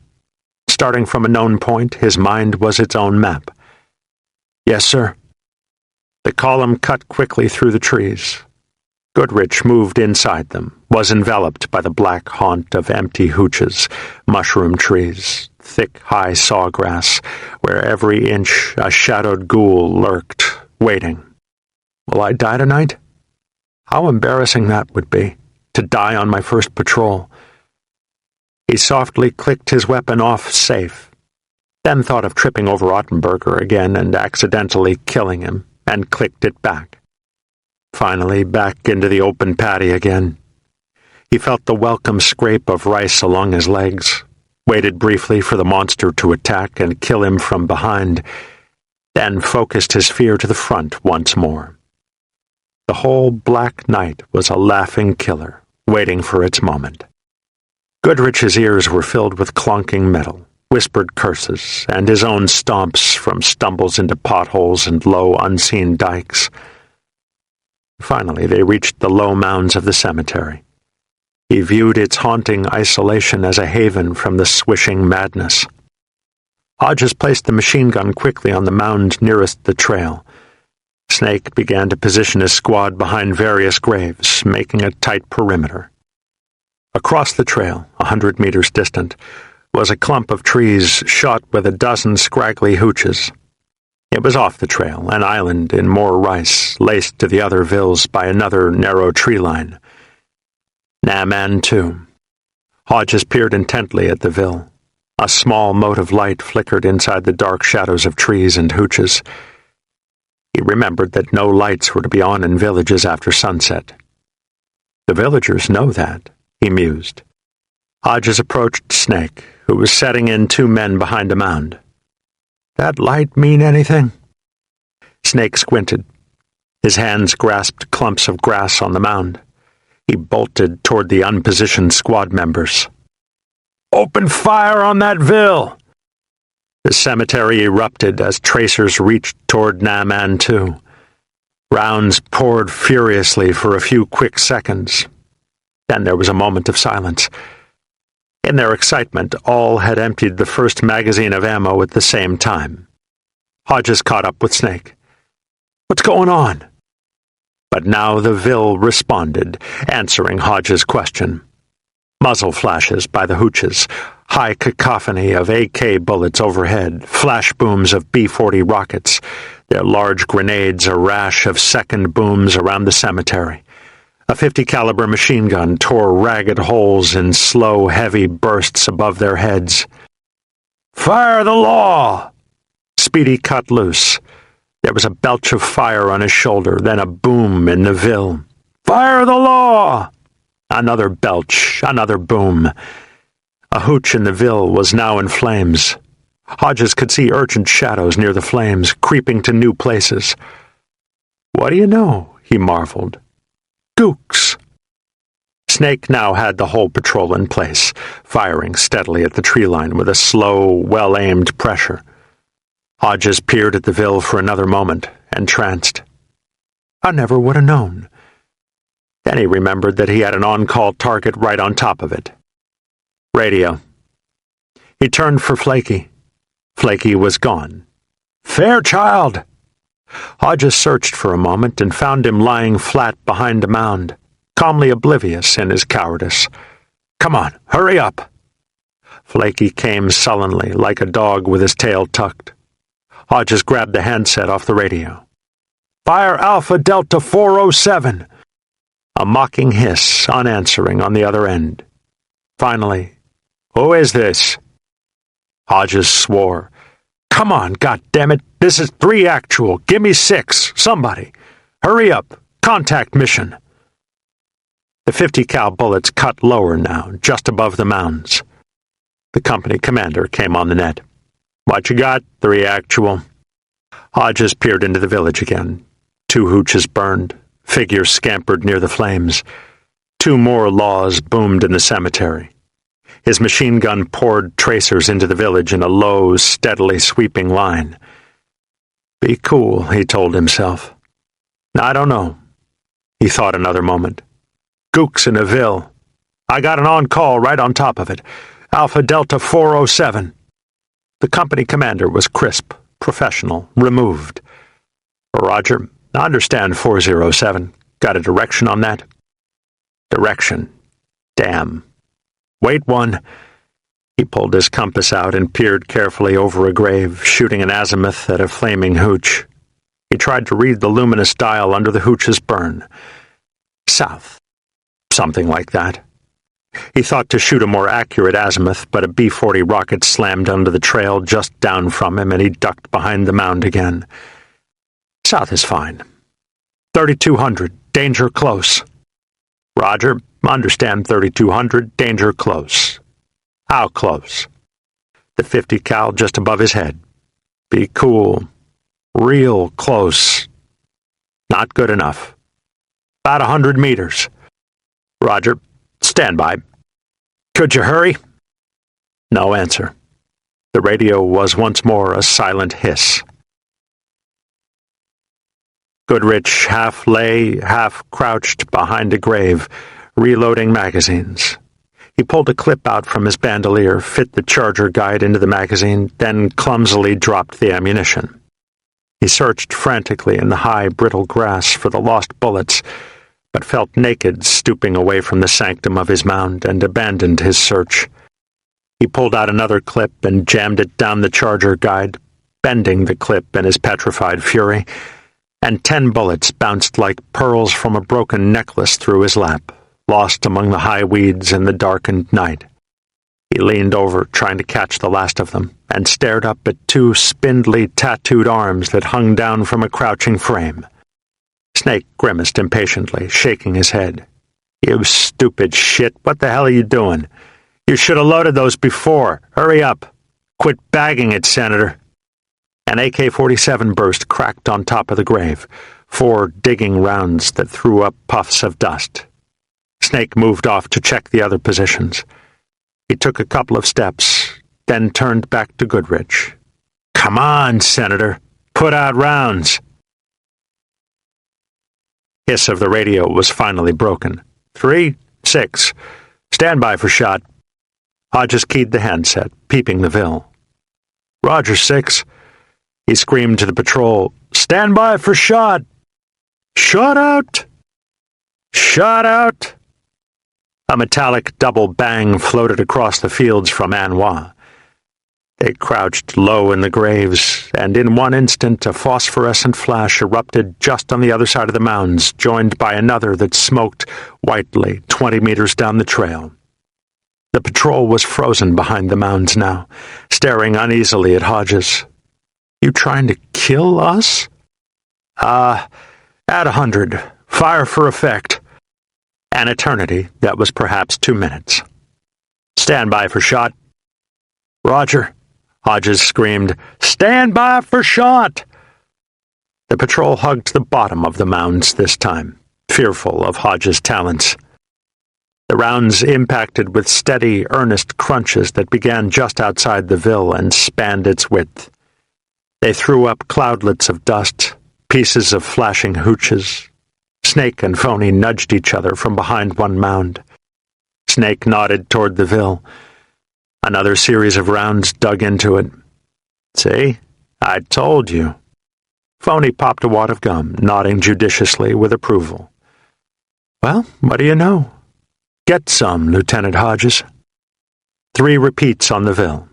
Explosions saturated the trees, filling the air with a low layer of dust that had raised from riven fields among the hooches. The firing from the Ville ceased. Hodges gloated. Then there was a heavy burst, a dozen AKs spitting angrily far to their right. Across 300 meters of reaching rice, another village rose on a low hill thick with trees and squatting bushes. Dai Quang 4. Snake tightened the perimeter into 2-man positions and ordered them all to hold their fire. Then he crept over to Hodges. Hey, Lieutenant, we could really be in the shit. We better lay chilly till we scope them out. They could be moving on us. Might really do us if they get the drop on us. Anybody hit? Wild man. TT. He's grooving on it. No sweat. Hodges nodded. The AK started from Dai Quang again, and he remembered he had an on-call on that village, too. Man, I am a thorough son of a bitch, he gloated. On the radio. Dai Quang was a repeat of Naman 2. And, later in the night, Naman 1, 300 meters to the north, directly on the other side of the patrol from their first encounter in Naman 2. The patrol passed the night under high sporadic bursts from 3 sides, 1 man up and 1 sleeping at each position. When Naman 1 opened up, Snake crawled casually to Hodges. It was the key he had been waiting for. No sweat, Lieutenant. They're just screwing with us. It was 3 o'clock. If they were really going to try and do us, they wouldn't be up there. It's too late. They got to make their hat most Ricky tick. He allowed Hodges a small grin. Nice job on the arty, sir. You ain't seen nothing yet. Deep blue slivers in the eastern sky. Mosquito slaps and grunts, weapons wet with dew. The last round of security checks on the radio. In the near Ville, an early rooster crowed lonesomely. Dawn. Hodges listened to the rooster, wondering how it had survived the artillery of the night before. Then he smiled a bit perversely to himself. Let's see if it makes it through this. Flaky lay against the bottom of a mound, helmet forward over his eyes, the radio handset stuck inside the helmet. There was a muffled squawk, and he reached languidly for the handset and keyed it, speaking sleepily. Go 6. Short pause. Roger that. He turned to Hodges, who was watching the Ville emerge eerily in front of the bluing sky, as if a great TV picture tube were slowly warming up. Guns up on the TOT, Lieutenant. Tell him to go ahead. Yes, sir. Flaky keyed the handset again, still sprawled against the mound. 6, 3. Pause. Let her eat. Hodges strode to the rear of the cemetery and awakened Snake, who had curled up in the high grass inside his poncho liner. Saddle him up. Let's go. Steady thunks from miles away. A rhythm, interminable, of mortars popping out of tubes. Deep blue had surrendered to a mix of gray. The sun lurked just beyond the edge of the world. Naman 2 became saturated with explosions, mixes of phosphorus and high-explosive shells that rained down like a steady hailstorm, raising jets of dirt like water spurts. Round after round, like the explosions of cylinders in a slowly idling engine. The thunking tubes in the distance ceased, the last rounds still latent in the air, and the patrol moved out. Snake's squad made a wide line, and Hodges and the gun team followed in trace. Snake paced just behind his squad, dispersing the advancing men, controlling the rate, keeping them on line. They advanced toward the Ville, 20 meters apart, weapons pointed forward. The last mortar exploded inside the trees, and there was a moment of nerve-shattering silence. The patrol moved cautiously toward the gloomy mist of smoke and dust, watching for movement. In the ville, the rooster crowed again, tentatively, as if his earlier effort had beckoned a falling sky. Hodges smiled tightly. How the hell did it make it? Goodrich watched the phosphorescent fog anxiously, his weapon pointing forward from his waist. The gloom of the village prepared to envelop him. 20 meters. Behind him, Snake chanted tersely, "If they hit us, it'll be most Ricky-tick. If it moves, blow it away. If it moves, blow it away." Something stirred in the brush to his right. Phony laced it with a short, perfunctory burst, not even breaking stride. It was a dog. It moaned like a fading record. "Oh, oh, oh, oh, oh." Phony chuckled softly and grinned. 10 meters from the outer trees. In front of Goodrich, a pajama-clad figure rustled and then crouched on the porch of a burnt-out hooch. Goodrich saw a black sleeve and inhaled sharply, startled, then fired 3 quick rounds. A figure ran to the corner of the hooch.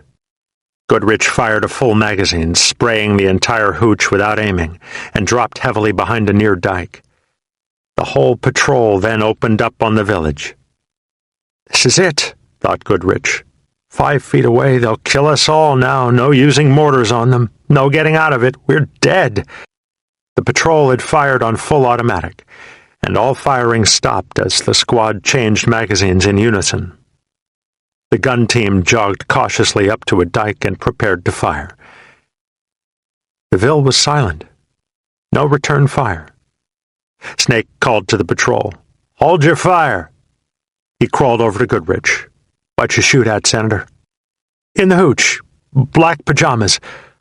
I don't know." The patrol lay flat along the edge of the village, peering into it. Snake called loudly to the hooch. "Light A! Light A, you motherfucker!" No movement. Snake screamed again and fired a round into the hooch. There was a whimpered answer from the hooch's corner. Mumble, mumble, mumble, whimper, kong biet, whimper, mumble. Snake called to Hodges.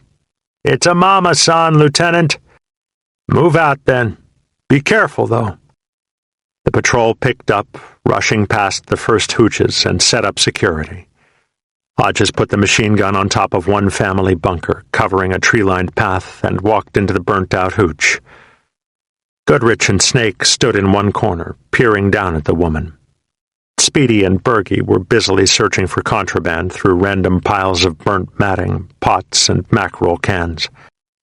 The wounded woman was curled in a corner, weeping, holding one shoulder. Her coarse black hair was pulled into a loose bun, and her lips were stained red by betel nut, making her look as if she had begun to paint herself up for a welcoming party. Her teeth were purplish black after years of chewing the numbing betel nut. She turned pained eyes up from her lined, puffy face and pleaded with the hulking figures that stared down at her. Mumble, mumble, mumble, whimper, kong biet, mumble, honcho, mumble, baxe. Snake leaned over threateningly. "Dung lie!" She stopped talking, continuing to whimper. "What did you expect, Mama-san? You heard all the racket.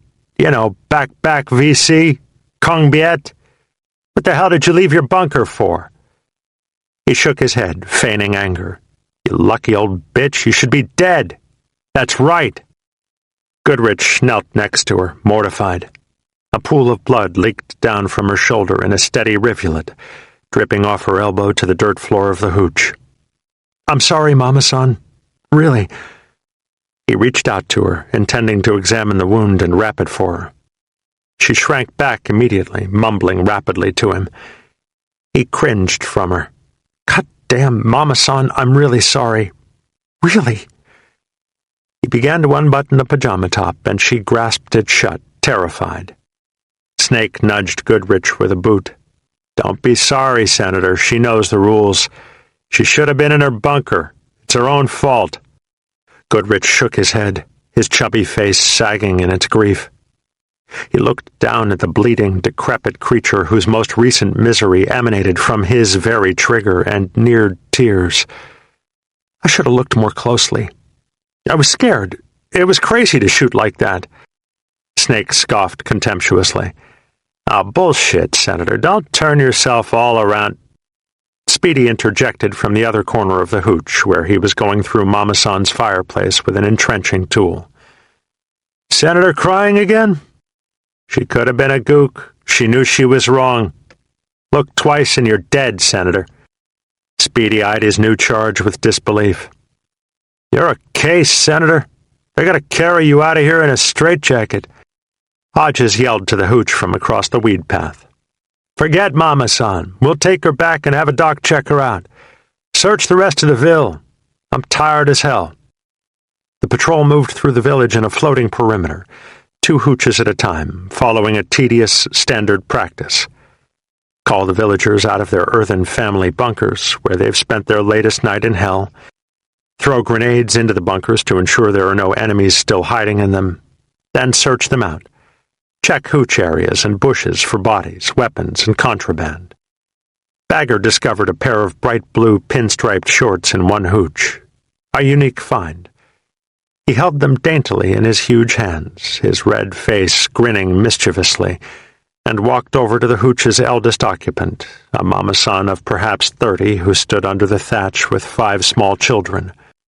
"Where's your old man, Mama San? Huh? Odao Papa San." Mama San smiled tightly, humoring the invader. "Kong Biet?" "I don't know." "Oh, I'll bet my ass you don't know, with all them baby sons." Bagger loomed over her, grinning meanly. "Well, if you don't know, I suppose it's all right for me to souvenir his britches, huh?" The stocky man laughed devilishly. "Gotcha, Mama San. Catch-22.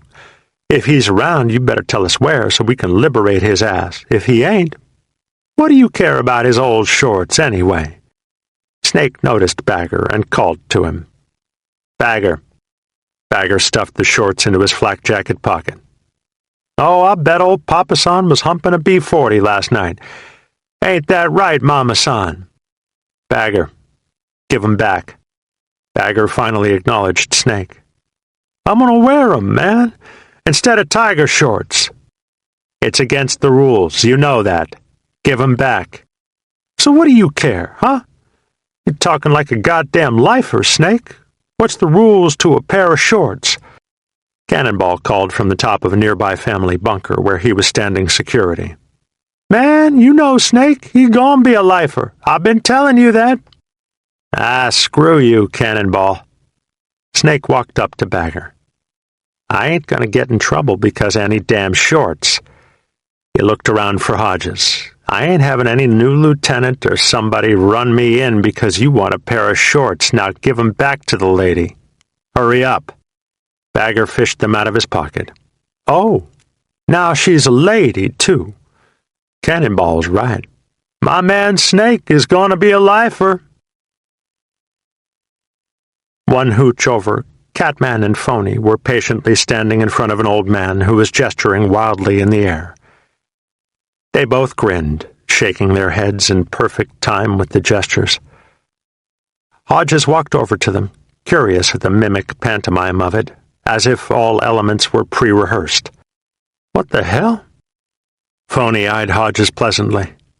"Hey, Lieutenant, you can shoot some arty, you know? Not bad. Oh, him. He lost his can quack." Phony noted that the phrase did not register with Hodges. "His ID card." He put his arm around the old man's shoulders. "It's a lifer game. Find a dude without his can quack, and he's supposed to be VC or something, 'cause he ain't registered with the government." Snake had joined the group. He addressed Hodges. "So every time we find a dude without one, we're supposed to run him in. But it's like everything out here, Lieutenant. Nothing's what it's supposed to be. All the VCs have can quacks. Half the villagers don't, 'cause when you lose it, you have to pay a goddamn fortune to get a new one. So can quacks don't mean anything, really. It's just a game." He grinned, poking the old man playfully in the chest. "But every villager has the same story. We ask where it is, and they point up to the sky and tell us how the bombs blew it up so we'll feel sorry for 'em and think it's our own fault. That right, Papa San?" The old man smiled earnestly, his electric, beady eyes communicating as he ran frail hands through the air, simulating an airstrike, then brought them together in front of himself and threw them up and apart, indicating the exploding bomb. And anyway, Phony shrugged absently, they're all VC. Every Ville out here is VC. Them canned quacks don't mean a goddamn thing. Catman agreed. He nodded shyly, his delicate features intense, and addressed Hodges with carefully chosen words. Wait till you sweep into a Ville, and it's flying a VC flag for you, Lieutenant. Papa-san grins, 'cause he thinks we're gonna stick him. If we were just moving through, he wouldn't even wave. They found no bodies in the Ville. There were numerous blood trails, a blend of blood that joined in a drag line toward the western mountains, a half-dozen dropped grenades, and one abandoned AK-47 rifle, lost in the dark as the enemy retreated. Hodges was slightly disappointed. No victories without tangible monuments. He was also amazed at the lack of damage to the village. 2 burnt hooches, several dozen new pockmarks in the dried earth, and 1 bleeding mama-san. All those mortar rounds, he marveled. And even the rooster came away unscratched. The company perimeter was more than a mile away. Speedy and Bergie pulled a bamboo pole off one rended hooch, found a parachute that had once floated down above a huge basketball flare, and fashioned a hammock-like carrying device for the whimpering mama-san. The patrol then straggled across the sun-baked valley, walking in the sanctum of the tree lines because it was daylight, and there would be snipers. Then, finally, cut across the wide, parched paddy that led to the southern tip of Phu Phong 4. Hodges radioed ahead, and a small patrol met them at the base of the hill, near one of the wells. The company corpsman, one of the Vietnamese Kit Carson scouts, and a fire team for security awaited them in the scrubby shade of the well. They filed up to the well, the patrol finished. Some walked immediately to it and doused themselves, cooling off from the hump. Others dropped into the shade, greeting the fire team, which was from the other squad in their platoon. Still others moved up to the perimeter without pausing, anxious to eat. A dozen Marines ambled down from the perimeter when the patrol returned, curious about the previous night's happenings, calling and jibing friends from the returning patrol. They gathered around the moaning mama-san. The corpsman took her pajama top and topped it at the shoulder, then wrapped her wound with a battle dressing. She winced mightily, still whimpering. The Kit Carson scout sauntered over slowly and peered down unemotionally at the woman. Snake put his hand on the man's shoulder, pointing to the mama-san. Dan, ask her why she wasn't in the bunker. Why she in fucking hooch when Marines back VC? Dan nodded solemnly, thinking for a moment, then asked her a question in Vietnamese that came out as a song. Mama-san whimpered, responding in a weakened rapid fire, a long, gesturing explanation. Dan pondered the answer, still emotionless, then sent her into tears with a short retort. Snake leaned in front of Dan, smiling amusedly to him. What did she say, Dan? Dan still stared down at her. His expression had not changed. She say Marines, VC pak buku long time. She in bunker, gotta take shit. She say wait all night. Go outside to take shit. Got buku bombs. Go back fucking hooch, Marine come, shoot her. The crowd nodded, muttering judiciously. Mama-san still whimpered. Snake nudged Dan. So what did you say? Dan shrugged absently. I say it now on, shit in bunker. The crowd applauded in appreciation of Dan's wisdom. Dan smiled back impishly, acknowledging the praise. Then he coolly, persistently questioned the weary mama-san, prodding her, trying to discover information about the North Vietnamese unit that had been in her village the night before. Goodrich watched Dan and the others, and attempting to understand and rationalize their callousness, discovered a basic truth about himself. Even as he searched for some humorous remark that could write off the incident, he knew that he could not accept it. He could understand, condone the massive use of force, but the terrors of its particularizations horrified him. 100 NVA deaths tallied in a newspaper column would draw an absent nod, but one stinking, suffering, old, wretched woman who bled from his own bullet, who would be flown by helicopter to an air-conditioned hospital and saved, turned his stomach. "Oh boy," he fretted, walking by himself up the hill. "Only 387 more days of this. Time sure flies when you're having fun." The mail had arrived on the resupply helicopter, and there was a letter from Mark. Goodrich dropped his gear next to his poncho hooch and lit a cigarette, reading it. "You wouldn't believe the faces of my friends when I told them my old college roomie was a Marine. I think they believe I'm an FBI plant. It is kind of funny, you know, me here and you there. I see pictures of the patrols burning down homes, things like that, and I just can't picture you there. But if anything, I feel a little good, if you insist on making an ass out of yourself. It injects the tiniest bit of credibility to the Holocaust. I mean, I sure can't see you burning people, or standing by while someone else does. Pot, maybe, but definitely not people." The letter was the touch that bottomed out Goodrich's depression. He turned to Wattenberger, who was napping under his poncho hooch. "Hey, Bergie, where do I turn in my letter of resignation?" "Say what, Senator?" Goodrich attempted a smile. "Where do I quit, man?" Ottenberger snorted. "Talk to Bagger. He knows all about it. He quits at least once a day." Speedy overheard them and called almost derisively, fed up with Goodrich. "Tonight, Senator, I'll give you a grenade. You pull your own pin. No sweat. One hand up in the air. Boom. Bye-bye, Senator." Goodrich grinned miserably. Tempting. Tempting. But it might hurt. Chapter 8. Will Goodrich. Mark went to Canada. Goodrich went to Vietnam. Everybody else went to grad school. It was academic, like studying for an exam. The draft counselors schooled you and helped you determine your own best approach, and you worked on it, cultivated it, and usually it worked. After all, Harvard breeds achievers. John Wilkins Grimsley IV drove up to his father's hunting cabin on the Canadian border and locked himself inside for 3 weeks before the draft physicals, refusing to talk with anyone. He drove straight to the physical examination center, having stayed up for 2 nights without sleep, refusing to speak with even the gas station attendants along the way, and went berserk during the exam. Temporarily, of course.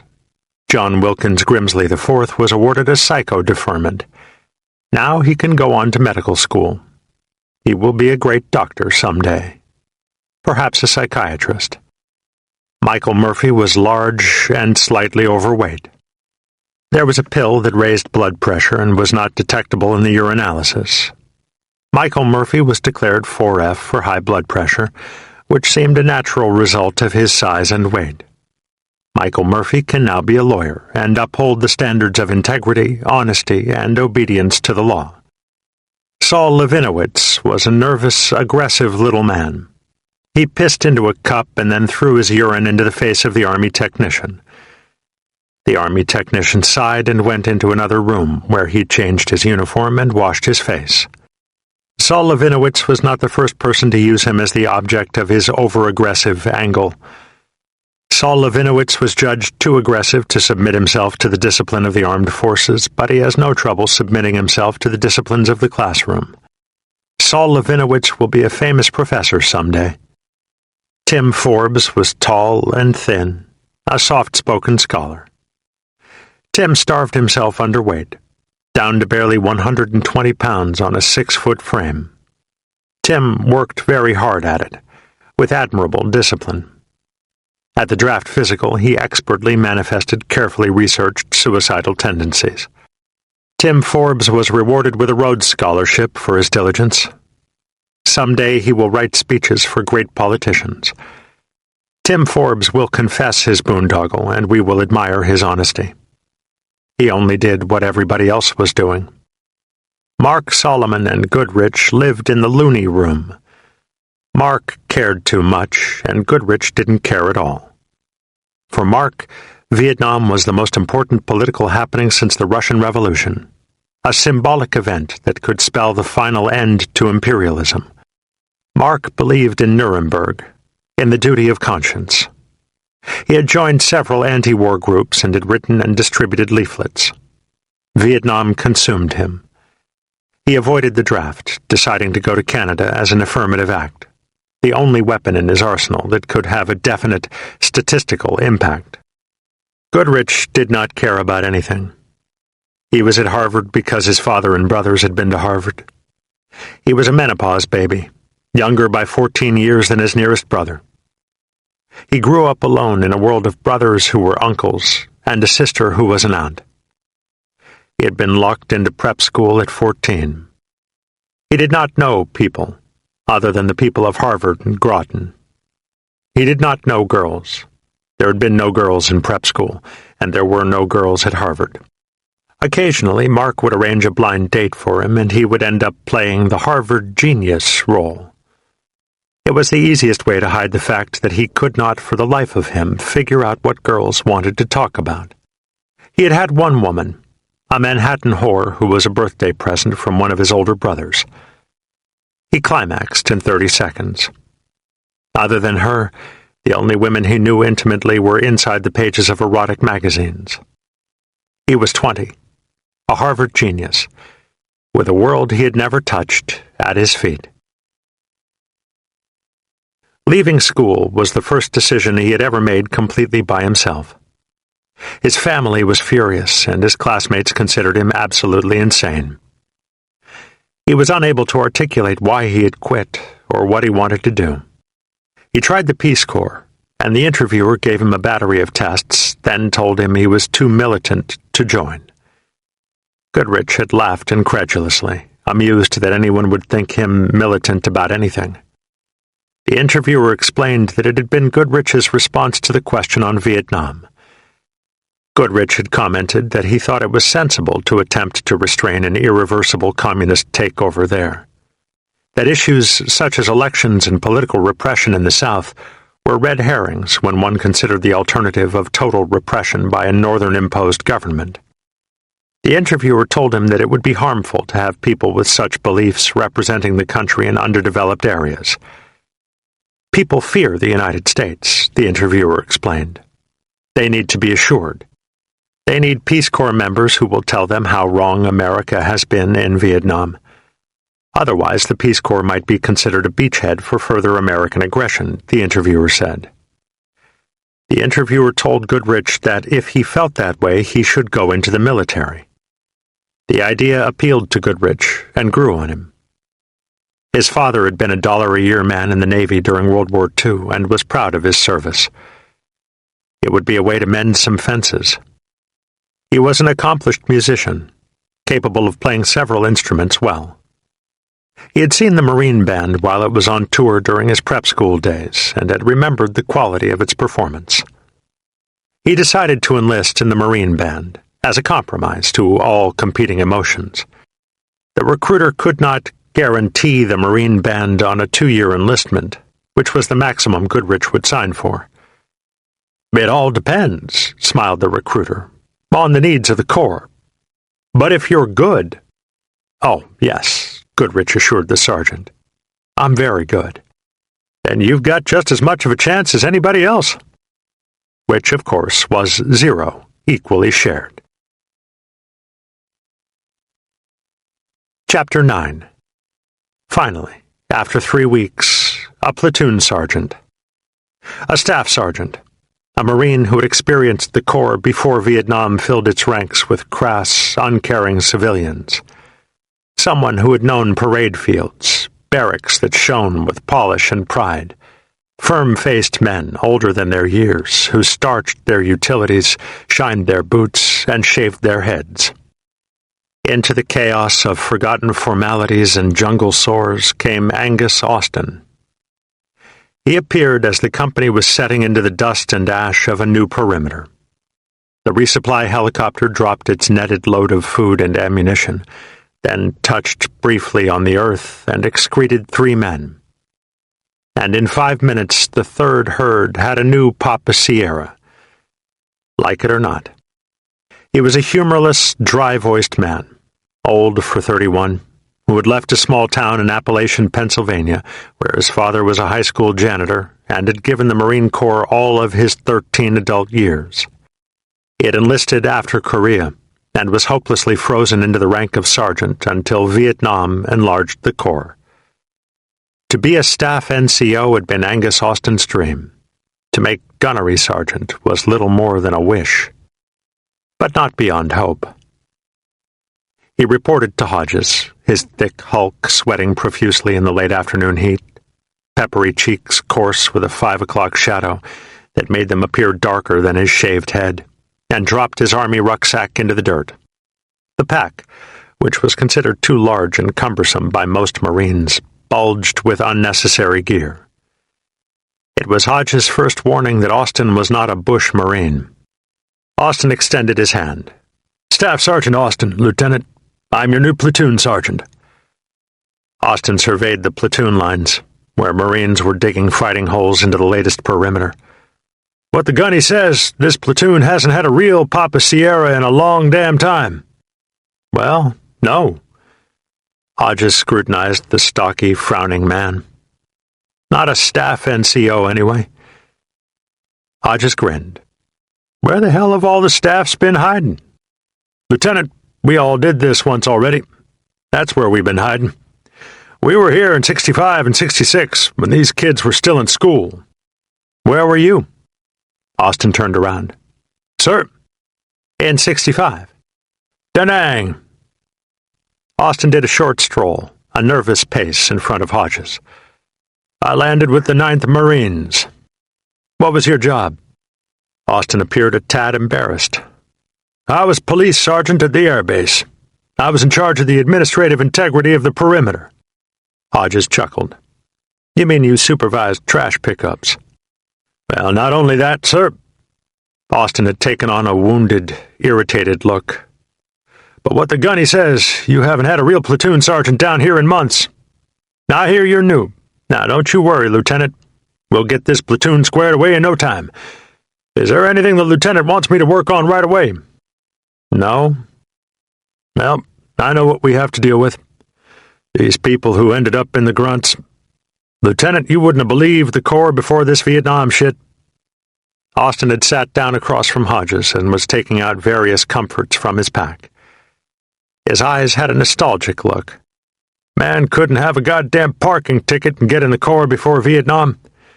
You wouldn't have believed the inspections we had, Lieutenant, and the discipline. A man couldn't even talk to his lieutenant without going through the chain of command. A lieutenant was God. Well, I'd just as soon do without all that, Sarge. We'll have 'em treating you right in no time, sir." "They already treat me right, Sarge." Austin smiled comfortingly to Hodges. "Lieutenant, you don't know how to be treated right until you've had a proper Papa Sierra, in all due respect. Now, I've heard you're a damn good lieutenant, that you know your tactics and your supporting arms. The gunny told me that not 5 minutes ago, sir. And I intend to make this a platoon you can be proud of." "I'm already proud of it, Sarge." "Hey," Hodges shrugged helplessly, smiling in mild bewilderment. "I can't handle all that. I'm a civilian, Sarge." Austin squinted at the heresy. "I'm just a damn civilian playing Marines for a couple years because there's a war. Know what I mean?" Hodges gestured out toward the lines. "So are they, most of them. Civilians, you know? A bunch of kids who got caught up in all the bullshit. They don't know a request mast from a walk in the woods. The only dress parade they'll ever be in was when they graduated from boot camp." Hodges grinned, pondering Austin's overstuffed rucksack. "Don't get me wrong. They know the bush, and they can buckle for your dust, Sarge. But don't turn them all around with that stateside shit. Austin drew out a cigarette and studied his new platoon commander with a mix of disbelief and antagonism. He dragged several times on his cigarette, stunned speechless. His brows furrowed as he mulled Hodges' remarks. Finally, he formulated a response. "Lieutenant, I'm a Marine, every ounce of me. This is my corps, and it always will be, and I can't stop being a Marine. And they're Marines, whether it's for 5 minutes or 50 years, in all due respect, that is. And if a Marine is out of uniform, or he didn't shave, or he's disrespectful, then it would hurt me to my goddamn heart not to straighten the man out. You can't ask me to do that, Lieutenant. You can't ask me not to do the best job I know how." It was Hodges' turn to be speechless. He lit a Marlboro, thinking of Snake's usual jest to non-smokers. "We are all sucking wind out here." He knew that Austin would take a complaint to the company gunnery sergeant, who would in turn inform the company commander, and that he would get an early reputation for running an undisciplined platoon. That would mean trouble for every platoon member from other staff NCOs. He was also confused and somehow moved by Austin's emotional defense of the Corps. "No, I can't. But, Sarge, I want you to know what my priorities are, what's important. We're all Marines. I'm sorry, I didn't mean that like you took it. But it's a different Corps out here." Austin's face set stubbornly, disagreeing. Hodges continued. "Out here, uniforms aren't important. And when's a man going to get a haircut, for Christ's sake? The company's been out here 50 days now." Austin reached into his rucksack and displayed a set of manual hair clippers. Hodges shook his head in disbelief. "All right, there are ways, but clean weapons are more important, and digging deep holes, staying spread out on patrol, carrying the right gear." Austin waited for another second, as if he believed Hodges would add to the list if enough time lapsed. Then he stood slowly, dusting off the seat of his trousers. "Aye, aye, sir. But begging the lieutenant's pardon, the other things are important, too. Like General Westwood says, you show me a trashy perimeter and I'll show you a lousy fighting unit. General Westwood relieves company commanders who have trashy perimeters." Hodges gave up. Austin would learn in time, he hoped. Or maybe, just maybe, he would become convinced by Austin. "All right, Sarge. Who am I to argue with General Westwood? But it isn't as important as the other stuff." Austin appeared vindicated. "Begging the lieutenant's pardon, sir, it all goes together. Now, with the lieutenant's permission, I think I'll go check the lines." Austin walked immediately to Snake's portion of the platoon lines. Snake was digging in with Catman's team, which was the squad's middle position. The men were rotating their digging tasks, and Snake and Phony were lying back on their packs, resting as Catman and Cannonball dug inside the holes. All 4 men were smoking and talking in the easy, relaxed manner of a close-knit family. Austin stood before Snake. He wore no rank insignia, having left his flak jacket, which had small black staff sergeant stripes on the pocket, at the platoon command post. He fixed brooding eyes on Snake and Phony and placed his hands on his hips, staring coldly at them, as if he expected them to stand at attention. Then he nodded slightly, in what appeared to be mild disgust. "What are you two up to?" Neither man had ever seen Austin or heard the platoon had a new platoon sergeant. They glanced conspiratorially at each other. Phony smiled with angelic innocence. "Why? You know something better to do?" Austin scrutinized Phony with a dark glare. "Yeah, I can think of a lot better things to do, like picking up trash at the Da Nang brig." Phony's eyes brightened. "Da Nang! Did this dude say he could get us to Da Nang? Oh, Christ, I don't know what the hell I got to do to get there, but let me know, man. Get me out of here." The others howled, even as Austin's face grew livid. Snake watched the new platoon sergeant's hands clench and loosen, and he cut short his laugh, attempting to attract Phony's attention. Snake had an antenna for trouble, and he suddenly realized that Austin was capable of producing it. But Austin had already turned to Cannonball, who was standing knee-deep in the hole he had been digging, laughing mightily at Phony's humor. "You, Black Marine, where's your fields of fire?"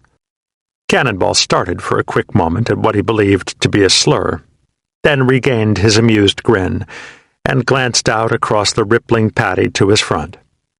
"Oh, everywhere, man." Austin continued, bolstered by this first direct response. "What do you mean, everywhere? Where's your PDF?" Cannonball scratched his head, squinting. "Say what?" "Your PDF, Principal Direction of Fire. Don't you have a PDF?" Cannonball waved a lithe arm at Austin, ignoring Snake's attempt to silence him. "Oh, man, don't give me none of that boot camp shit. You ever been overrun? We don't shoot no principal direction, man. We shoot gooks." Snake finally was able to position himself between Austin and the others. He smiled a conciliatory grin. "Hey, listen, I don't know who you are, but—" "Who the hell are you?" "I'm the squad leader here. Now, well, I'm Staff Sergeant Austin, your new platoon sergeant, and you piss me off." Behind Austin, Cannonball dropped his entrenching tool and covered his head. Catman and Phony stood mute. Snake shrugged gamely, eyeing Austin with a tiny smile. "Hey, look, Sarge, the men were only having some fun. You know how it gets out here, same old faces every day." "Well, I'm glad you all like fun, because now we're going to have some real fun. You think you should be treated different from other Marines just because you're getting shot at every now and then? Well, this shit stops today." Austin turned back to Phony, still seething from his disrespect. "Get rid of that skivvy shirt." Phony looked down. The skivvy shirt was among his most prized possessions. There was a large peace symbol on the front, with acid written over the top of it. On the back was a crazed gargoyle head, its tongue hanging out, with "fuck you" written over it. Some magic marker genius in the company rear at An Hoa had customized the boring combat green for Phony. Phony brought his hands to his chest, stroking the shirt, still grinning innocently. "Get rid of it?" "That's right. You're wearing a uniform, Marine. You don't rate customizing it. Get rid of it." Phony shrugged Austin off. "I ain't got another one anyway." Austin walked quickly to his gear at the command post and returned in moments, holding a bright green skivvy shirt never worn. He walked ceremoniously up to Phony, who was digging inside the fighting hole, and grabbed his customized shirt in the back, ripping it off him, surveying it in the fashion of training unit inspections when a hole was discovered in an article of clothing. Phony had reached for Austin's hand, but missed. He darkened in his only display of deep anger since he had joined the squad. He tenderly removed the remains of the shirt from his neck, still staring ominously at Austin. Then, in mere seconds, he regained the innocent, acquiescent smile. "You can't do that. You shouldn't have done that." "Well, I already did, didn't I?" Austin peered at all of them. "We're going into the bridge in a couple of days. It'll be tighten up time, girls. We're going to square you all away." Chapter 10. The brown emerged from the western mountains, curled lazily in two separate streaks that marked the Arizona Valley's perimeter, then met in a wider, swifter gash that straightened out the curls and dashed along miles of sand and paddies in a deep rush to meet the distant sea. Just where the rivers met, one wade away from the implacable Arizona, was the Liberty Bridge compound. Hodges looked at it as the company moved along the eastern banks of the Arizona, preparing to wade the northern river just above where the two rivers joined. He had never been to Liberty Bridge, except for his brief ride through it on the incoming convoy, but he had listened to his platoon members chatter about its desirable qualities for a week. The bridge was a skating place, they had all agreed. Hot chow, few dangerous patrols, daily baths in the crystal currents of the river, tents and cots, sit-down shitters, skate city. The company waded toward the northern compound on the more peaceful Die Lock side of the river. It was a small perimeter, manned by 2 platoons from a grunt company, plus the mortar and command sections of the company. Its major function was to provide security for the 2 convoys that gathered on the northern shore on their way from Da Nang to An Hoa each day, waiting to cross the river. The mile-long, dust-spewing, raging mix of tanks and Amtrak and trucks had to cross the river one vehicle at a time on a small, line-pulled barge. Because the bridge compound did not have a bridge. Actually, it had 2, neither of which functioned. Hodges stood on the red cut of Convoy Road next to the northern compound and examined them both close up for the first time. The old bridge was a memory of blackened poles that reached 50 feet into empty air, topless but for a few charcoal crossbeams. The French had built it decades ago, along with a railroad bridge 5 miles downstream on Go Noi Island, in order to open An Hoa Basin to commerce. Hodges had heard the story of the French efforts and seen the vestiges of their attempts during his earlier wanderings near the An Hoa combat base. In addition to marketing the rice, he had learned the French had discovered coal at the basin's western edge, just at the base of one jutting cliff, and had begun a coal community.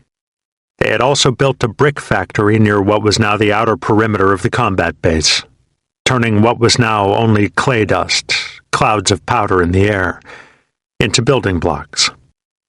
The Viet Cong had destroyed both bridges in the mid-1960s as a part of their grassroots campaign to isolate the basin's villagers from the Saigon government.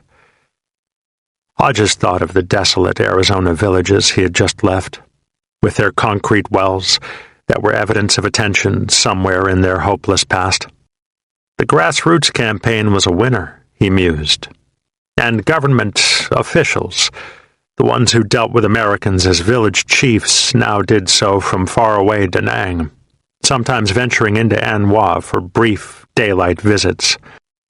Hodges remembered seeing the local district chief appear in An Hoa while he was waiting to report to the company. The chief had landed at the airstrip in his own airplane. His wife was in a flowing ao dai.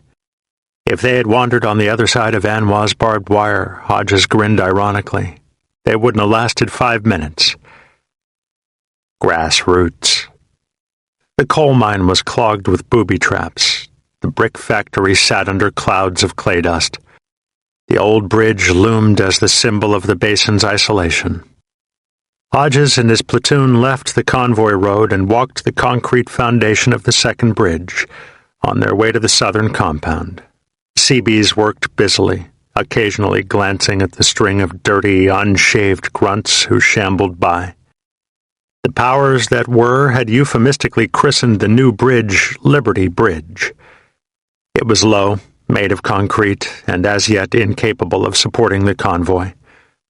The Seabees had been working doggedly on it for several months in an effort to once again link the basin with the other world.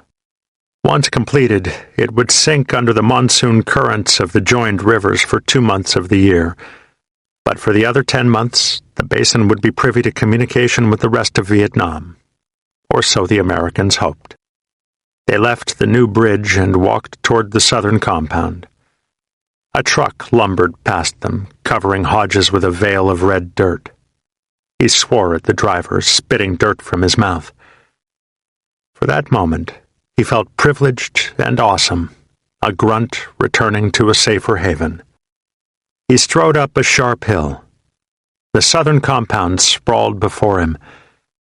Properly termed the bridge compound, it was a complete combat base, the only permanent base in the basin other than An Hoa, some 7 miles of ribbon road away. It sat on top of a large J-shaped hill that was 800 meters long and 400 meters wide at the bottom of the J. It was the focal point for the operation of an entire infantry battalion, in addition to providing security for the convoy.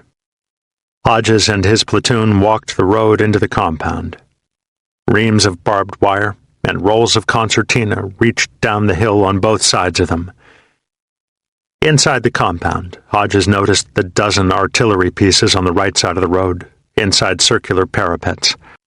He passed a cluster of 81mm mortar pits.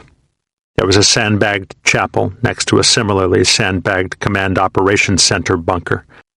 He entered a long road lined by dust-reddened tents, past sandbagged bunkers, some positioned with 106mm recoilless rifles, long and black and ugly, and 50-caliber machine guns. At the end of the road there was a high wooden observation tower. Jeeps and mechanical mules shot busily past him, covering him and the others with more of the red dirt that had claimed every fixed object on the hill, making every tent and sandbag as natural to the barren plateau as sagebrush on a prairie. The bridge. All right. He found the tents assigned to his platoon and settled them in. They were by themselves. He felt mildly honored that with only a month in Vietnam, his company commander had trusted him to have the bridge security platoon. The rest of the company would man the northern perimeter. Hodges' platoon would augment the defense that was shared primarily between his battalion's headquarters and supply company and the artillery battery across the road. Later that afternoon, the company gathered in a weary, undisciplined clump in front of the bridge compound's chapel. A dozen rifles were jammed by their bayonets into the red dirt, a rigid row of memories. A dirty, stubbled figure stood behind each rifle, holding a helmet. The battalion chaplain read a name off a piece of paper and then chanted hauntingly, "Killed in action." He did it 12 times. Each time, one dirty figure stepped forward and put a helmet on a rifle butt. Goodrich sat in the dust that surrounded the sandbagged chapel, watching Catman solemnly place a helmet on a rifle. Shag. New dudes together. Shared awe in An Hoa. Coming to the bush on the same day. Sharing the delusion that the fresh, the combat innocent, would be the last to die. Hearing the stories, but not really accepting that a man could endure all the training, all the tension, all the distances and culture warps, only to die before he had a chance to suffer. Then, a few days earlier, on an uneventful security patrol, all delusions ending with 2 rapid cracks from an invisible, ubiquitous sniper rifle that caught Shag just below the ear, a perfect shot, as he sat smiling on a mound of earth while Catman's team checked out a nearby hooch. 800 yards of open paddy to Shag's back. Miles of wispy tree line, near and far. They were nowhere. They were everywhere. Goodrich had been talking to Shag when the rounds went off. It seemed impossible. They were everywhere. It was beginning to make less and less sense. Mark was beginning to make more and more sense. You just wander around trying to kill them until they kill you, he mused. Where the hell is the sense in that? It's insane. All helmets were on the rifles. The chaplain said a prayer. His voice was high and nasal. He spoke with a dry-throated Texas drawl. He sounded, thought Goodrich, as if he really believed there was a God. Dear Lord, whose wisdom surpasses all understanding. Goodrich turned to Ottenberger, next to him, and hoarse whispered, I just can't justify it. Bergie shrugged. So, who asked you to? Who so unselfishly laid down their lives for a greater good, a good which only you have a true... Don't get uptight, Senator. Won't change a goddamn thing. Bagger was on the other side of Bergie. Number 10. I quit, man. I can't keep watching this.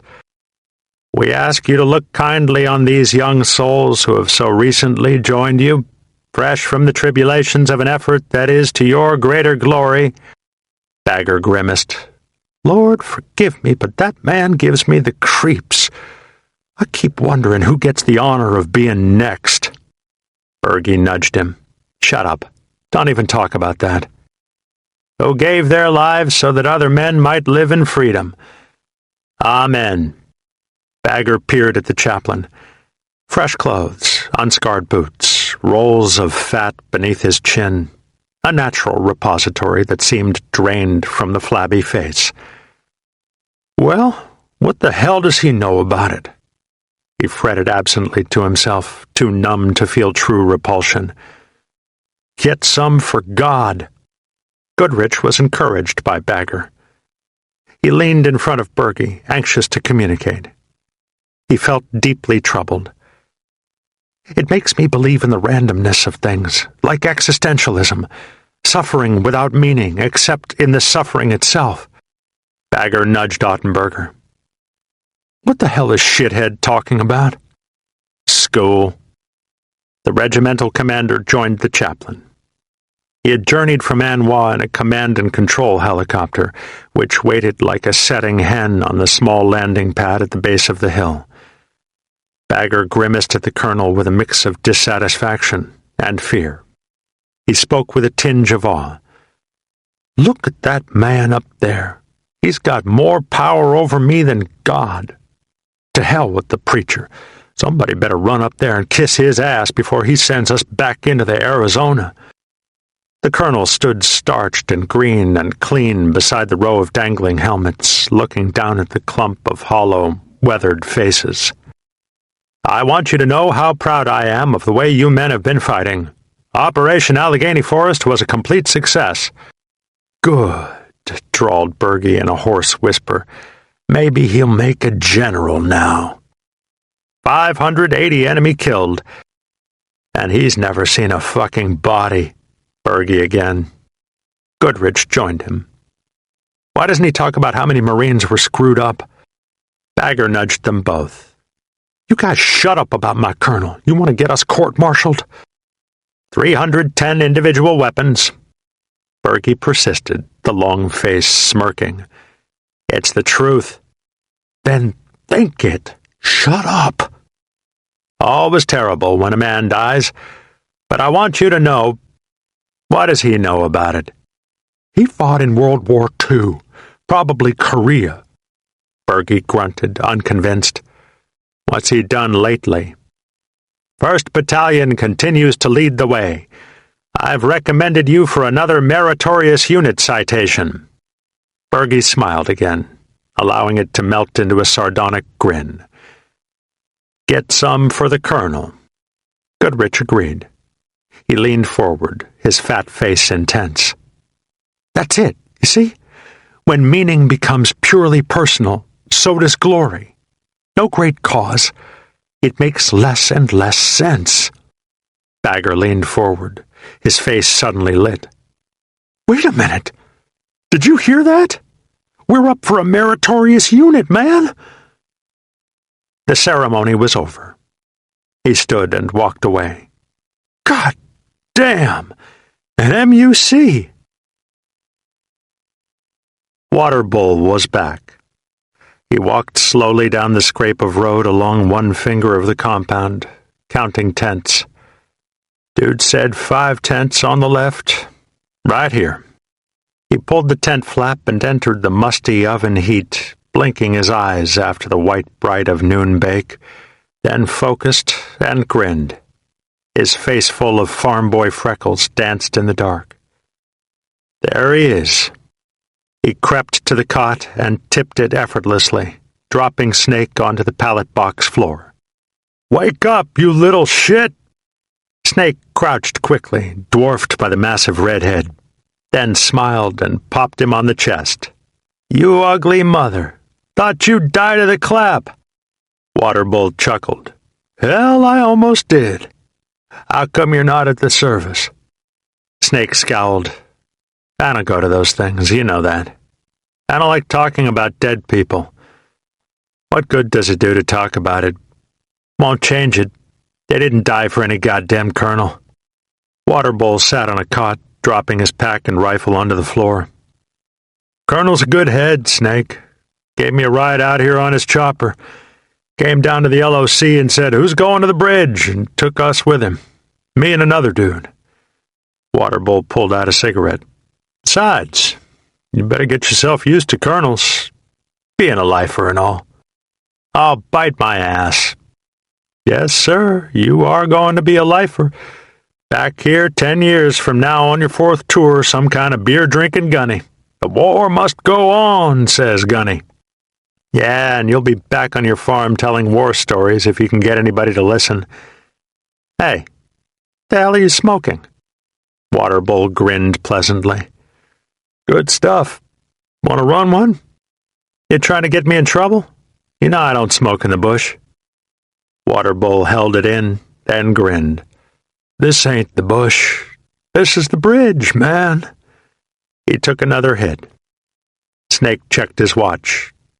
10:30. Oh, all right.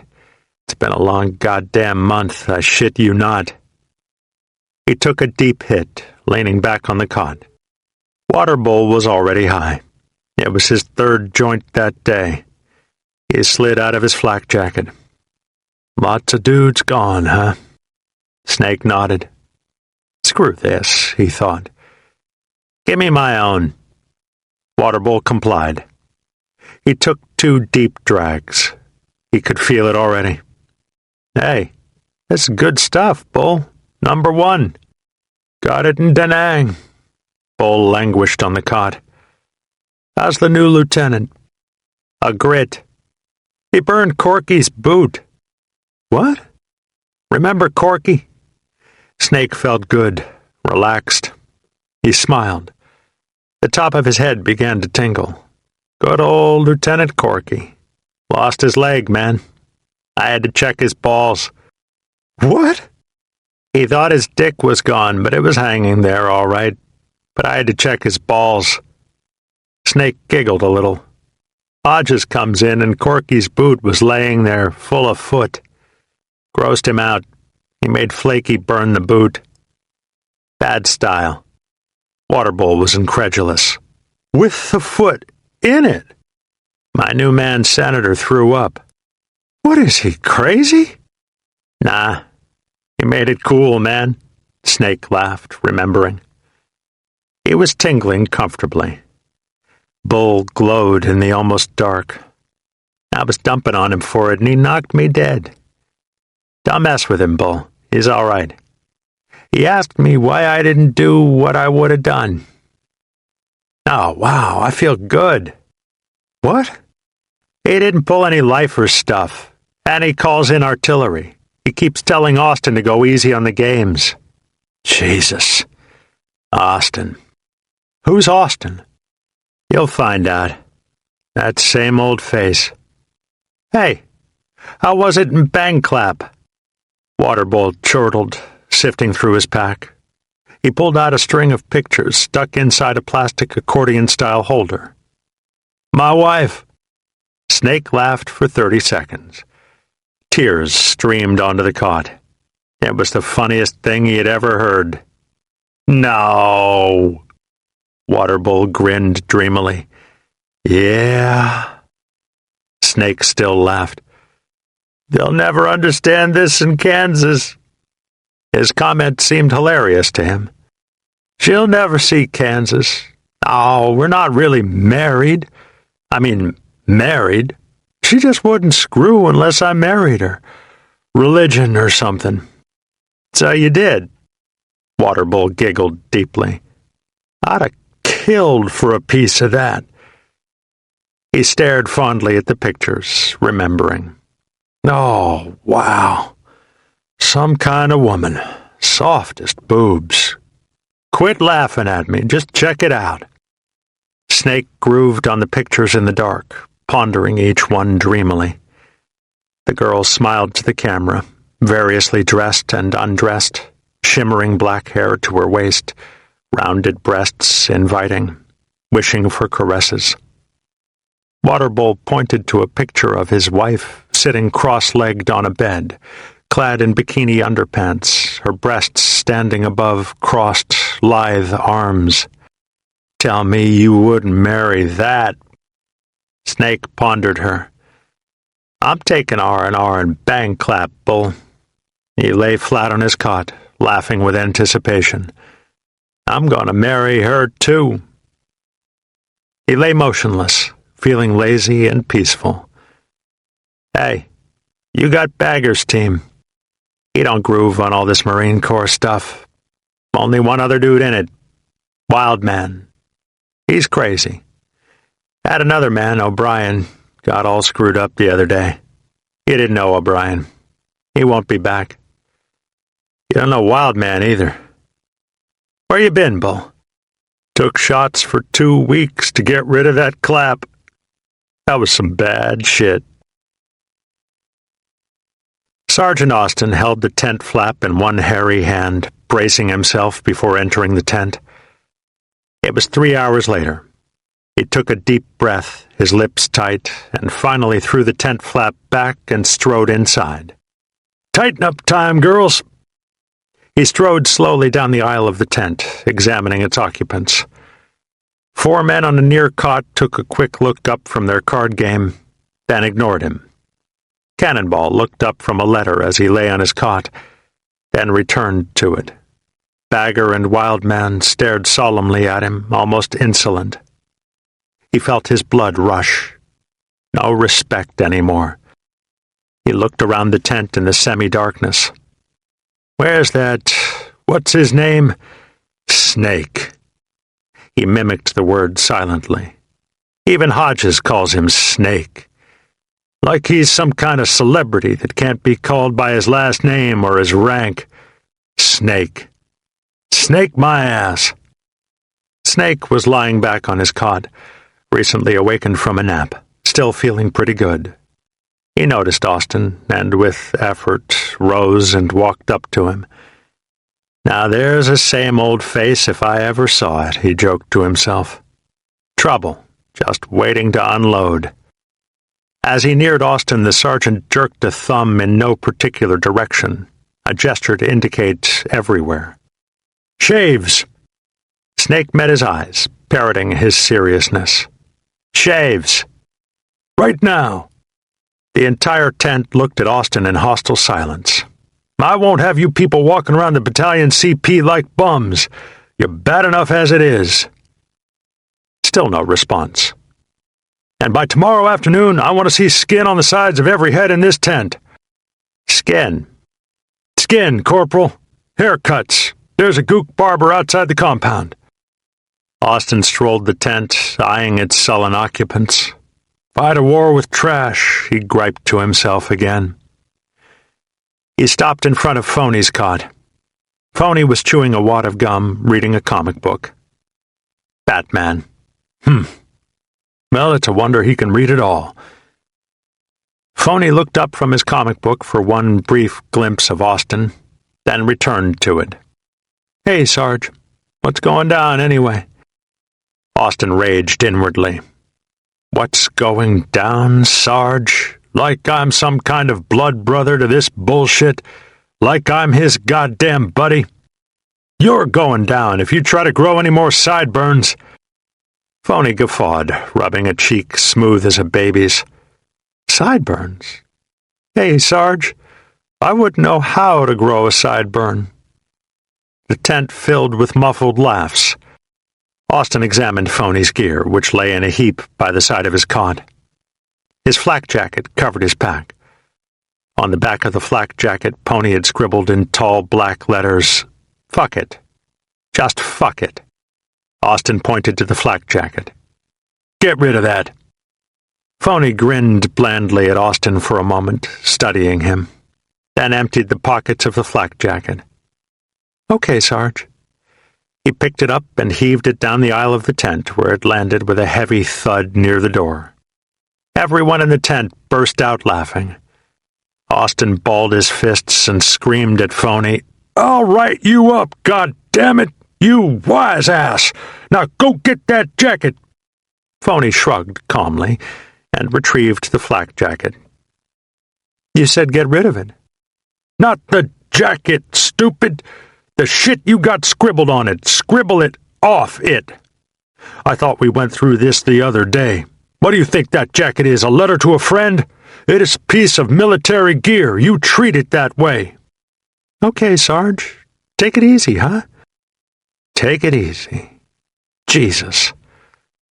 Austin turned to Wildman, the next cot down, who was fondly stroking the beginnings of a mustache. "You a corporal?" Wildman glared at Austin. "When you make corporal, you can grow a mustache. Shave it off." He pointed to Wildman's flak jacket, where he had written "Peace through fire superiority," and to Ottenberger's, the next cot beyond Wildman, which said, "If I die, bury me upside down so the whole world can kiss my ass." "Those two unfucking military girls, get that shit off today. Understand?" The tent remained silent, unanswering. The hostility was so permeating that Austin felt his neck skin tingle. "These people are Marines," he reassured himself. "They're gonna be treated like Marines." He turned back to Snake, who stood expressionless where he had greeted Austin. "I want this tent to be squared away. I'm coming through here twice a day. I want gear on top of racks, packs outboard." Snake winced, holding one hand in the air. Somewhere in the cobwebs of his memory. "Outboard." Austin shook his head. "Christ. Toward the wall on both sides." Snake nodded, remembering from boot camp. "Ah, outboard." Austin continued, "And I don't want all these magazines and cockbooks just laying around. Find a place for 'em, and don't forget, by tomorrow I want white walls." "White walls." "White walls. Haircuts." The tent remained silent. Finally, Snake shrugged. "That it, Sarge? For the tent, you come with me." Austin led Snake out of the tent along the narrow finger that was the top of the J-shaped compound. Bunkers lined both sides of the finger. At the point, underneath the tall observation tower, there were 4 large bunkers, heavy with sandbags. Each supported a 106mm rifle that jutted, long and menacing, toward the steep slopes outside the compound. The slopes were blanketed with barbed wire and concertina. Beyond them, on all 3 sides of the finger, were flat, bushy fields that extended for hundreds of yards. Austin pointed to a tree line 400 meters north and east of the compound, near the river. "You got the LP out there." Snake squinted across the field. "Where?" Austin was unspecific. "Out there, where you can cover the tree line." "You're shitting me." Austin fixed his brooding eyes on Snake. "No, Corporal, I am not shitting you. Colonel's orders. That's your squad's LP while we're at the bridge. Every night, 1 fire team on the LP. Where you put it is up to you, but it better be somewhere near that tree line." Snake sat in a bunker and lit a cigarette, peering into the fields. He no longer felt good. His mind felt heavy, sullen. He sensed that Austin was enjoying his discomfort. He turned to the platoon sergeant who had started to leave. "Hey, Sarge." Austin halted. "Why send an LP on the other side of 100 meters of goddamn wire? How will it get back if we get hit?" Austin stared stonily at Snake. "They'll walk." "They can't." "Hey, look. How are they going to walk through all this wire if there's gooners hitting the compound?" Snake shook his head. "They'd have to fly. That's what they'd have to do." Austin had begun to leave again. "I don't like it, Sarge. The whole thing sucks." Austin stared impatiently at Snake. "I didn't ask you if you liked it, Corporal. I told you to do it." "Enough is enough." Snake took a deep breath. "I ain't gonna do it." Austin grew livid, walking toward Snake. "Who do you think you are, chesty puller? No one in the chain of command would risk your neck without a reason, Corporal. It's necessary to the defense of the perimeter. Nothing like this is exactly dreamed up, you know. It came from the Colonel." "I don't see him standing no LP. Let him do it." Austin stood very close to Snake, looking down at him. His face seethed with fury. "You're on report." "Huh?" "You heard me. I've had enough of this wise-ass talk. You're on report for refusing an order to face the enemy." Austin pursed his lips, then tightened them. I'm gonna string you so goddamn high, Corporal. I want to see Lieutenant Hodges. You aren't seeing anybody. Snake grinned determinedly. Oh no, Sergeant. I got my rights. This is what you call your basic request mast. Know what I mean? I want to see my lieutenant. Right now. Well, what can I say? It doesn't seem right to me either. Hodges sat on the point bunker, looking down into the fields. I don't know why in hell I didn't figure it out before. Begging the lieutenant's pardon, sir, it's been considered sound tactics to send listening posts in likely areas of enemy attack forever. Austin spoke flatly, knowing he had lost, but building a record for future arguments. Well, I'll tell you the rule I use, Sarge. The rule I use is, would I think it made any sense if I got sent out on it? And I wouldn't. So I don't like it. It didn't make any sense when General Shoup landed the troops at Tarawa either and lost 2,000 in the first wave. But he did it, in all due respect. Snake shook his head exasperatedly. Come on, Sarge, this is Vietnam. Austin peered threateningly at Snake. This is war. Vietnam, Iwo Jima, the frozen Chosin Reservoir, the goddamn moon. War is war. All right, Sergeant Austin, you've got the LP tonight. Hodges stared evenly at his platoon sergeant, the corners of his mouth slightly upturned as he suppressed a smile. Sir, you take it out tonight. Give me a report on how wise you think it is tomorrow morning. Austin stared silently at Hodges for a long moment. Then he gestured to Snake. I'd like to see the lieutenant alone for a minute, sir. Hodges nodded to Snake, who drifted along the bunkers until he discovered a gun team working on their weapon, and began a discussion with them. Austin watched Snake, waiting until he was out of earshot. Then he turned to Hodges. In all due respect, sir, that was a cheap shot. I'm a platoon sergeant, and I belong where the bulk of my men are. They're my men, Sergeant Austin, and you belong where I send you. Austin's thin lips tightened. He peered across the mass of barbed wire and concertina at the fields below. I don't make orders, sir. I only carry them out. I owe the Corps my loyalty. If the colonel decides there should be an LP out there, I execute that order. Now, if the lieutenant believes the LP shouldn't be out there, I suggest he go talk with the battalion staff. Snake and Hodges climbed down narrow wooden steps into the battalion command bunker and entered a room filled with a mass of radios and maps, built basement-style underneath quintuple layers of sandbags.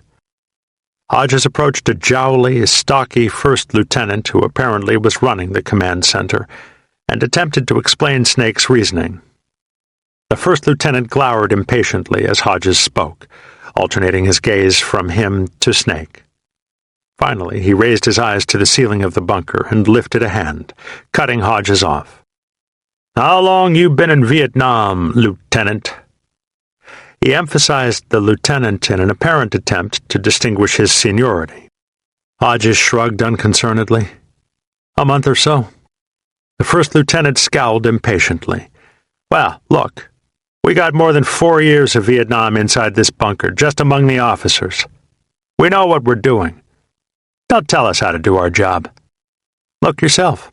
I don't care if you've been here all your goddamn life. Hodges smiled calmly. No disrespect to the colonel intended, you understand, but that don't mean you can't take a suggestion. I think my man has a good point. LPs on the other side of this wire are crazy as hell. The scowling man continued to alternate his gaze between Hodges and Snake. All right, you made your suggestion. I'll talk it over with the colonel. When will you let us know? If he changes his mind, I'll let you know. All right. Hodges did not know how to force his point. Can't ask for more than having the big six consider it, I reckon. As they reached the top step of the bunker, Snake pushed his hands into his trouser pockets. Bullshit. He ain't gonna talk to the colonel about this. Give the man a break. He said he would. Kersey hates our guts, and he's probably in there kissing the colonel's ass right now. He won't cross the colonel. You know him? Know him. I know every freckle on his ass, Lieutenant. He was my platoon commander for 2 months. He's an asshole. I noticed that. Well, I guess I should tell you. Snake glanced quickly to Hodges as they walked. He had a habit of sneaking up on people on the lines at night. Yeah, no shit. He liked to sneak up on people and then write 'em up when he caught 'em having a smoke or listening to the radio or asleep. It got him points with the skipper. Well, Wild Man number 1 used to get really spooked at night. You can't blame him, you know. And he always swore that anything that moved on him was a gook. We told him about Kersey, but Wild Man, he didn't care. He'd had the malaria, too. He was tired and really flaky, and Kersey tried to sneak up on him. The company had been in contact every night for a week.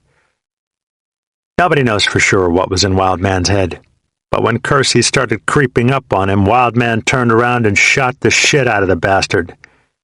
Snake's eyes brightened. Pow! Twice. 1 in each leg. Snake glanced again at Hodges, searching for a reaction. Hodges continued to walk next to him, apparently unruffled. Yep. We all felt like putting Wild Man up for a medal. Anyway, Kersey's a biggie with Battalion now. Him and the colonel are tight.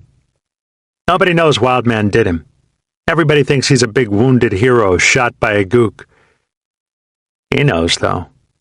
And he hates our guts, 'cause we know. He dumps on us every time he sees us. But he ain't gonna get us down. We did him. Wild Man did it for all of us. They walked a few more steps, silent. Snake shook his head. But I never saw that man do anything except try to kiss a lifer's ass. As long as he's looking good to the man, he couldn't give a rat's ass how many people are bleeding. Snake peered at Hodges one more time. You gonna blow the whistle on old Wild Man number 1? Hodges shrugged, contemplating Kersey. He had met a dozen Kerseys in the Marine Corps already.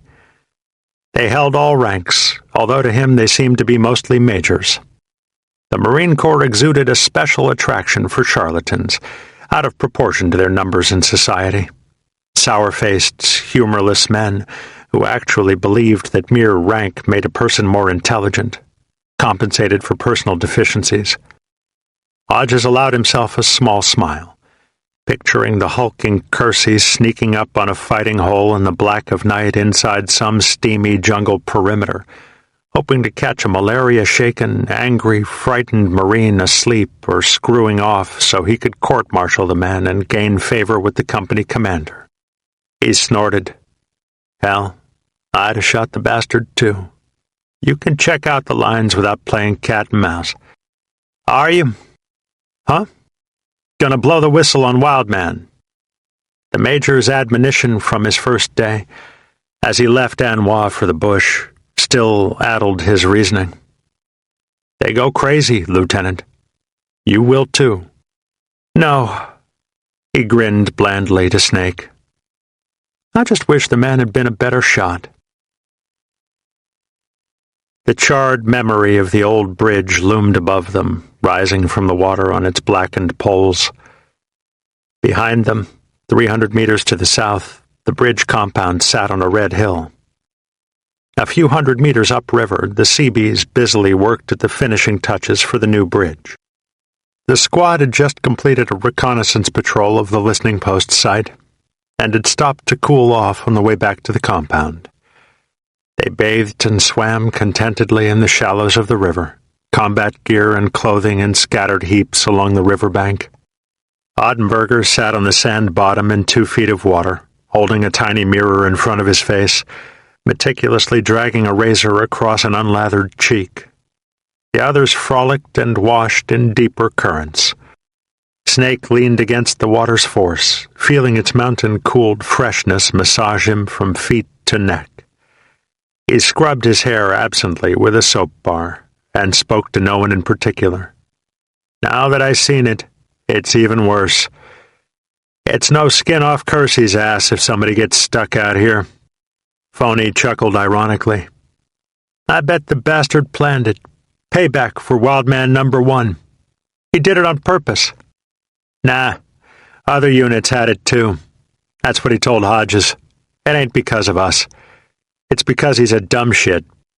Well, he'll probably groove on us getting it out here. Snake rinsed his hair in the water. So would Austin. He's really pissed at me for asking about it. He grinned at Phony. He don't like you either. Phony's face lit up. Yeah, well, Austin has got to go. Hey, give me some soap. He grinned, catching the bar of soap that Snake tossed him. Thanks. Cannonball approached them, going underwater for a second to cool his creamy face. Don't be such a one-way dude, Phony. You can't do everybody, man. Colonel says he wants a LP out here. It don't do no good to do the sergeant. Like Austin says, man, we ain't gotta love it. We just gotta do it. Phony nodded his head judiciously. Uh-huh. Well, I just gotta do him. Bagger splashed in the water like a playful child. Look, why don't we just bag it, man? You know, let's don't say we did. Catman smiled shyly to Bagger, moved to speech after having listened carefully to the discussion. You don't know Kersey, Bagger. You got here too late for Kersey. He'll walk us to the wire every night. Just wait. Bagger's turbulent face was a large squint. So, we go down to the edge of the wire, find a nice ditch, maybe a bomb crater, and tune out. Speedy interrupted, supporting Catman. And get blown away by some H&I or somebody flaky on the lines? No way, Bagger. We gotta do this. If we could get Kersey to come out of that bunker after dark, I could do him. Phony. Do Kersey, do Austin, do the Colonel, do me if I piss you off. You can do everybody in the world, Phony. Phony grinned mischievously. Don't piss me off, Cannonball. Do me, do you, doobie-doobie-doo. That ain't the answer. Snake had emerged from deep thought. I say the only way to handle this is to be cool. All of us go together to the Colonel and play him off Kersey. You know, set it up like Kersey is the dumb shit he is and let the Colonel decide it's stupid. Sort of a group request mast. Dig? Speedy studied Snake. Then called to Goodrich. Senator, hey, come here. We need some of your school, man. Tell us what happens if we all go to the Colonel about this. Goodrich, who had been swimming at the fringes of the gathering, felt embarrassed to be relied on for an opinion. The reconnaissance patrol had left him with a shiver of panic when he turned around and measured the distant, wire-encircled compound from the LP site. But none of it made sense to him. Nothing had from the first day. This was merely more of the same. He smiled self-consciously. I don't really feel qualified to comment. I've never talked to a colonel. Come on, don't be an ass. What do you think? We all hang, as I see it. Speedy indulged him. Why? Well, he felt trapped. If I were a colonel, I'd think it was a mutiny.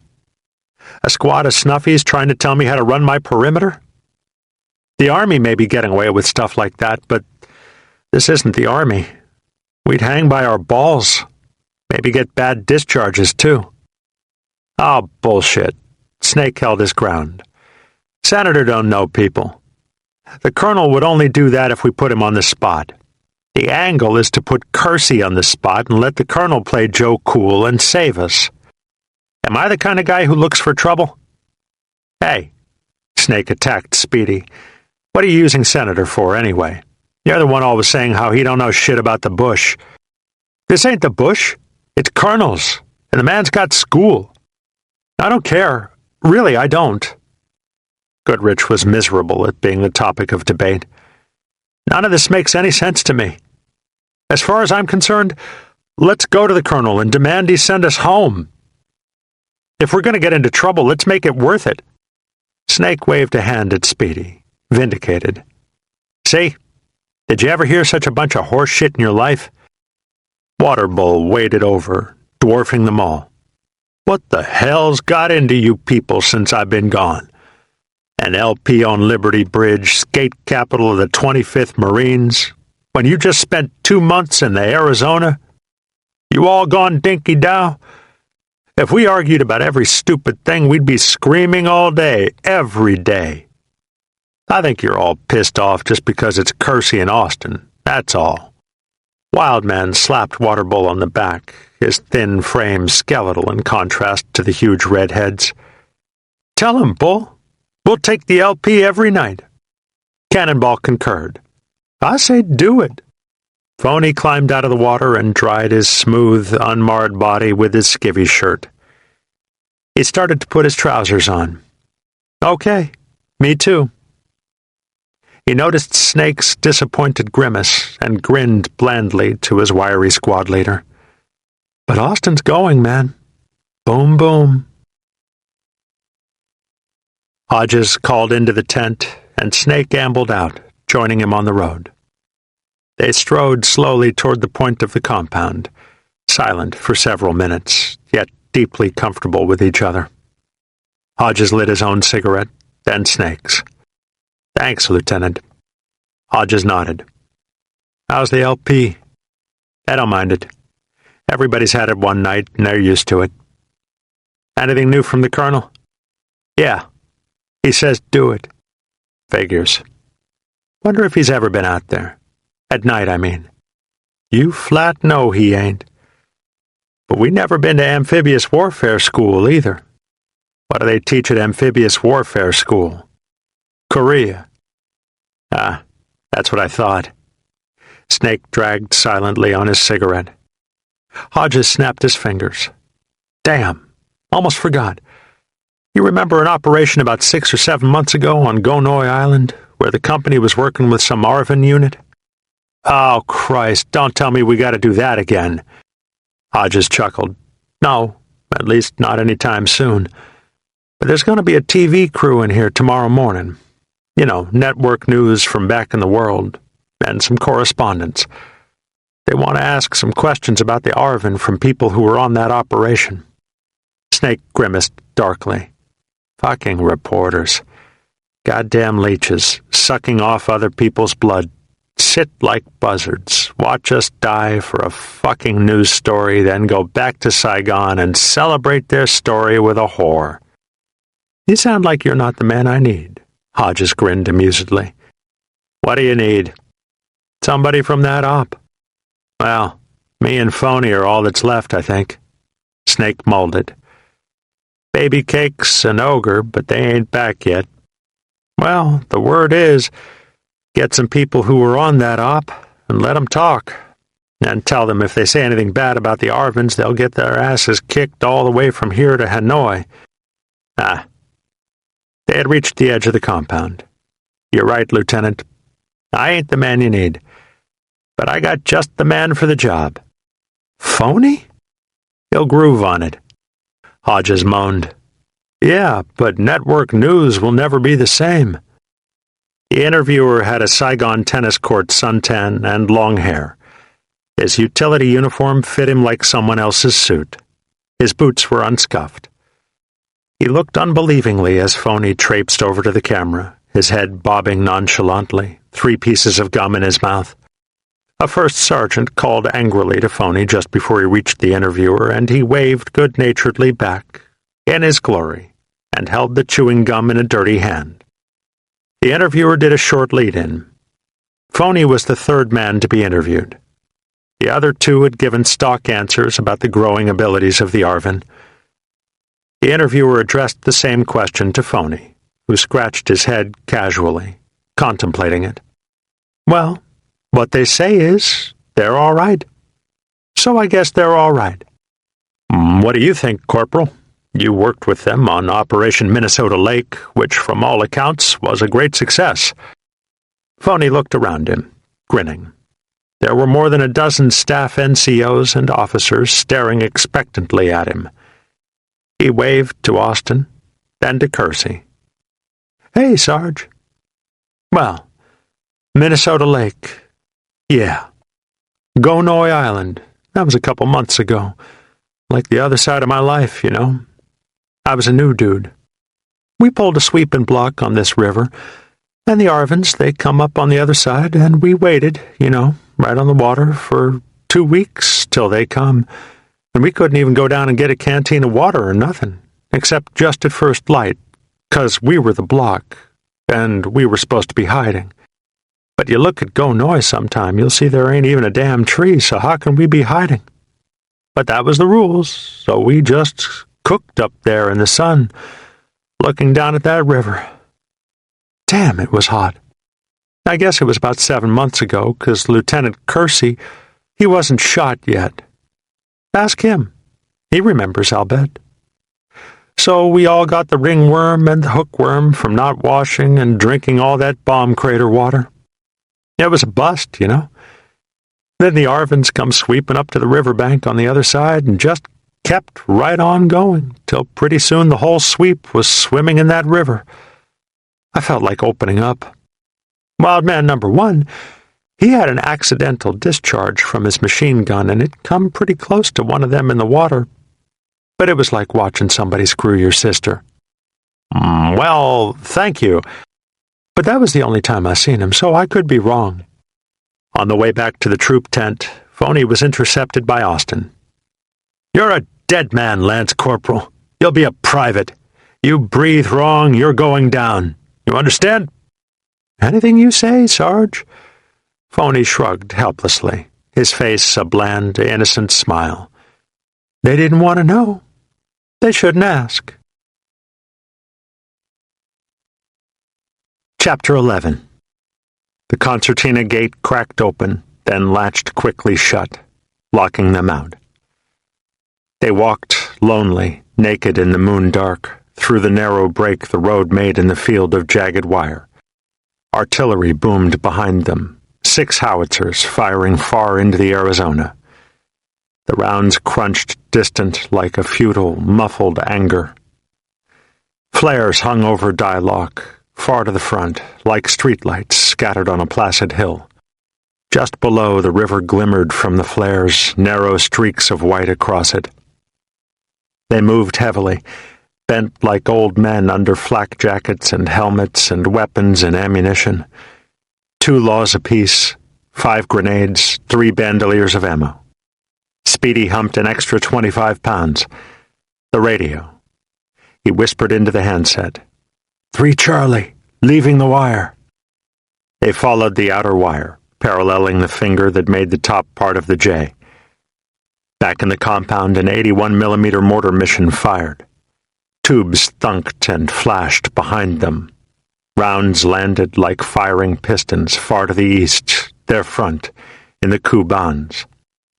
They reached the point and broke away from the wire, seeking the stream bed that would be their sanctuary for the night. It hid beneath waves of dry, scraping sawgrass that played their trouser legs like coarse violins as they fought it. The tree line grew in front of them, just visible below the blackening sky.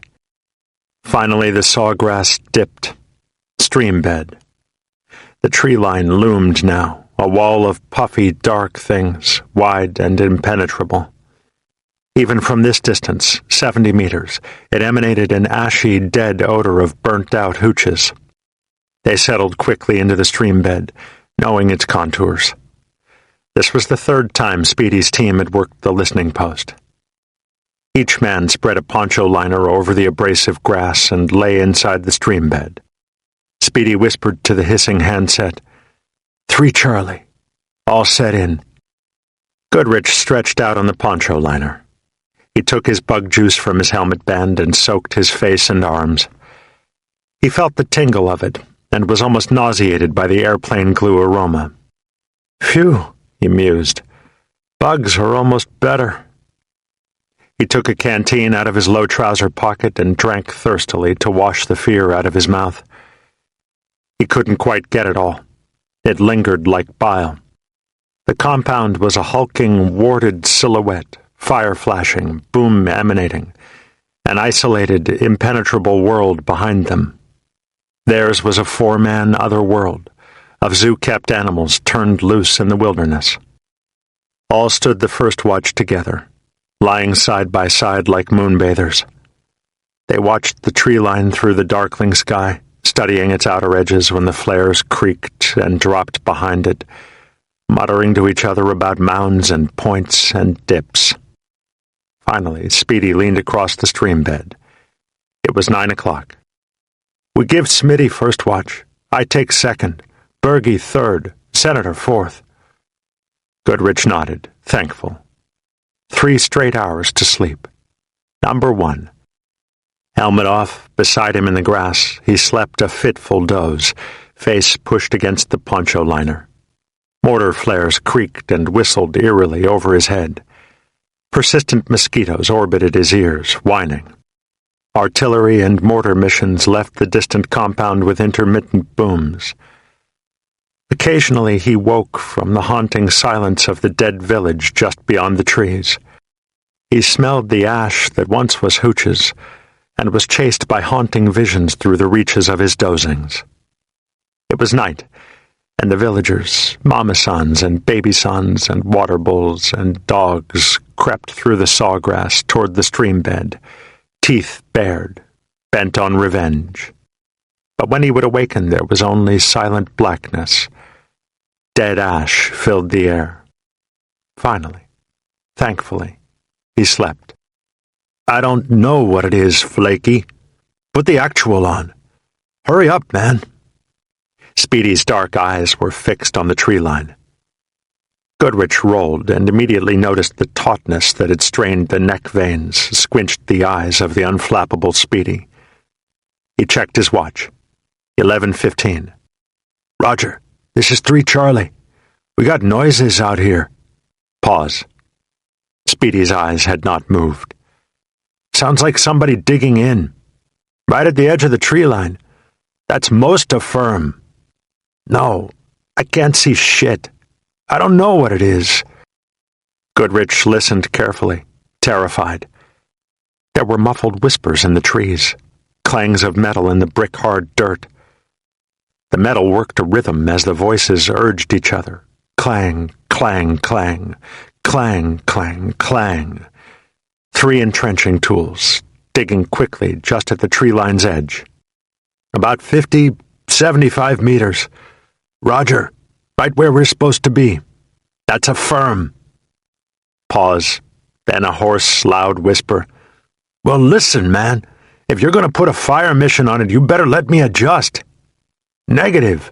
We're too close for 81s. "Roger. Maybe 50 meters. Another pause. "Okay. We'll just keep an eye on it." Speedy woke Ottenberger, holding his head down on the poncho liner when he began to raise it. Bergie looked quizzically up at Speedy's face, then comprehended.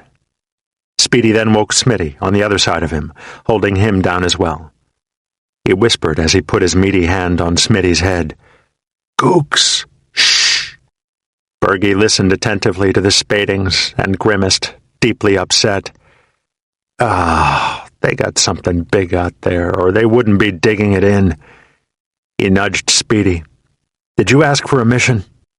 "Those 60s on the hill were too close for Artie or 81s. Bergie scrunched back into the grassy stream bed and peered behind them at the compound. It was an unreachable island, floating in a sea of concertina. Marooned. "You're right. We are fucked, man." 20 minutes. 30. Muffled laughings from the tree line, growing bolder. The insistent rhythm of the clanging spades. The team hulked silently in the stream bed, afraid to leave or even move for fear of becoming instant targets. They no longer dared even to whisper to one another. Every 15 minutes there was a barely audible chatter from the handset, which was now turned down to a whisper-silent volume. 3 Charlie, 3 Charlie, 3 Charlie, 333. If you all are secure, key your handset twice. If not, key it once. One deliberate, angry squeeze. Suddenly, there were loud explosions across the river. The northern compound literally erupted, Recoilless rifles flashed and boomed again and again, their explosions raising clouds of dirt inside the compound. Machine guns and small arms hammered at the Marines. The two-platoon perimeter fought back, red and green tracers interlaced, careening into the black air, making weaving patterns in the night. The artillery battery on the bridge compound reacted. It turned its guns north and lobbed dozens of projectiles across the river, seeking to silence the attack. New bright flashes, hazes of dust, grouped around the northern compound. Then a moment of anticipatory lull. Goodrich knew what was going to happen. He wished he could tell them in the bridge compound. He wished he could dig a hole in the dirt and come back out in California. "Watch out," he groaned inwardly, too afraid to cry. "Oh, shit, here it comes. Right now." An avalanche of mortar rounds, timed from a dozen tubes to land together on the southern compound. Then, just above the stranded team, the deep pops of a heavy machine gun. Goodrich listened to himself whimper. He could not stifle it. It seemed to him a scream that would give them all away. But finally he realized that it was no more than a scratchy, whispering whine. The bridge compound's defenders were caught unaware, having begun to feel like spectators to the northern compound's furious defense. Bodies went flat inside bunkers, seeking cover from the mortar barrage. As they did, streams of sappers poured through the outer wire, sliding pipes of Bangalore torpedoes to clear pathways through the concertina. For a moment, they were unnoticed, the explosions they created blending with the mortars. They broke through both sides of the J-shaped hill, just at its hook, tossing satchel charges of explosives into the nearest bunkers. Half of the bunkers on the artillery side, unmanned as their defenders had helped with the firing missions on the northern compound, were quickly taken by the NVA. The rest of the perimeter swarmed with creeping, dashing sappers. 2 bunkers were lost, just down from 3rd Platoon's last position. The sappers manned the bunkers after killing the occupants with satchel charges and provided a beachhead on the lines. A stream of shadows poured into the compound between the bunkers. The first cell of NVA that raced past the bunkers burned an entrance with a whooshing flamethrower. It ignited the corner of a nearby tent and drew bright red answers from a host of rifles fired from nearby bunkers. There was no second whoosh. Its triggerman and his mate lay dead beside low smolders from the torch-lit tent. Another sapper team crept quickly to the center of the compound and encountered 2 almost identical bunkers. In its haste, it demolished the chapel, leaving the command center bunker unscathed. After the chapel exploded, in a detonation that raised a bright flash and leveled the bunker in a smoking heap, another fierce mortar barrage shook the hill. The North Vietnamese would attempt to take out more bunkers, consolidate, then retreat through the breaks they had made in the wire. Speedy's team cringed in the stream bed, unspeaking, wincing as the gun cut loose again. Its explosion seemed so close that one could reach a hand up and lose it to a bullet. Each man knew that if he made an untoward move, revealing himself in any way, the whole team would not last 5 minutes. Nowhere to go, nowhere to hide. "It's a 12-7, mused Goodrich. "I've heard the stories. They can cut down trees." He hugged the ground closer, conscious of the mere inches of dirt that separated him from the cacophony above him. It seemed almost logical to him that he was going to die. The worst part was not knowing when. Maybe I should get it over with, he pondered. Stand up and let them shoot me. Maybe I should charge the gun and try to take it out. Snake would. He looked at the others. Nobody moved. He needed to scratch a mosquito bite. He tried to go to sleep. Sappers danced and dived, quick shadows under phosphorescent flares and smoldering tents. Anything that moved was suspect. Steady rifle fire poured into the 2 overrun bunkers, having suppressed the NVA riflemen there. Other sappers were in the wire, and inside tents, and in ditches, They hid and crept throughout the perimeter, creating chaos. Staff Sergeant Austin dashed across the perimeter. He zigzagged. He crawled. He finally made it to the bunkers, jumping into a sandbagged position near the NVA breakthrough. He knelt for a moment on the floor of the bunker, catching his breath. Jesus! He took his helmet off and wiped his forehead.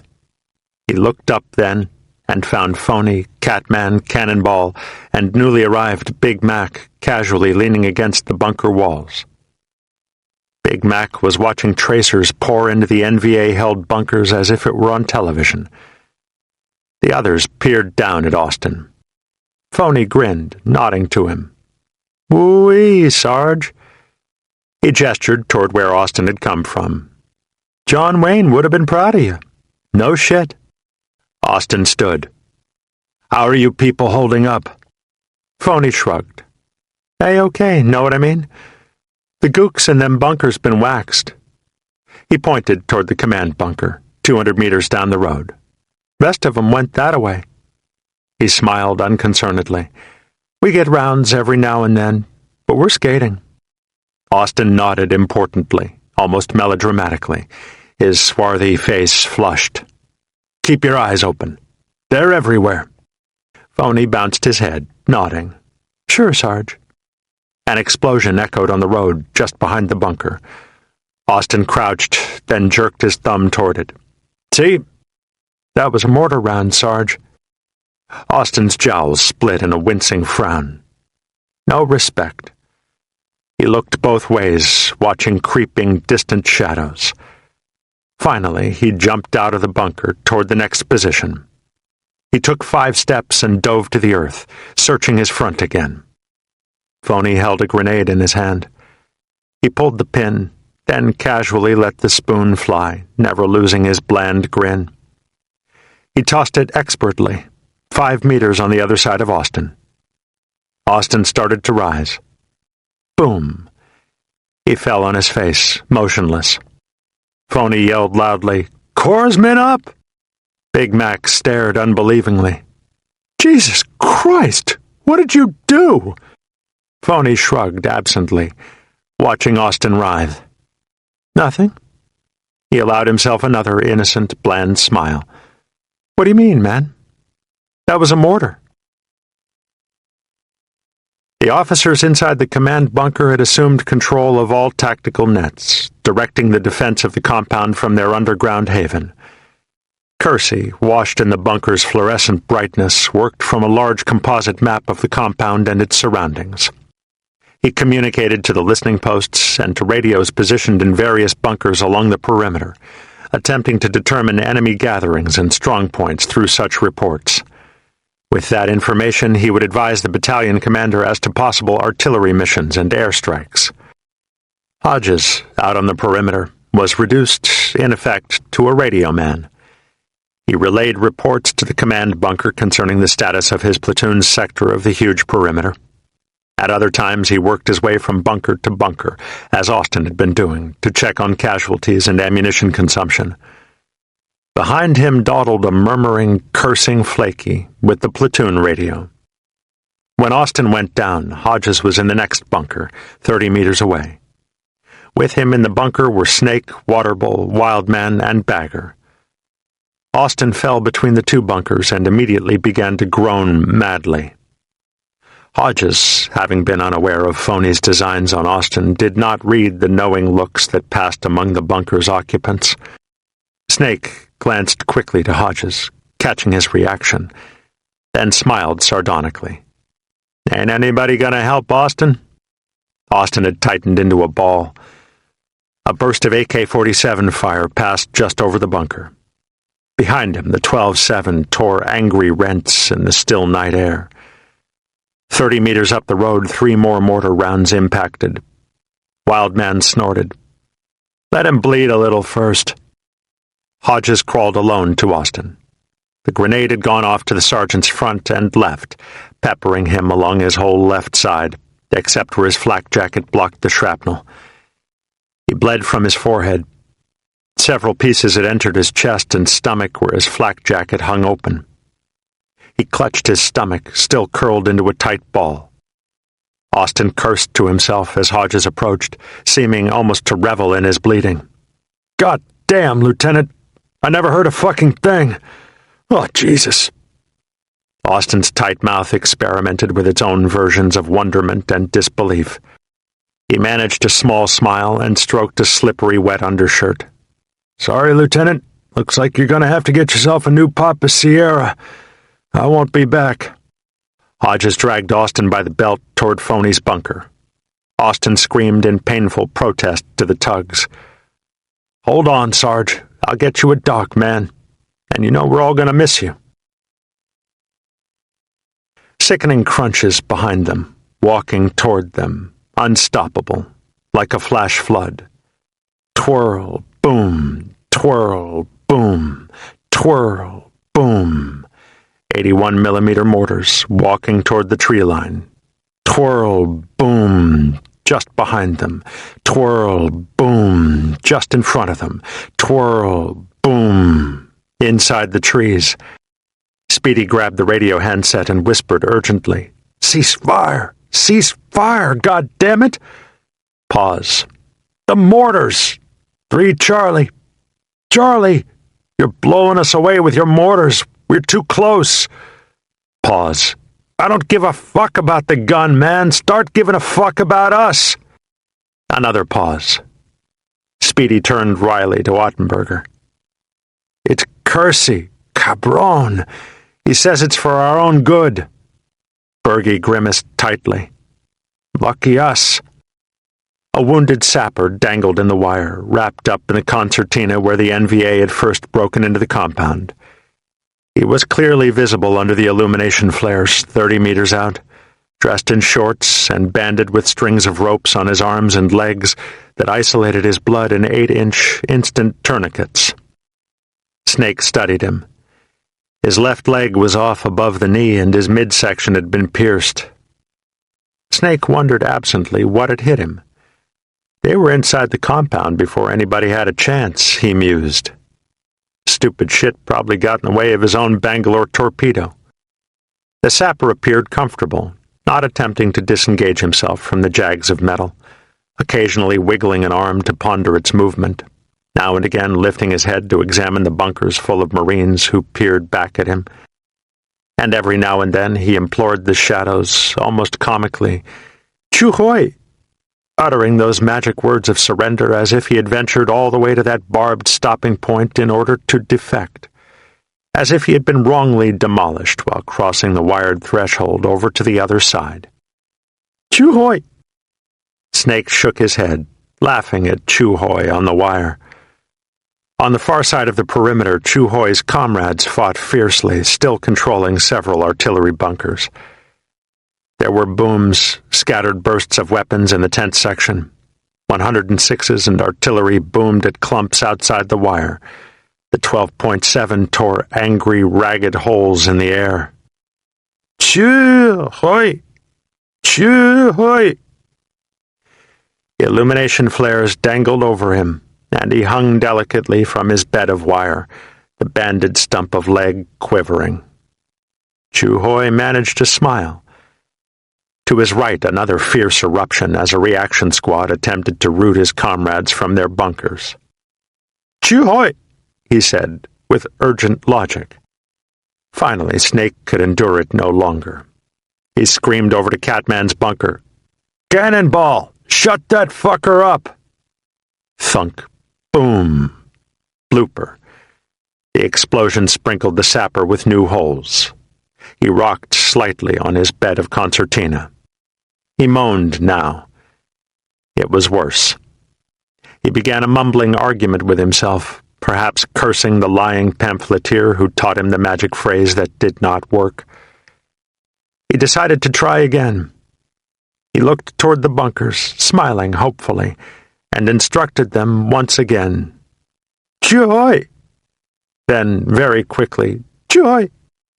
"Shut up!" It was unclear who yelled it. Someone shot Chu-hoi. Another rifle joined. Another. Finally they stopped. Down the perimeter, the reaction squad still fought fiercely. Move! Speedy was incredulous. Where the fuck are we supposed to move to? He listened for another moment. Wait a minute. Pause. Fuck the colonel, wait a minute. He turned to the team. Kersey says we gotta move. Says they're calling in 8-inchers from An Hoa to knock the 12-7 out, and we're on gun target line. Smitty glowered in the dark. He had been in Vietnam a week. I say stay, man. I ain't moving. Ottenberger shook his head. Ever seen an 8-incher land? We gotta move. He appeared drained, beaten. We're truly fucked, man. The gun opened up again, ragged rounds above their heads, as if to rankle them. Goodrich looked over to Speedy, trying to remain cool but visibly trembling. Where? I don't know. 200 meters left or right, he says. 200 fucking meters. Speedy lay flat, hugging his poncho liner in his misery. Got any ideas? Ottenberger glanced over the narrow dip of stream bed. He shuddered. It ain't gonna work. Speedy pondered it darkly, his wide face pushed into his poncho liner. Finally, he decided. We'll crawl down the stream bed. Stay low, find a good spot, lay chilly. He grabbed the handset and keyed it. This is 3 Charlie. We're going to the left, down the stream bed. Pause. I don't know where it goes. He eyed Berge ironically. Probably to the Gook CP. Pause. Well, give us 15 minutes. We're going to be crawling. Speedy tucked the handset into his helmet band and turned to Goodrich. Get going, Senator. Stay low. Goodrich did not want to leave. He began to fold his poncho liner. Maybe it'll be over by the time I fold it, he mused, comfortable with his irrationality. Speedy crawled up and pushed him. Come on, stupid, get going. Smitty was still defiant. Screw it. I say stay, man. Speedy was becoming excited. Cool it, Boot, we gotta go. The gun opened up again. Smitty lay flat. I'm staying. Goodbye. Speedy nodded urgently to Goodrich. Get going. Goodrich began to crawl, staying very low, pushing the grass flat with one hand and dragging his rifle with the other. Every 5 or 10 feet he stopped, listening to the front. Behind him, Smitty rushed to catch up with the team. God damn it, wait up! The gun opened up again, blasting the perimeter. Goodrich listened. It sounded far away, no longer threatening. He sensed that the team had at last evaded it and came to his hands and knees, crawling faster. He wanted to reach the new position and stop moving. Pop. An illumination flare burst above the team. Pop. Another. Pop. Another. Speedy called angrily in a hoarse whisper, Get down, man! Freeze! They all lay flat. The flares burned brightly, swinging lazily on their parachutes, day brightening the field. Speedy talked excitedly into the handset. Tell them to cut the illume, man. We're sitting ducks out here. Charlie! 3 Charlie! Finally, the last flare went dead. Goodrich lay flat for another moment, listening for movement. Speedy urged him again. Get moving, Senator. Hurry up! Goodrich moved to his knees and crawled quickly down the stream bed. On the point bunker of the compound, a man sat beside a large, ominous weapon, staring determinedly into an L-shaped sight, carefully cranking 2 wheels. He caught the movement, saw the shadows when the flare popped. He sighted in under the illumination, then waited for it to burn out so the backs would raise above the ditch again. His assistant gunner had been shot by the 12-7 2 hours before. Now comes payback, he thought grimly. Fire the 106! There was a terrific boom, a white-hot flash of backblast. He grinned meanly. Take that, you gook motherfuckers. And then a figure running along the ditch that connected the bunkers, hands in the air, screaming to the gunner. Don't fire! "Oh, no, no, no! Didn't you get the word? That's the LP!" White flash distant, heavy rush just after him, like a mini-second of violent hailstorm, then an angry, rolling boom. The gunner was 1 inch of hand crank off. The flechette round erupted just up the hill, its center point in back of Smitty. 9,000 dart-shaped nails saturated that portion of the field, filled the ditch, and drove Smitty and Speedy lifeless against the stream bank. Goodrich turned when the boom rolled down and gasped. They were both caught in the middle of a crawl, reaching down the stream bed for the haven from the 8-inchers. He stared, feeling isolated and abandoned, and then remarked absently to himself, through stark terror, about the surrealism of it. "They aren't even bloodied," he noted. "It's as if a referee stepped in and blew a whistle, removing them from the game. Tweet, you're dead. You two. You moved when the flare was up and you got it. Now in a real war—" But they were really dead. The darts had saturated them so quickly that they did not bleed, as if they both died in the middle of a heartbeat that never finished, never pushed the blood out of the myriad of holes. Goodrich was in a frozen panic. "That was our own gun. They're all trying to kill us. They want us dead. Everybody wants us dead. Speedy hated me, and now he's dead. I'm not going to make it, but Speedy's dead." "Senator," Ottenberger spoke calmly, almost sleepily. "Hey, Senator, give me a hand, huh? Bergie. Oh, God, how could I forget about Bergie?" Ottenberger lay half-hidden by sawgrass, only 3 feet behind Goodrich. Goodrich turned slowly in the streambed, careful not to raise his body off the ground, and crawled the inches to Bergie's face. Bergie smiled winsomely under the thin mustache, his eyes pleading with Goodrich. "Say it isn't so, Senator." "I can't feel either leg." Ottenberger continued to smile, the eyes begging Goodrich to perform some miracle. "It's all cold, man. Everything's just cold." Goodrich stared back uncertainly, wishing for some word that would make the past 2 minutes go away. Bergie's arms and face were unscratched. Maybe, thought Goodrich. He parted the sawgrass where the blast had spun Bergie's lower parts. The grass was wet. Bergie was a dripping ooze from the middle of his waist to his ankles. Goodrich inhaled the heavy, rich blood odor, felt his fingers slide along the oil-slick fabric over Bergie's legs, and gagged. He caught himself and lifted Bergie's shirt to try to examine the middle parts. Then he could not hold back. He vomited into the grass, inches from Ottenberger's blood pool. Bergie eyed him, still smiling, still hoping. "Pretty bad, huh, Senator?" Goodrich kept his head in the grass. He retched again. "I can't look at him," he thought to himself. "There's nothing I can do. Can't tie him off, can't patch him up, can't get him out of here." Behind him, the gun opened up on the compound again. "Maybe I can call." He inched down to Speedy's carcass and took the handset from under him.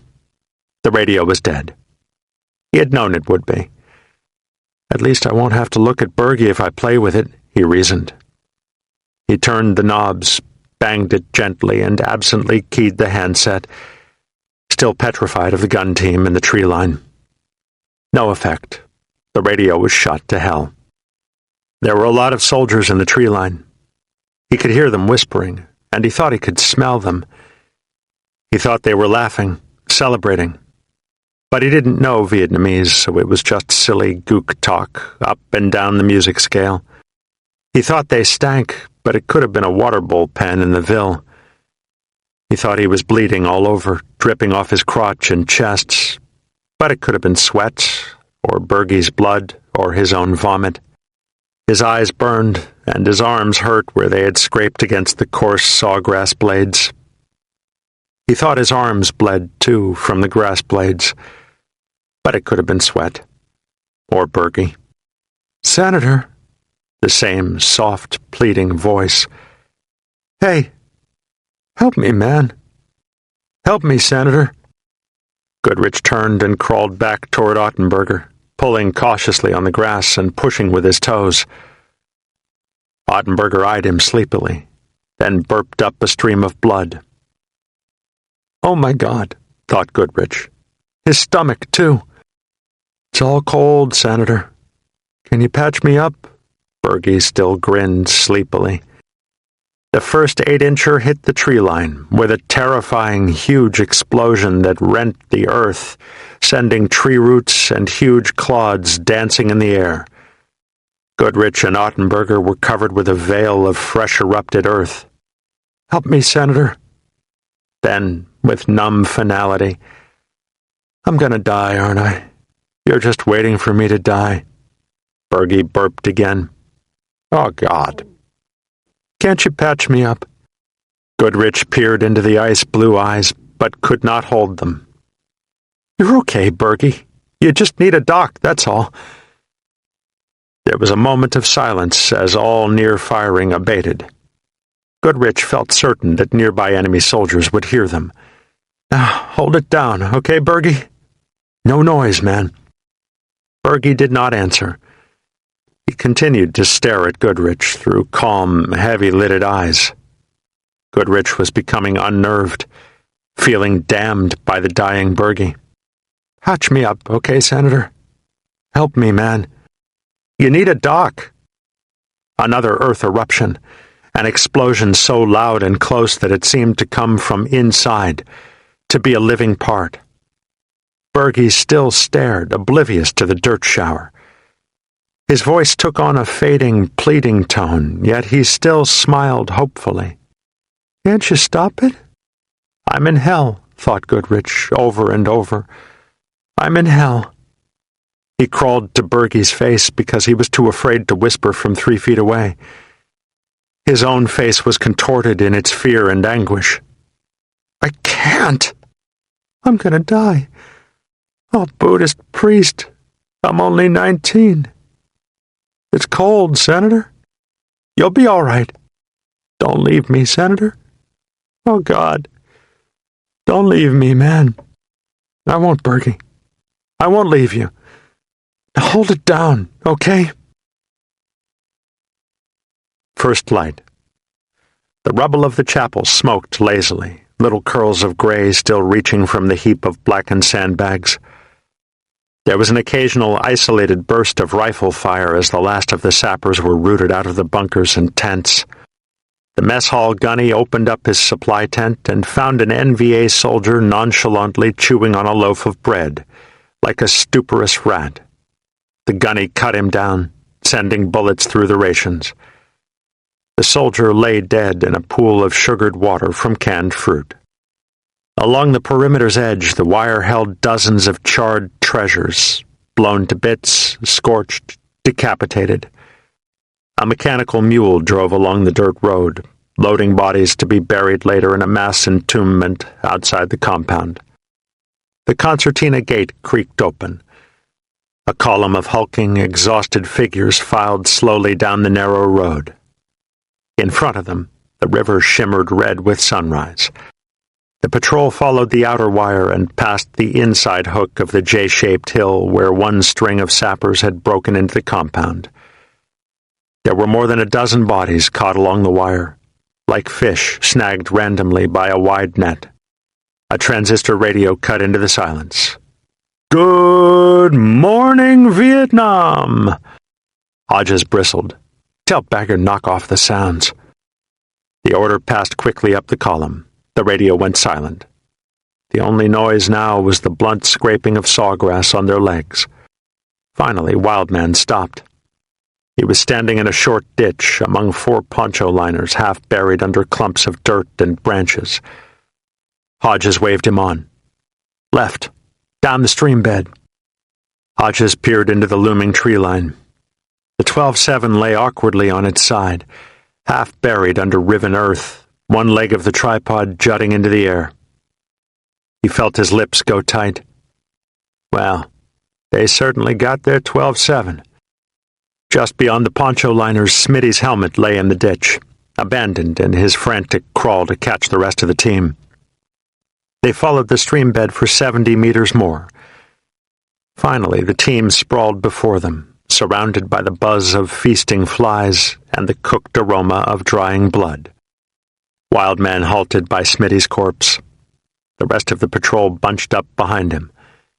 They stared silently for a long moment, absorbing the gut-wrenching impact. Finally, Waterbowl spoke in a barely audible tone, as if he were mimicking a sportscaster. "Senator's okay. Senator made it." Goodrich still sat next to Ottenberger, who lay dead over a large scab of blood that buzzed with flies. Goodrich's helmet was in the stream bed, and his head was between his knees, the forehead resting on one crossed arm. He looked up slowly when Waterbowl spoke, then gazed numbly at the cluster that was peering mutely at him. "I can't talk. Please, don't ask me about it." Hodges called for the compound for an Amtrak. Snake approached Goodrich and put an arm on his shoulder, offering him a cigarette. Goodrich pushed Snake's arm away. "Leave me alone." Goodrich stood with effort and found that he was shaking uncontrollably. He reached down to pick up his weapon and stared numbly at Bergie's corpse. His lower intestines rumbled fiercely, and he felt his anus spasm wildly, and he dropped his weapon, running 10 feet down the stream bed as he yanked his trousers open. He squatted shakily in the sawgrass and excreted a gush of brown water that was odorous with his last night's fear. He held his head in his hands, not wanting to view the rest of the squad that stood nearby. Sawgrass scratched his ass cheeks. Flies discovered his excretum and buzzed lazily below him. The sun cooked up his moisture, and he was surrounded with the stench of fear. He rolled forward to his knees and retched. Great dry heaves that drained a spittle of bile from his already empty stomach. Snake walked over and offered him a canteen of water. "Take a drink, Senator. You'll feel better." Goodrich drank with effort, still shaking. "God, I'm so fucked up." "Put it out of your mind, man." Goodrich began to cry. He shuddered, his chest heaving. "Put it out of my mind? Oh, shit. What do you know? You want to see me cry? There. See? Are you happy?" Snake reached for him, and he backed away, still sobbing. "Go away." "You need to get some chow inside you and catch some Z's." "I'll go myself. I don't need you. Leave me alone." Goodrich walked back toward the compound, sobbing, catching his breath. He retrieved his poncho liner from the abandoned LP site, getting his first look at the huge gun that had caused his terror. He saw limbs and uniform pieces scattered among the clods. It upset him more. He couldn't think. His mind was scarred from fear, bludgeoned by a new self-hate. He cried, and the red dust of the road stuck to his face. His sweat melted crusts of Ottenberger's blood on the back of his hands, making rivulets of pink run down his fingers. He threw his rifle into the weeds next to the road and walked several steps, then went mechanically back and retrieved it. Neither act required a decision. The compound was in front of him. They were still throwing bodies onto trucks and hauling them away. The mortar crew was already firing new missions into the Arizona. Last night it had been an unreachable haven, but now it was a wire-encircled prison. "I'm in hell," Goodrich sobbed over and over. "I'm in hell, I'm in hell, I'm in hell." There was no patrol back to the compound. A few caught a ride in the loaded Amtrak, sitting on top after the dead men had been loaded inside. Others walked in 2s and 3s at their own leisure. Snake and Hodges strolled slowly up the dust road together, kicking at its red powder layer, smoking pensively. Finally, Snake spoke. "A bummer, man. I'd never seen anything like it." Hodges kicked at the dust. "I have to write letters."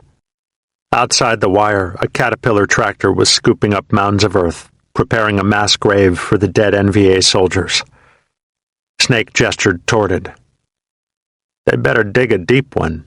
I bet we killed 100 gooks last night. He reconsidered. 80 anyway. Yeah, but what can you say? Dear Mrs. Ottenberger, we got 100 gooks and 3 Marines. Sorry about that. Hodges shook his head. I just can't write the goddamn letters. Then don't. Sir. Snake put his arm on Hodges' shoulder for a brief moment.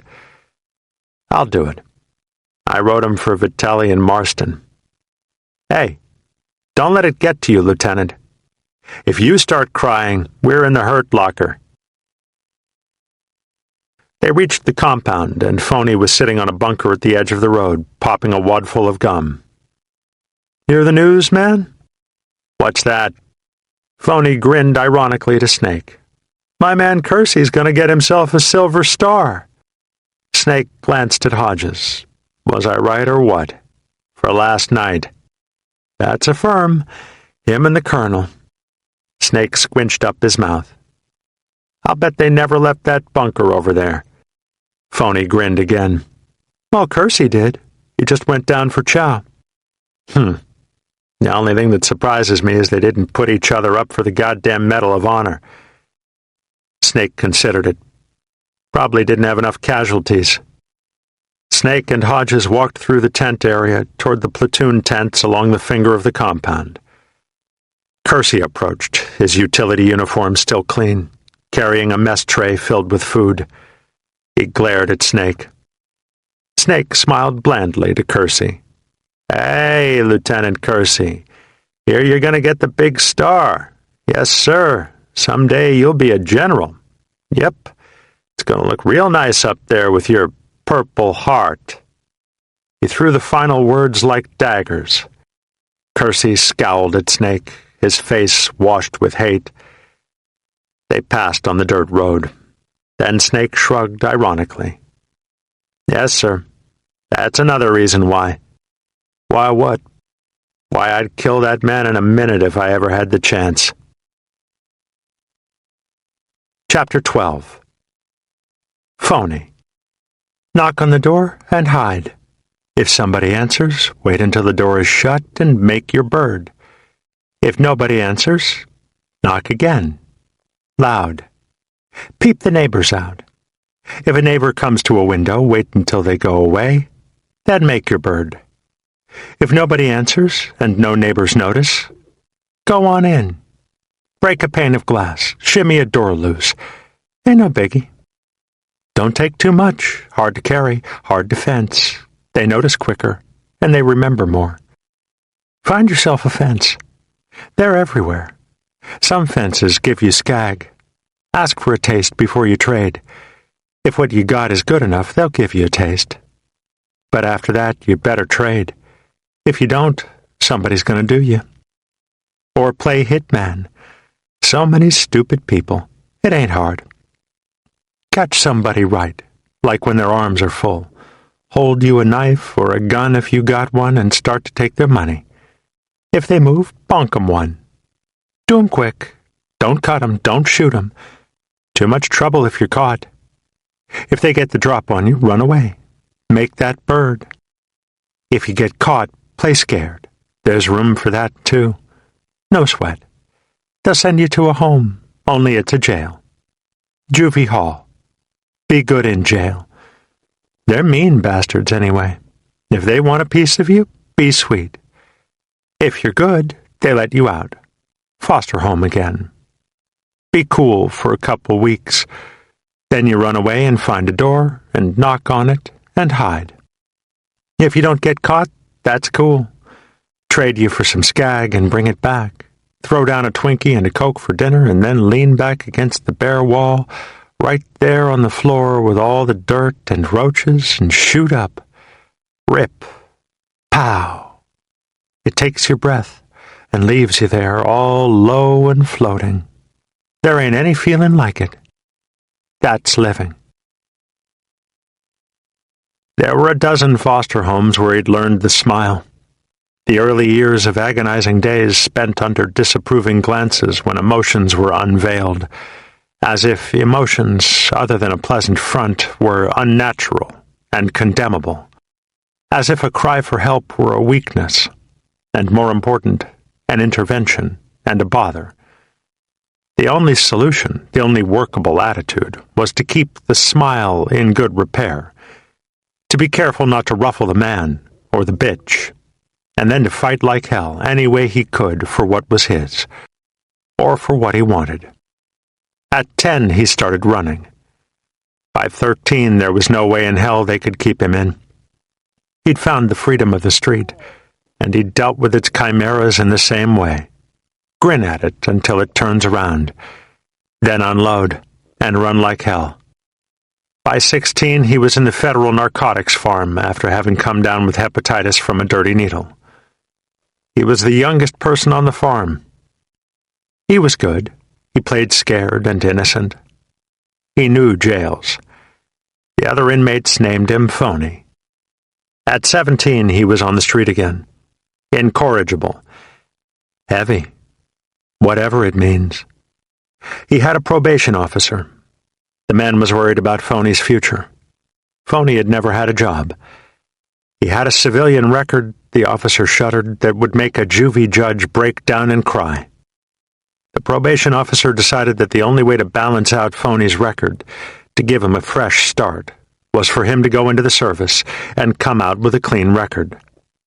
A good discharge would give him a clean slate. He might even learn a marketable skill. Phony had raised his eyebrows at that.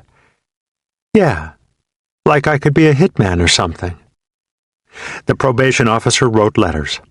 He emphasized that Phony had made a good adjustment since his latest release, and seemed desirous of making a contribution to society. He emphasized that Phony had come from a deprived background, and had not had a chance to become a responsible citizen. He made certain to point out that Phony's offenses were juvenile, and should not be held against him. The Marine Corps took him. The probation officer was elated. And Phony did all right. He knew jails. Chapter 13. April. Already. Back in the Villes again. Somebody said it was an operation with a name, but it had its own name. Dangling the bait. Drifting from village to village, every other night digging deep new fighting holes, every day patrolling through other villes along raw ridges. Inviting an enemy attack much as a worm seeks to attract a fish, mindlessly, at someone else's urging, for someone else's reasons. They waded an opaque, muddy stream, fretfully picking leeches off their arms and legs on the other bank, then moved slowly, single file, Indian style. The village sat like a dark green knot in the middle of a wide, dirt-brown paddy. Hodges scanned the fields. There were no cone-hatted baby sons lazing on the backs of water bowls. When water bowls disappeared from the fields, it was always the first sign that the enemy was near, very near, in large numbers. It reminded Hodges of the TV westerns, when the town cleared the streets before a gunfight. At the edges of the village, all along the outer rim of a paddy dike that surrounded it, large, loose piles of shit glistened in the morning sun. The sun beat down on the dozens of droppings, and the air filled with their stench as the platoon filed cautiously through the first trees that shrouded the trail. Hodges noted the human dung and halted his platoon, listening carefully before moving any further. There was too much shit for such a small village, and the people had eaten too well. That could only mean enemy soldiers had sneaked down from the mountains to that isolated village and feasted the night before, unless they had taken over the village for a few days, as the Marines often did, and were on some sort of operation against the Marines. Either way, it meant trouble, and Hodges cautiously congratulated himself for noticing it. The village had been almost unpopulated 2 weeks before, when he had made a similar patrol through it. Now there was evidence of occupation, thatch in many of the roofs, and a dozen freshly dug family bunkers. And yet no people. The town was truly cleared for a gunfight. The platoon walked slowly along a narrow dust trail, their vision choked by weeds and brush. They passed a hooch every 20 yards. Cook fires still burned underneath the thatch. Empty red mackerel cans littered the porches. Rice balls sat half-eaten on chipped and broken china plates. The plates, apparent in every ville, always amazed Hodges. Fine china from some other time or place, incongruously scattered through the primitivity of the foo fans. He did not know that once, only a few years before, a railroad had brought such luxuries twice a week. There would have been dogs, or roosters. Hodges registered another reason for caution. If it were villagers remarkably reversing the momentum of flight and returning to resettle an empty ville, they would have brought animals. But the village was dead. No domestic animals.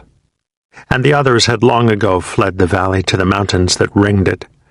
The playful monkeys, the richly colored birds, all disappeared, driven away by constant artillery.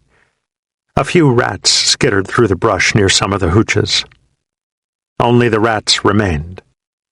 Mounds of family bunkers reached high through the dry weeds, and craters from 100 bombs dipped low. The trail detoured around a huge crater left by a 500-pound bomb. The earth itself was swollen and distended from the daily beatings it was taking. Suddenly, finally, breathed Hodges, after having added up his clues. There were screams from the point of the patrol, then random shots. Hodges ran forward and saw that the wide, dike-rippled paddy at the far edge of the village had filled with fleeing figures, sprinting for a bald red ridge 200 meters on the other side. There were dozens of them. Some were dressed in blue, some in green, some in white. Some wore conical hats, and some were bareheaded. Most carried long cloth bundles. The men moved with a quick certainty that always amazed him. They formed a line behind a wide, thick dike and began firing furiously at the images that danced before them in the brown grass. Hodges remembered to place one fire team of 3 men to the rear toward the village, lest they get ambushed from behind. He congratulated himself again. Very shrewd, Hodges. 2 months, and you're thinking like a gook. The figures continued to run away. It angered him. He urged the machine gun team on. Campos, the gunner, fired determinedly, his black eyes wide and his arms dripping streams of sweat on the stock of the gun. Cronin, the assistant gunner, shivered with recent malaria as he clipped ammunition belts into place and pointed out targets. Wolfman broke out clean ammo from the boxes he carried, his garish tattoos gleaming in the sun. They worked with intimacy, stopping and calling to each other, 4 parts of the same machine. The gun ate the belt of bullets with an insatiable greed. Cronin poured LSA oil to cool the steaming barrel. Bodies dropped in the high weeds of the paddy. But it was not enough. Still they ran. Hodges walked the line, urging his platoon to kill, screaming at the fleeing figures. "Fight us, you bastards! Come on! Fight us!" Most of them disappeared over the ridge. It was unfair, mused Hodges, that they should flee after he had pursued them so skillfully, had read their clues so well. They never fought back until they were ready, but he had to pursue and attempt to engage every slightest vision. Not fair, and they were doing it again. Once on the other side of the ridge, it would be their game, not his. There were still a dozen running in the dirt. Hodges noted Goodrich lying forward on his elbows, his weapon impotent before him in the dirt. "Put out rounds, Goodrich! They're skying out!" Goodrich glanced at Hodges, then out into the paddy at the fleeing figures. "Those are kids, Lieutenant. Kids and mama sons. I saw the ponytails. If those are kids, I'll kiss your ass. Now open up!" Goodrich shrugged and decided not to pursue it, feeling that any additional comment would be pushing it. In the weeks since the bridge had been overrun, he had continually flirted with trouble over similar incidents. He fired his weapon perfunctorily in the general direction of the fleeing mob. What the hell? He can court-martial me for not shooting, but he can't court-martial me for being a lousy shot. Hodges knew what would follow. It was the worst part. He had been able to anticipate them, but now he knew they would read him. No patrol like this was finished until the bodies were found and tabulated. Very important, he mused, tempted to fake it. Shit, if they're dead, they're dead. I had 'em, but they wouldn't fight. It's their game now. The company commander called him and ordered him to count the meat, and he studied his map for a quick moment, hiding behind a bush for fear of snipers who looked for such things in order to kill platoon commanders. He had to take the ridge, or they would waste his whole platoon in the paddy. Where is the ridge? Let's see. Phu Nguyen 8 over there, Phu Nguyen 3 right here. There it is. The ridge has no name. All right, he grinned. Appropriate. The battle for No Name Ridge. He didn't want to do it. He thought again about bagging it. But if he did it to the skipper, some of his men would do it to him. Shirking danger was an infection that spread more quickly than the plague. He left half of his platoon in the village as a covering force and moved with the other half into the paddy, on a wide, cautious line, sweeping toward No Name Ridge. He walked behind them on a low, blackened dike that had been charred by a napalm drop in someone else's war a week ago, feeling that he was offering his body as a sacrifice in the name of not bagging a superior's order. Blind obedience. Here I am, God of Dumb. Take me quick. He was so certain of what was to follow that he removed a law rocket from its strap along his back and extended it, pulling the safeties out. He had figured them in the village, but they had him now. Then the roof fell in. The rounds erupted with their mocking pops, and before he could make a conscious decision, he was hugging a charred portion of the field, mashing his face hard into the black ash.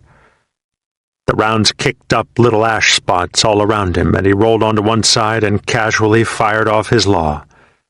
Am I cool or what? Flaky screamed behind him.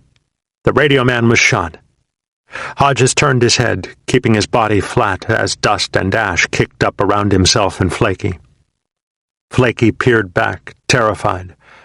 One hand was a bloody pulp. Well, thank God it's him, Hodges thought absently. If anybody ever deserved it.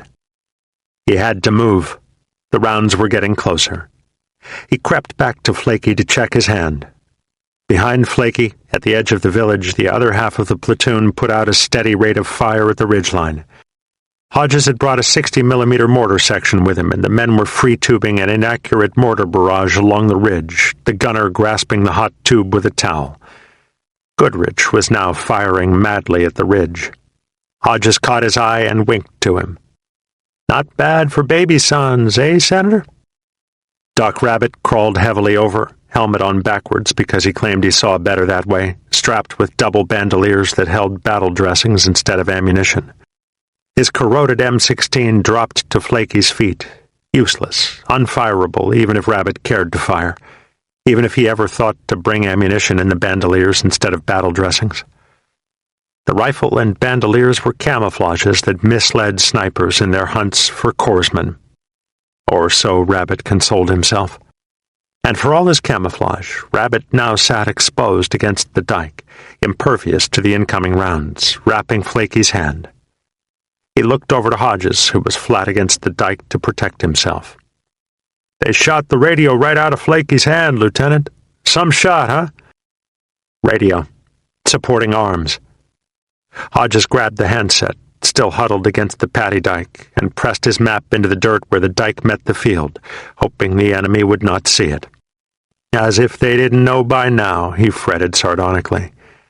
Delta 6, Delta 3, contact mission. Grid 895 503, direction 5100, distance 200. Gooks on a ridge. The firing stopped before the guns were up for the mission. Hodges called the artillery anyway, unsure of why they had stopped shooting and aware that at least 50 of them had fled over the ridgeline. They know I have to go into that paddy to check bodies, he reasoned, searching along the ridge as the artillery rounds impacted with their haunting crumps. They could just be waiting. He kept the gun up as he again moved half of the platoon toward the ridge. Behind him, the now ecstatic Flaky was writhing animatedly against the dike as someone took a picture of him for posterity. A few minutes before, Flaky had called in his own medevac and then announced that the wound, which was a ricochet, had paralyzed his hand until the date of his discharge. They took No Name Ridge and set up along it as security. The other half of the platoon, led by Staff Sergeant Gilliland, who had replaced Austin, were swept along the fields where the enemy had fled. Hodges sat on the ridge, feeling irritated at the inconclusiveness of their efforts, and smoked his 15th cigarette of the patrol. On the far side of the ridge was yet another paddy and another strand of opaque trees. Swarms of figures flashed and faded in the tree line. Damn gooks are everywhere today, he fretted.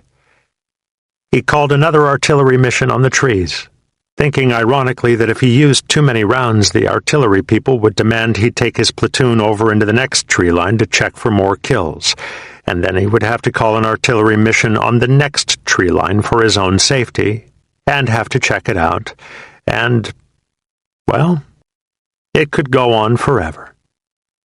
Fuck 'em, he decided. Just fuck 'em. Fuck everybody who doesn't come out here and do this.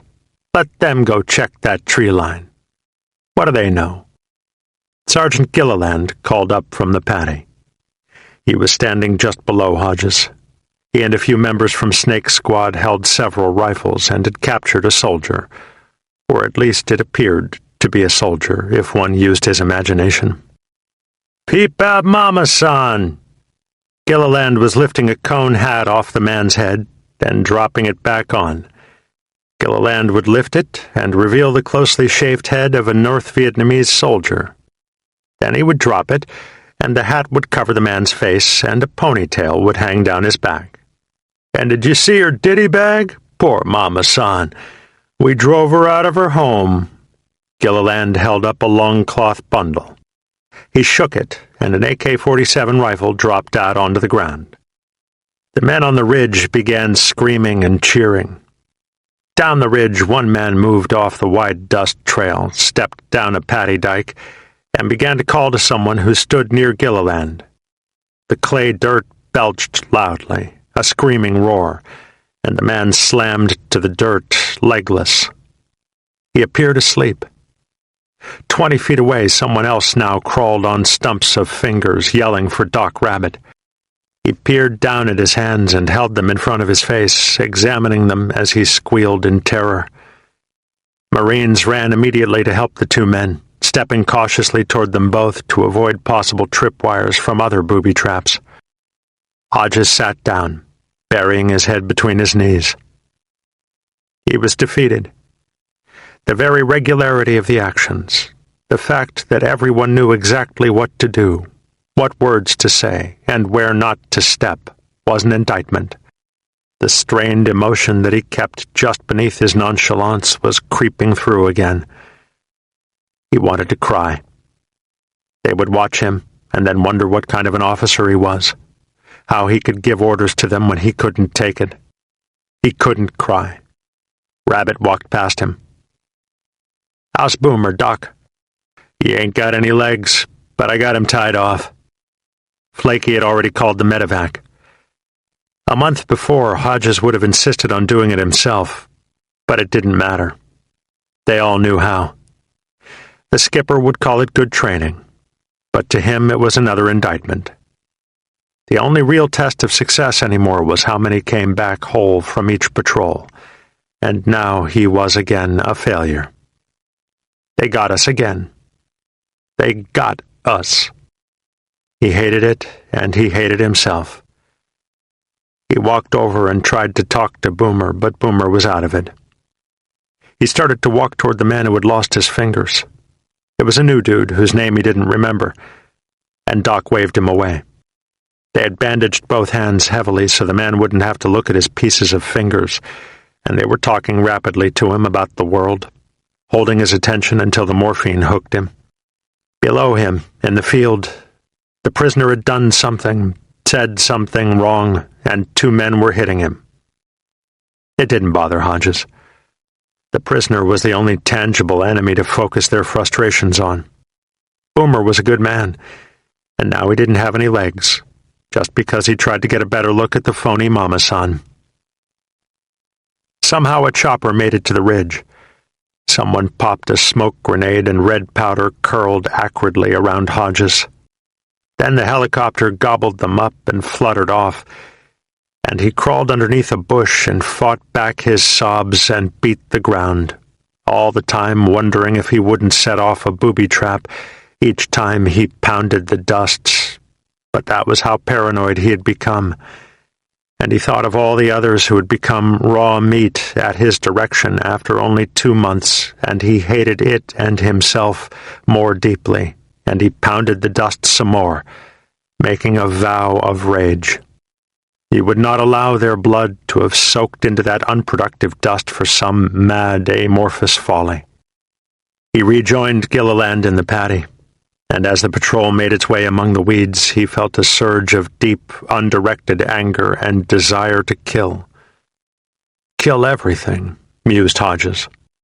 We're a floating islet waiting to be killed because those bastards think we should be killed so they can have more bodies on their tote boards when the react pulls us out from where we never should have had to go.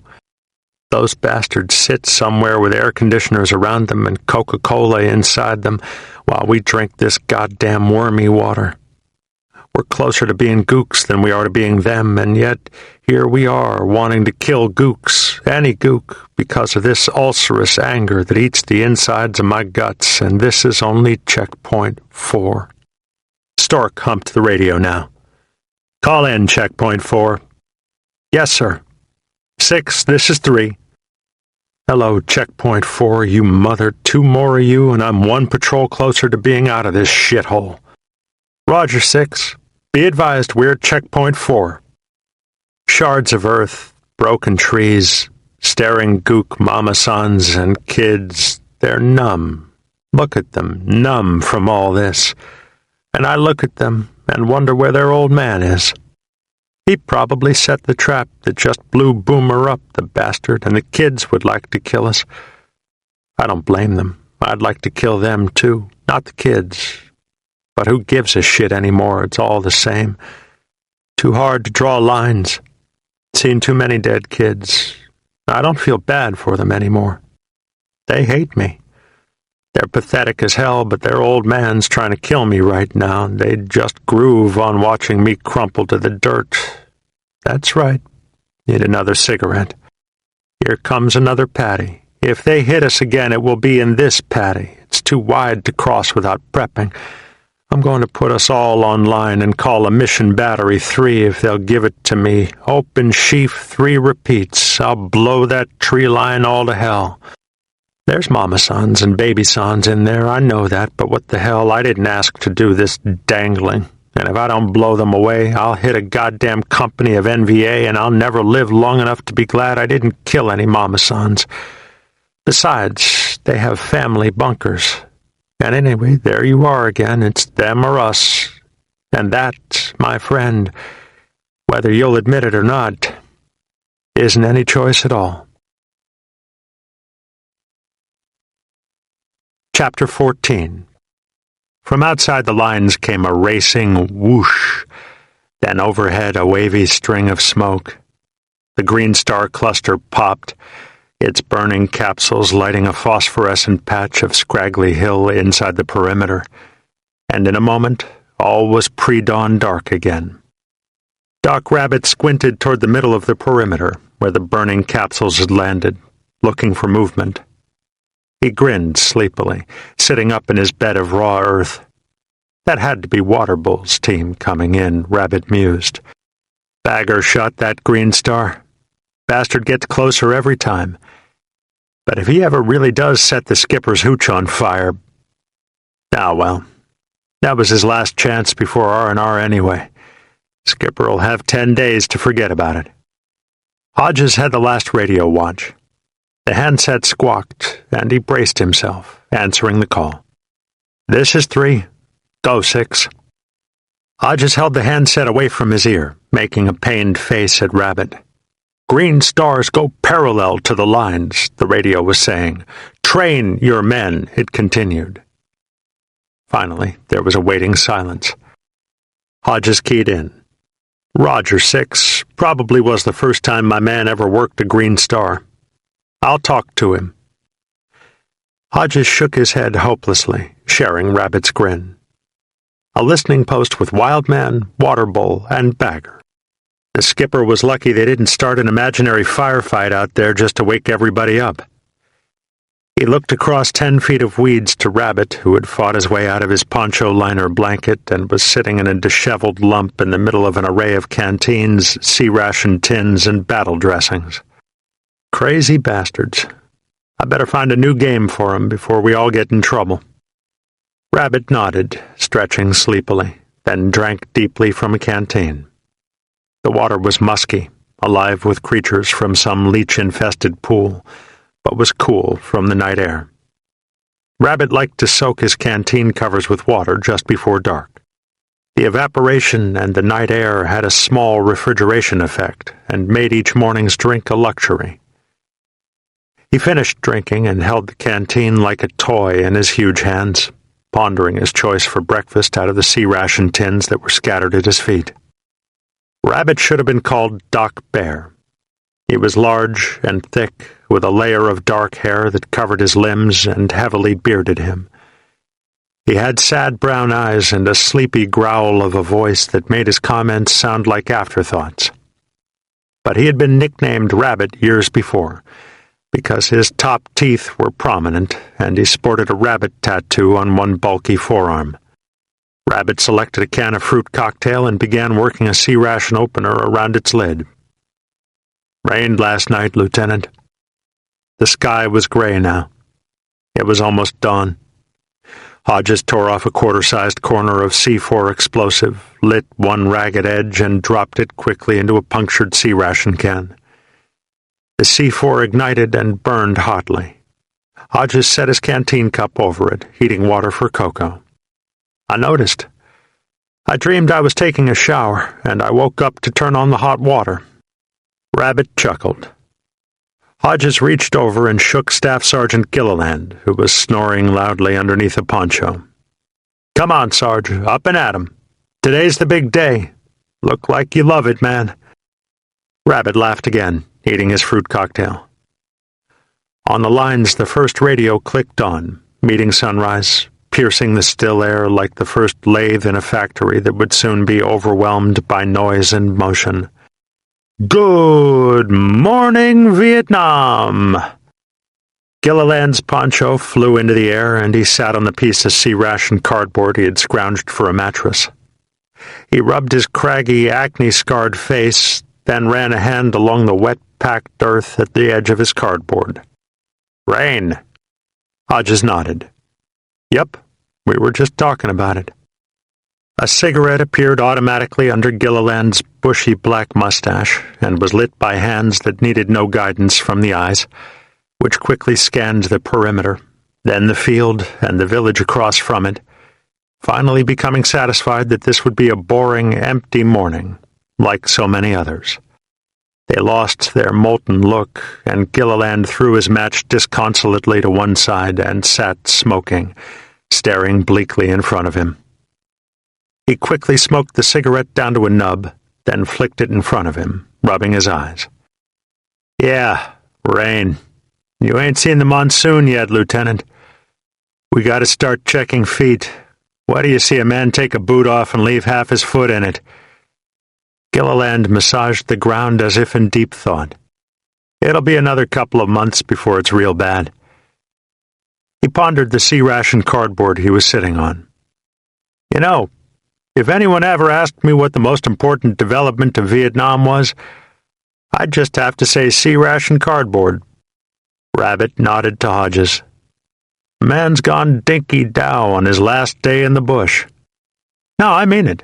We sleep on it. We burn it to keep it warm. The villagers put it in their thatch to keep out rain. They make hats with it. What the hell has done that much good? Rubbers on R&R. Well, I wouldn't know about that. I saw my wife in Hawaii. Gilliland reached defeatedly for a C-ration box, coming up with a can of date pudding. Shit. This gets old, you know, Lieutenant. Hodges eyed him, sipping cocoa now, and grinned amusedly. That's a hell of a thing to say on the day a man re-ups, Sarge. You can bet your ass I'm not re-upping for this. 2 tours of this is enough. That's right, you worry about the monsoon. I'm gonna be dry. The whole platoon had been ribbing Gilliland for days. Hodges jibed him again. You'll be back, Sarge. You got expertise now. They ain't gonna let you switch from the grunts. Gilliland worked to open the date pudding. I gave 'em 10 years of this. 10 years and 3 hearts. And for what? Now it's their turn. I want 10 years of motor transport, something like that. I need some expertise I can retire with. What the hell can an old grunt do when he gets out? He peered bleakly at Hodges. It's not like I'm getting flaky on him after 10 years, you know. I gotta think of my future. He found a plastic spoon in one low trouser pocket, wiped it on a skivvy shirt crusted with sweat and mud, and ate the pudding in 4 huge, untasting bites. Hodges pointed at the pudding and grimaced. Date pudding? For breakfast? Gilliland waved him off. It all tastes the same. Rabbit threw his empty can toward the trash hole and continued to rib Gilliland. Come on, Sarge. You know goddamn well the sergeant major ain't gonna let you switch. Nobody leaves the grunts. It's sacrilegious to even think it. Gilliland eyed Rabbit, then snorted. He's a hell of a one to talk, ain't he? Walking around the rear with an AK-47, flak jacket all zipped and helmet snapped, like he's the toughest grunt that ever walked.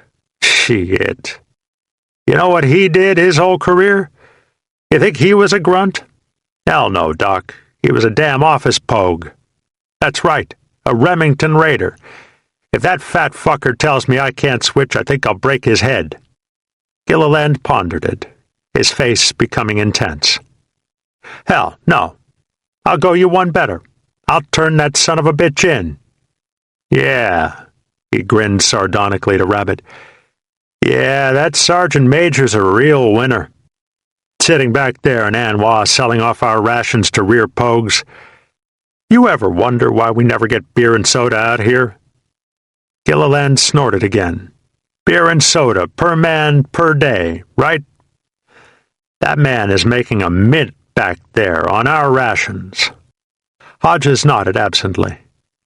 He had heard the stories, but could not be convinced that such a thing would occur. It would be the greatest of heresies. Well, good luck, Sarge. If it all works out for you, we'll never see you again. Rabbit grabbed a wad of C-ration toilet paper and headed toward the perimeter's edge. Yeah, and if it don't, remember you always got a home with us. Gilliland lit another cigarette and begrudged them a grin. Well, don't think it hasn't been a kick in the ass, even if it hasn't.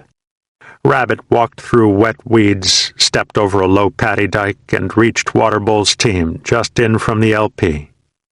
You crazy bastards. You almost did it.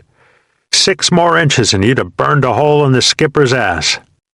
Wildman looked up from a canteen cup of coffee.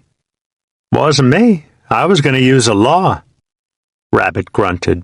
Sure. It was Bagger again. Bagger grinned awkwardly.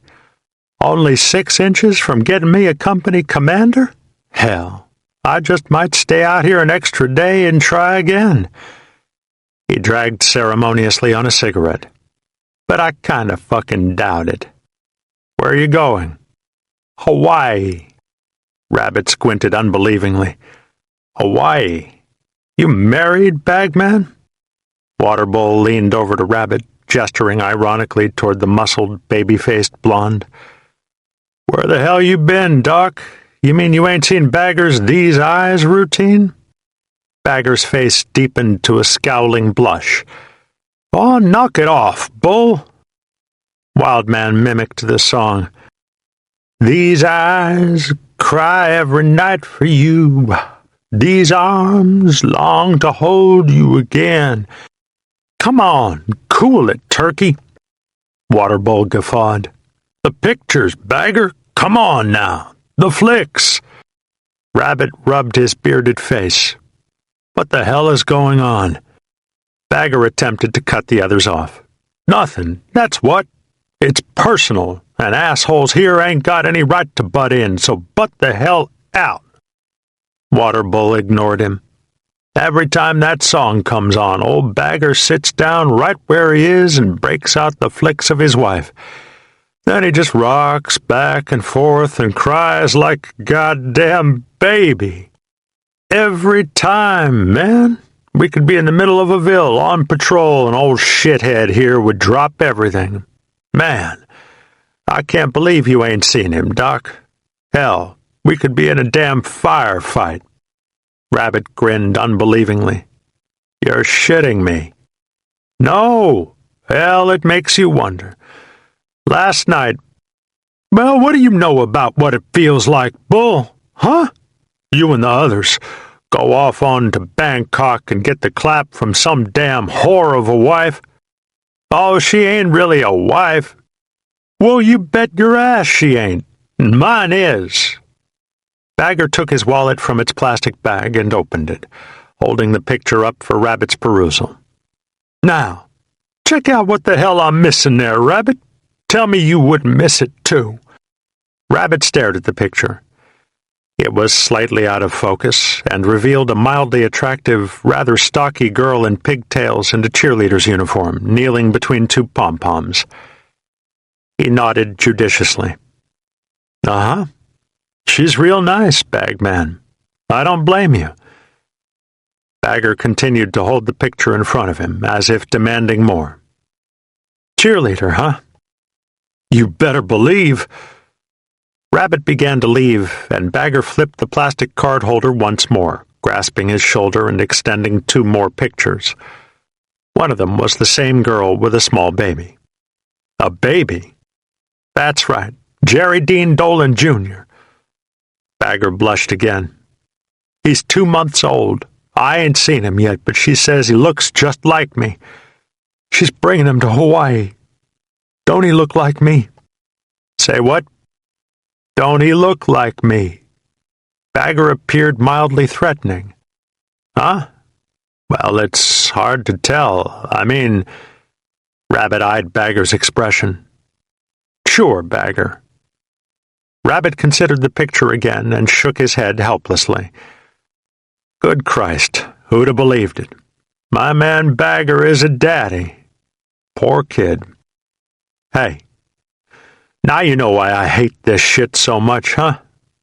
I got something to go back to. I got responsibilities. All you suckers got is yourselves. I got a wife and a baby to take care of. What the hell am I doing out here anyway? Where's the goddamn Arvins? Who needs this shit, huh?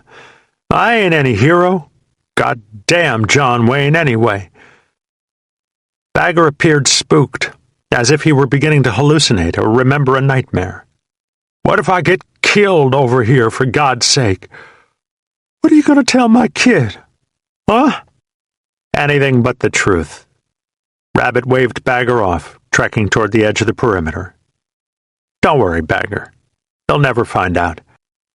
Ah, screw around. Nothing serious, is it? Rabbit dug a cat hole and squatted in the far weeds. He could hear Wildman and Waterbull continue to taunt Bagger. The hurtin's on me. Yeah, I will never be free. No, my baby, no, no. Hodges lay in the oven heat of his poncho hooch, dozing absently while monitoring 1st Platoon's patrol on the company radio. Captain Crazy, the company commander, was telling Rockman to move into a village he had just taken sniper fire from. Rockman, the 1st Platoon commander, was arguing for an artillery prep before he moved in. There were resupply choppers in the air, and Captain Crazy was explaining that there would be no clearance for an artillery mission unless Rockman was in bad trouble, since it would be necessary to down the helicopters. Hodges admired Captain Crazy. The big, bluff Italian who had been an Arvin advisor during his first tour was an excellent tactician. He was too offensive-minded for most of the troops, pushing all of his activities to the edge of periphery, as at the moment with Rockman. But he produced a lot of kills, and was uniformly respected. Hodges and the others considered themselves lucky. At least Captain Crazy knew what he was doing. He wasn't nicknamed Crazy for his tactics. Hodges named him during the captain's first week in the bush because of two incidents. One was the captain's insistence that any unpenned pig be killed in the villages they used for night perimeters. Captain Crazy was spooked by pigs running through the weeds at night, and he claimed troops mistook them for gooks, and mistook gooks for pigs. So every new village saw its hog population slaughtered. The other incident was Captain Crazy's wound in the back of his head from a B-40 rocket in his fourth day. He refused to be medevaced, and instead led a small patrol back to Liberty Bridge, where the battalion surgeon shaved the captain's head and placed a large X-shaped bandage over the wound. The bandage was visible from 1,000 yards. The troops took to joking about the real reason for the bandage. Bagger claimed it marked the center of the bullseye for snipers. Wildman maintained it was where they changed the rocks in the captain's head. Hodges decided that any man who didn't accept a medevac back to the sanity of Da Nang was nothing but stomped down crazy. And the name stuck. Rockman was the lieutenant in charge of 1st Platoon. Hodges had named him Rockman because he idolized the tactics of the Korean Marines, better known as the ROKs. Rockman emulated the Rock Marines on all his patrols. He believed, as he had heard the Rocks also did, that razing the countryside, brutalizing the villagers, was an effective way to pacify them. Rockman was hardly out of high school. He had taken 1 semester of college and then enlisted. He went straight from enlisted training into officer training, and then to Vietnam. You always know where 1st Platoon is, Hodges was fond of joking. Just follow the smoke from the burning hooches. Hodges laughed, listening to Rockman and Captain Crazy argue. Well, how about an airstrike, then? You don't need an airstrike for 1 damn sniper round. 3. 3 what? 5. Jesus Christ, 6 actual, let me key you in. Can't you hear the shit we're in now? Hodges could hear the firefight in the distance. 1st Platoon was perhaps 1.5 miles away. There were high staccatos of AK-47s, punctuated by the boom of B-40 rockets. M16s and Laws returned fire. He sat, listening alertly while monitoring Rockman and Captain Crazy on the net. Snake approached from the perimeter's edge, looking toward the village where 1st Platoon was fighting. They are in the shit again. Get some, 1st Platoon. Hodges nodded, staring also. Yup. Them gooks don't like old Rockman. Snake scratched his tattoos, sitting next to Hodges. Yeah, Lieutenant. I figure old Rockman and his animals done made a lot more VC than they ever end up killing. Hodges lit a cigarette, agreeing. There it is, Snake. Now, when they get inside that ville, they're gonna burn it down. And we'll go through there tomorrow on the way to the Chow Fongs, and we'll hit us a booby trap, thanks to 1st Platoon. Then he lit Snake's smoke, and they watched the rest of someone else's war 1 mile away. Mama-san squatted barefoot in the packed dirt just outside her thatch porch, her narrow haunches only inches off the ground. Her knees were spread, and her arms were between them, holding a large flat basket filled with crushed rice. She moved the basket in slow circles, like a miner panning for gold, causing the chaff to separate from the grain and seek the basket's rim. She was stolidly intent on her task, motionless but for the slowly moving arms and her rolling jaw, which worked beetle nut like a cud.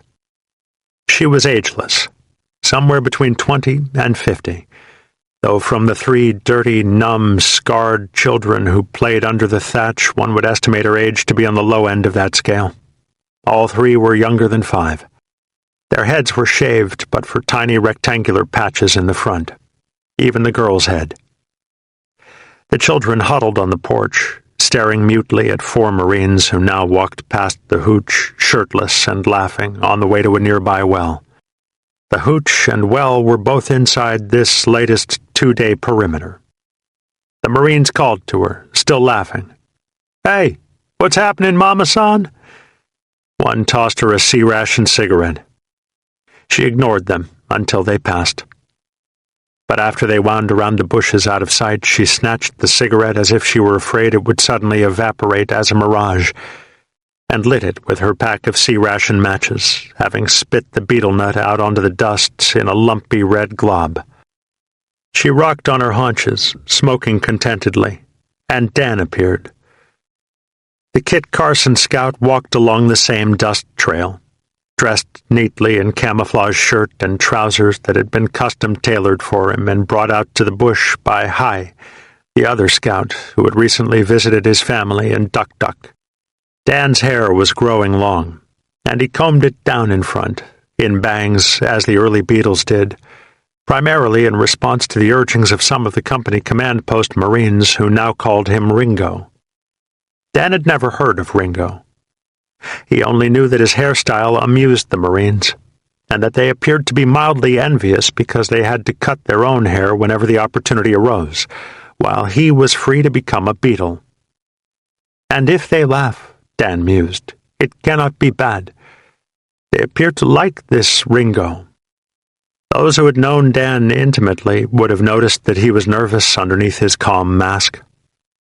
The only hint of nervousness in Dan was in the eyes. His wife would have noticed that they flitted anxiously along the trail and had lost their usual acquiescence. But no one noticed today. He walked up to Mama-san and dropped 3 cans of C-ration meat at her feet, feigning casualness. Then he dropped a C-ration can opener, still in its paper wrapper. "I bring you meat," said Dan. He stood rigidly over her, just on the other side of the basket. Mama-san stopped sifting and stared at the treasure next to her, wishing to grab it and devour every gram of meat and fat. Then she looked up at the expectant rigidity of Dan's frame, at his suddenly hot eyes, and forced herself to resume the sifting. "We do not eat meat," Mama-san mumbled, hoping he would depart and leave the cans. "He will not miss them," she thought. "There is so much food for them." Dan did not believe her. "They are not so different," he realized in his provincial way. "This is the other side of the river from my home, but they are the same. They look the same as me. Different from the Marines. If there was a water bull who died in your field, and it was not of your village, you would fight to steal 2 feet of its entrails," Dan asserted. "Would you not?" "I would eat the entrails," said the Mama-san. She was no longer sifting. She stared down at her flat basket. Dan shrugged, making his point. "This meat is better. It is from young animals. It is tender." He shrugged again, gesturing to the porch. "Give it to your children. They look very bad." "They are very bad," acknowledged Mama-san, with a heavy hint of blame in her voice. "At least they are alive. The VC killed mine." Dan used his dead children as a weapon to counter her unspoken accusation and justify the customized uniform he wore.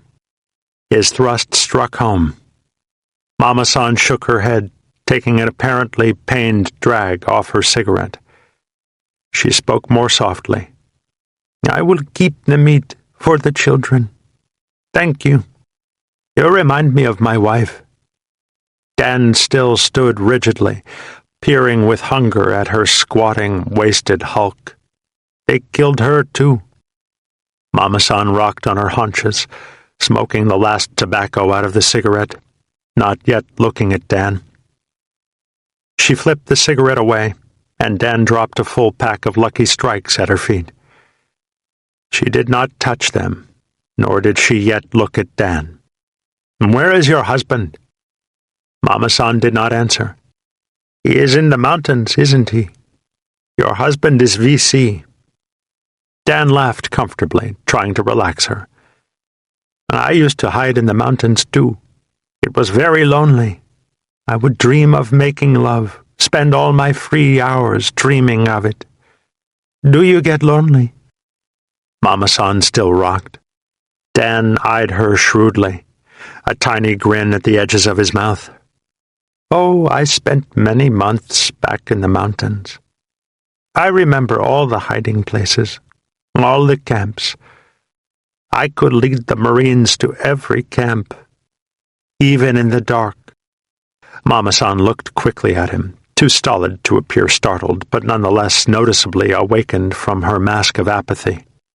Dan laughed softly. "I would not do that. It would be too senseless. I do not seek death."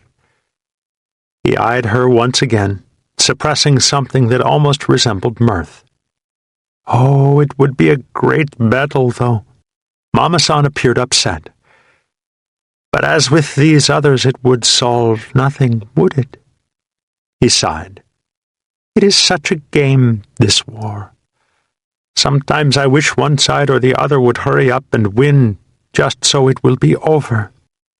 Mama-san stared curiously at him now, still rocking. Slowly, as if she were reaching for a time bomb, she grasped the cigarettes and unwrapped the pack, taking out a smoke and lighting it. She puffed greedily. Goodrich approached them on the trail. He walked morosely, dressed only in tiger shorts and jungle boots, carrying a green towel and a bar of soap toward the well. He did not notice them at first. He was contemplating his feet as they stirred the dust of the trail. Then he saw the baby sons near the hooch, staring numbly at him like four dirty, stolid statues. He felt like helping them. He decided they needed to be clean. He stopped on the trail and motioned to them. "Hey, lie day, baby sons. Come on." He exhibited his bar of soap. "You washy-washy me, I washy-washy you. Kong Biet?" The children did not change their expressions or acknowledge him. Goodrich examined their sores from his distance. Capitalism, Goodrich thought. The only answer. "Hey, look, you lie day, washy-wash. Me give you chop-chop, okay?" The children looked at each other, apparently comprehending. Goodrich became enthused and raced back to his fighting hole, returning with several cans of sea rations. He was under orders not to give food to civilians, but he didn't care anymore. The baby sons still huddled together next to their family bunker. He showed them the cans. "Lie day. Come on. You washy-wash, I give you chop-chop, Kong Biet?" The children began to move, and Mama-san stood up, curious about Goodrich's overtures. He turned to her and noticed Dan. The lucky strikes and the food were between Dan and the Mama-san. Dan smiled benignly to Goodrich, but his face was irritated, his nod impatient. The woman looked down, masking her emotion. Goodrich comprehended, studying the sea ration tins. He was angry at Dan and wished he had not brought the food for the baby sons so he would be able to criticize the Vietnamese scout in front of the woman. He viewed Dan as a traitor in many ways. Dan grew fat on marine food as his people starved. Dan brutalized his own people in order to eat well and not be brutalized himself. He walked toward Dan, staring at the food and at the woman. "What are you doing?" Dan shrugged and winked at Goodrich, putting on the jive act the command post Marines had taught him, Ringo in rare form. "Hey, man, me got koi, party time, maybe boom boom." Goodrich felt protective. "What does she say?" Dan maintained his smile and turned to the Mama-san. "Do you want the food he has brought your children?" "Yes." "Tell them to help him at the well. Tell them to go with him." The woman spoke abruptly to the children. They hesitated, then as a group joined Goodrich on the trail. Goodrich stared at Dan and then at the woman in mild disbelief. Finally he shook his head and walked with the children toward the well. Christ! Dan turned back to the mama-san, standing over her now, very close. He pointed up the trail. "Honcho," he said, with a forced sense of self-importance. Mama-san carried the cans and the cigarettes onto the thatch porch and set them on an earthen ledge next to her fireplace. Dan followed her and stood very close, his groin pressing slightly against the back of her. She froze for a moment, her head bent, trying to ignore him. Then he spoke, still not touching her with his hands. "Go inside the bunker." Gray slivers of light intruded through 2 bunker openings, but otherwise it was dark. Resignedly she shed her bottoms, and he took her on the floor. She was motionless at first, her insides dry. He attempted to kiss her, and she turned her head away, refusing him. But slowly she oiled herself, and in minutes she was pressing back at his thrusts, having to forcibly restrain herself from a groan of ecstasy. Dan dared to crush her to him, and she acquiesced, and he marveled at it, could not understand it. But he felt a sense of total power from the knowledge that she despised him and what he stood for, and yet was unable to restrain her nether parts from seeking him. It is the animal, he decided, just before he shuddered with explosions on her body. The animal seeks to satisfy its hunger before it thinks of games. Chapter 15. Dan. War is as natural as the rains. There are years when there is no war, and there are seasons without rain. But always war and rain return. There is no difference. It is the nature of things. Thunder booms, and so does artillery. The sting of a rifle is deadly. So is the tongue of the viper. If a man steps on a booby trap, he will die. So also if he falls off a ledge in the mountains. One brother died from cholera. One brother died from marine gunfire. There is no difference. Buddha turned his head both times, and the brothers died. So thought Dan. Life had taught him that. The unpatterned clump of thatch hooches in the southern Arizona was choked by sawgrass and blue-green jungle foliage, steeped in sweltering heat.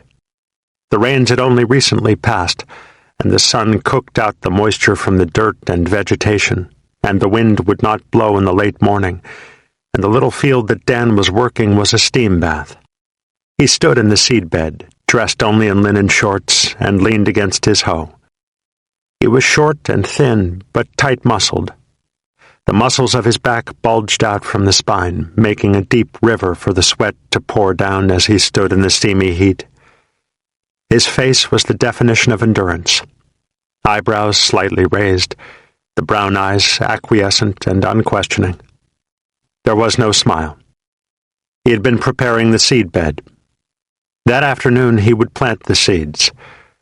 Later, when the rice plants grew large enough, he would take them one at a time from his seedbed and place them in the paddy with his hands.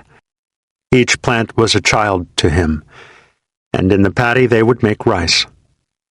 One could not grow a plant from seeds in the paddy. Dan did not know why. He only knew it would not happen.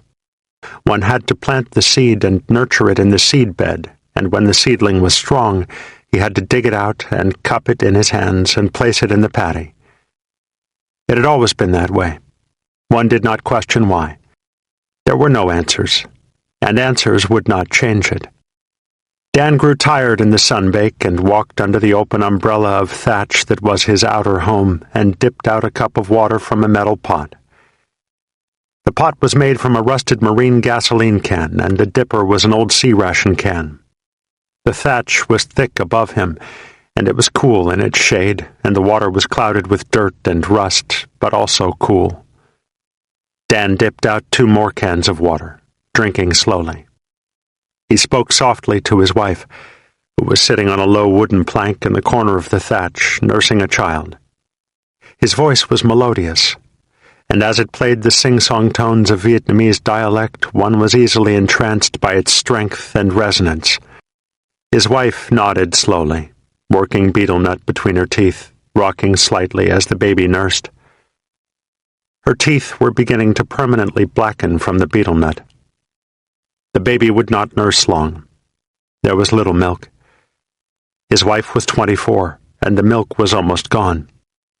There were 4 other children. The next youngest, a little girl not quite a year old, was sleeping inside the family bunker, behind the thatch. The other 3 played quietly on the dirt floor of the thatch.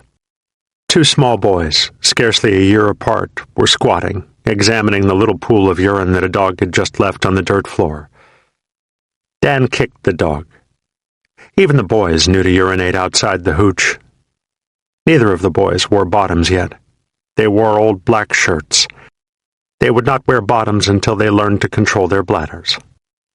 The eldest child, a girl of 6, was staring with empty eyes at the stand of banana trees outside the thatch. She was slender, delicate, and beautiful, and wore gold earrings. The earrings were the only things of value Dan owned. Her beauty was already marred, though, by ulcerous sores that grew on her legs and arms, and by the scars of sores now healed. The sores, which the Marines called gook sores, grew in deep circles that penetrated the skin. They oozed a clear liquid. They became very large. They lasted for months. Dan did not know how to stop them. In fact, he had never considered stopping them. They had always grown on people. They were as natural as mosquito bites. The girl stood and walked quietly across the dirt under the thatch to Dan and wrapped a slender arm around his thigh. She then turned, standing behind him, and continued to watch the banana trees. 2 men appeared, walking silently on the trail that emerged from the foliage near the trees and past Dan's hooch. One was dressed in green and the other in dark blue. They both carried rifles. The man in green carried 2 rifles, an AK-47 and an M14. Dan set the cup down next to the water can and greeted them. He had known them both for many years. They greeted him warmly, and the man in blue caressed the girl's hair. She remained behind Dan, smiling shyly to the man in blue. He was older, perhaps 35. He was the VC village chief, leader of the local forces. The man in green thrust the M14 barrel up into Dan's chest. Dan took it from him, examining the weapon. It was his brother's weapon. His brother had taken it from the body of a Marine a year before. His brother had killed the Marine in an ambush. His brother had been very proud of the weapon. The man in blue put his hand on Dan's shoulder. "Your brother is dead." "I am sorry," Dan said, continuing to examine the weapon. He was not sorry. He had known his brother was dead as soon as he examined the rifle and recognized it as his brother's. He had known his brother was going to die for 2 years. His brother had believed too strongly and had tried too hard. He had already accepted his brother's death and had already been sorry. The moment merely finalized the death. "I am sorry," he said again, looking into the older man's eyes. "How did it happen?" He did not care how it had happened. The man in blue did not care either. He had not come to tell Dan how it happened. "His cell was ambushed last night," the older man said. 4 were killed, but we got the weapons. He died for his people. You can be proud of that." "I know," said Dan. He was not proud of that. His brother had left his family to starve so that he could die for his people. Fights do not grow rice. Fights do not feed children. "I know." Dan held out his arm, handing the rifle back to the man in green. The man kept his own hands at his sides, refusing to accept it. The man in blue stepped forward, his chin set and his body taut. "It is your rifle now, Dan. You must carry it with us. You must come to the mountains and take your brother's place." Dan stared blankly at the older man, already beginning to accept the inevitability of it. They would kill him if he refused. They would kill his family if he ran away. "I have 5 children," he said slowly, "and I am a farmer. I do not know rifles." "We all have families," the older man responded, his jaw still set. "And none of us likes to fight." Dan blanched inside at the untruth of that. His brother had liked to fight. Many of them liked to fight. "There is the rice," Dan said. "Only today I am putting the seeds in." "Let your father put the seeds in." Dan smiled slightly, hoping. "My father is dead 2 years of cholera." "Then let your wife." "My wife is 2 weeks out of childbirth." "Then let your mother." "My mother is—" "You come today. Plant rice when the war is over." Dan shrugged. The war will never be over, he thought to himself. The rice will never be planted. "Tell your wife goodbye. We will pass through soon, and we will help to harvest when we are able." Walking down the dust trail to the mountains, Dan felt a deep urge to kill the 2 men. He was carrying his brother's rifle. He debated for an hour about doing it. The man in green was in front of him, and the man in blue walked behind him. Dan reasoned that he could kill the man behind him first, quickly and easily, and still have enough time to kill the man in front of him, before the man could turn and comprehend the older man's death and shoot Dan. But the rifle was unfamiliar in Dan's hands. He would probably do something wrong, and if he succeeded, he could never go back to farming again anyway. They would seek him out and kill him and his family. He envisioned the oldest girl lying dead under the thatch and decided not to try. There would be another way. In the mountains, the men lived comfortably in caves and thatched shelters, carefully camouflaged so airplanes could not see them. They trained in grassy areas or slept during the day and moved through the foothills to the valley at dusk. At night they would ambush Marine patrols and hold meetings in the villages far from Marine positions. When the North Vietnamese moved from base camps further back in the mountains to attack the Marines, Dan's unit supplied guides for them, moving them quickly through the speed trails inside the tree lines, past Marine outposts. Dan learned to shoot the M14 well, and also became proficient with a submachine gun. But his heart was not in it.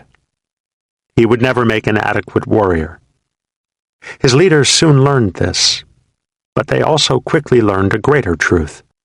They watched the villagers become entranced when Dan talked to them at meetings. Dan was magnetic. He loved the villagers, and he looked upon fighting with distaste. The villagers felt this when he spoke to them, and his clear voice played a melody when it worked the intonations of his language. Dan spoke, and people listened. He smiled sadly and touched them when he spoke, and his presence was very strong, very convincing. Dan became a propagandist. At night he would filter with a cell of men into an Arizona village, and the villagers would gather in a knot around him, old people and young Marines and children. And Dan touched them and told them beautiful fairy tales about victories over the Marines. "Be strong," he told them. "It is almost over. We defeat them every day. Work the fields and give us rice, and soon it will be over, and your men can return to the villages." At times he almost believed his own stories. He spoke, his voice like low flute notes playing up and down the scale, recounting great victories, helping the villagers prepare for the return of their men. But soon the fraud awakened him, and he grew terribly depressed. It will never end, he decided. It will always be this way. Why can't I tell them that? Why can't I tell them how horrible it is? How many of us die? They know the horrors of malaria and cholera. Why can't they learn the horrors of this? There is no difference. In 3 months, the cell held a meeting in Dan's own village of Millet. He had difficulty lying to his own people. They sat in a cluster around him, gathered under one of the thatch porches. and Dan expounded a greatly subdued version of his speech. He spoke long and sadly of the ones who had died since the Marines came into the valley. "We kill many," he told them, watching wispy beards and crinkled faces nod slowly, seriously, valuing every word as if it were a piece of jade served up on a velvet pillow. "But we lose many, too. I will not lie to you. We lose more than we kill. But—" He could not think of a justification. All reasons were like echoes bouncing off his conscience, unable to penetrate it, and come out as words. War was like the rains. The French came and the French went. The Marines came and the North Vietnamese came, and they too would someday leave. As surely as the monsoon brought its terror and abated, there was nothing he could tell them. Finally, he smiled sadly at the crinkled faces, loving each face for its suffering, and said, "But that is the nature of things. Someday it will be over." He saw his wife that night. She was strangely older and could not look at him without crying. The youngest child was dead. "How?" Dan asked. "He would not eat." She stared at the dirt floor, remembering. "He would not take the milk, and there was nothing else. He died a month ago. I give my milk to the girl now. She is weak also. We are all weak." She looked at Dan, holding the eldest girl tightly to him, the oil lamp making dancing shadows on the bunker wall behind them. "You make beautiful words." Dan shrugged, immune to sarcasm. "It is better than fighting. I do not like to fight. Words hurt no one." She disagreed. "Words are worse than bullets. Bullets kill. Words prolong the death by giving false hope. It is worse to prolong. It is worse to die." Dan stroked the girl's hair. "A dead man has no hope." His wife cried again. "We will all die while you speak your beautiful words," she whispered. Dan stared quietly at her. "Others endure. You must also endure. There is no other way." The youngest girl cried loudly, and Dan's wife put the girl to her breast. The child sucked hungrily. There was little milk. Dan rocked the eldest girl and watched his sons sleeping on the low board of the bunker. "Perhaps there is a way," he said, speaking softly. He set the girl onto the floor of the bunker and crawled to its entrance, looking carefully from his thatched porch up and down the trail. The trail and porch were empty. The Marines were firing harassment and interdiction rounds that night.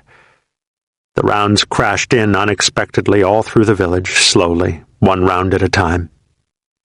They were meant to discourage enemy troop movements. The villagers did not know that. They viewed the rounds as one would view a rainstorm. Some nights there were artillery rounds. Some nights there were no artillery rounds. It did no good to question it. Questions would not change it any more than they would change the pattern of rainstorms. "But that is good," Dan thought. "My fellow soldiers will be in other bunkers." He stepped back down into the bunker and sat next to his wife, speaking softly. The littlest girl still sucked hungrily, but there was no more milk. The wife stroked the girl's cheek, relaxing her, not pushing her away because it would make her cry. At the breast, even without milk, the baby would be silent. The mother did not wonder why. She merely knew that it was so. "Would you leave your home?" Dan asked. "Would you leave this valley?" The wife did not understand. "I could run away. I could surrender. But you will have to leave the valley or they will kill you. We could live in Duk-Duk. Plenty rice, and the men come home in the day. They do not really fight. The Marines fight. It would be better." "How do you know this?" the wife asked, already captivated by the melody of Dan's voice. Dan showed her a Chuhoi leaflet. There were many of them on the valley floor and in the mountains. The Marines dropped them from airplanes during psychological warfare missions. They were safe conduct passes for those who wished to surrender. "There was a man in our company," Dan told her. "A corpsman, Baxe. We talked many times of the futility of it. He told me secretly of his plans. He made very careful plans. And then one day he surrendered to a Marine unit here in the valley, and they went to his village and took his family with them before the VC could kill them. They sent the Baxe and his family to Duk-Duk. Duk-Duk is where all such families go." His wife was not convinced. "How do you know of Duk-Duk? Have you ever seen this village?" Dan stroked the back of his youngest son, who had rolled restlessly on the bunker floor. "Some days I have duty on the southern riverbank. We hide in bunkers along the trees and stop the villagers from crossing the river to go to Duk-Duk. Sometimes, after the Marines and the North Vietnamese have fought fiercely, there are dozens of people. They strap pans and clothes into bundles and put them on their heads. You've seen them that way. And they walk to the riverbank, hoping to find a boat that will take them across to Duk-Duk. We stop them because they must grow rice. If they do not grow the rice, we cannot eat. If we cannot eat, we cannot fight." Dan shrugged. "It is such a game. I do not like to fight. I like to farm and be with my family." He looked closely at his wife in the flickering light, stroking her back. "Would you leave your home?" His wife had never been out of the valley. Once, when she was very young, she and 3 friends had walked for hours all the way to the eastern tip of the valley, over 7 miles of paddies and ridges and tree lines, and watched the bustle of Dai Lok across the river. It had awed her. It was the only time she had seen an automobile, although she had since watched tanks and Amttraks lumber past her village. And at night, when they would dare to venture from the family bunker, she sometimes stood high on top of it and watched the strange, bright lights hanging like low moons over An Hoa and Dai Lok. She had no comprehension of electricity. She could not envision life away from My Le. Her family had been in the village for 500 years. But she and Dan had long agreed that this war would not end in their lives. She would see Dan only like this every few months for his life as a soldier. If he survived, perhaps for 15 years. She could not stand that thought. She was terrified of Duk-Duk. It was only 4 miles away, but it would be filled with strange faces from many villages, and there would be no land to own and work. What does a family do when there is no land? She looked at the little girl, sucking on her dried teat, and at the 3 others, suffering quietly on the bunker's boards. And what of them? They have suffered long enough. 1 child already dead. Who will be next? She decided she would go. The youngest girl was finally asleep. Dan's wife laid her on a board and moved to Dan. Dan held her closely to him, feeling the strength in her back. He had missed her terribly. He had never been away from her before. "I will escape this morning," he told her. "We will leave the village just before dawn to return to the mountains. I will run from them at a good place on the trail, and hide until the sun is high and find my way to the marine perimeter. They will kill me if I try to surrender to a patrol. That is the nature of things. You must come to the perimeter too. Can the children walk to the perimeter?" "Where are the Marines?" his wife asked. "There is a company at Tan Phuoc, a mile. We can walk to Tan Phuoc." "Good," said Dan. "Wait until the sun is high. If you walk before the sun is up, the Marines will kill you. All people of the night are VC to them. It is the nature of things. When the sun comes up, walk to Tan Phuoc. I will meet you there." Then Dan loved his wife on the boards of the bunker, in between the sleeping baby and the restless boys. It was good love. They had missed each other. Their suffering from all things external to their relationship made the act a deep and desperately emotional grasping. There was only the family and the land. But now they would lose the land. The love became a special signal of their coming isolation from everything but each other. He slept fitfully. As the sky began to blue, just a deep touch low in the east, his cell leader called for him at the bunker's opening. He kissed his wife once more and picked up his M14, fingering it slowly, remembering his brother as he walked out on the trail. His brother would have killed him for what he was about to do. Dan sighed.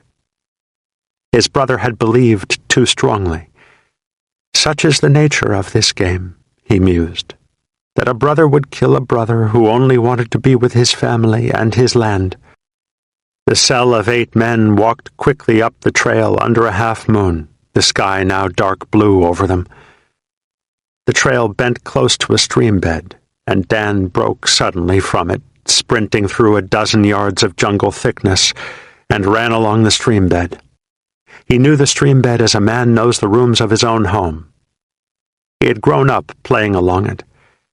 He first made love to his wife beside it when they were 14. They would not find him by the stream bed. There were muffled shouts when Dan broke from the trail, then 2 quick shots. They would not shoot wildly. They did not have the ammunition to waste, and too many shots would bring the Marines. Dan found a mud hole and lay flat along the stream bed in it. The cell swept past him. He listened to the angry whispers as they fought the jungle growth. They would not bring him back to the mountains if they caught him now. They knew he did not do this to return to farming. He had been too friendly with the corpsmen who surrendered earlier. He had not spoken well to his own people the night before.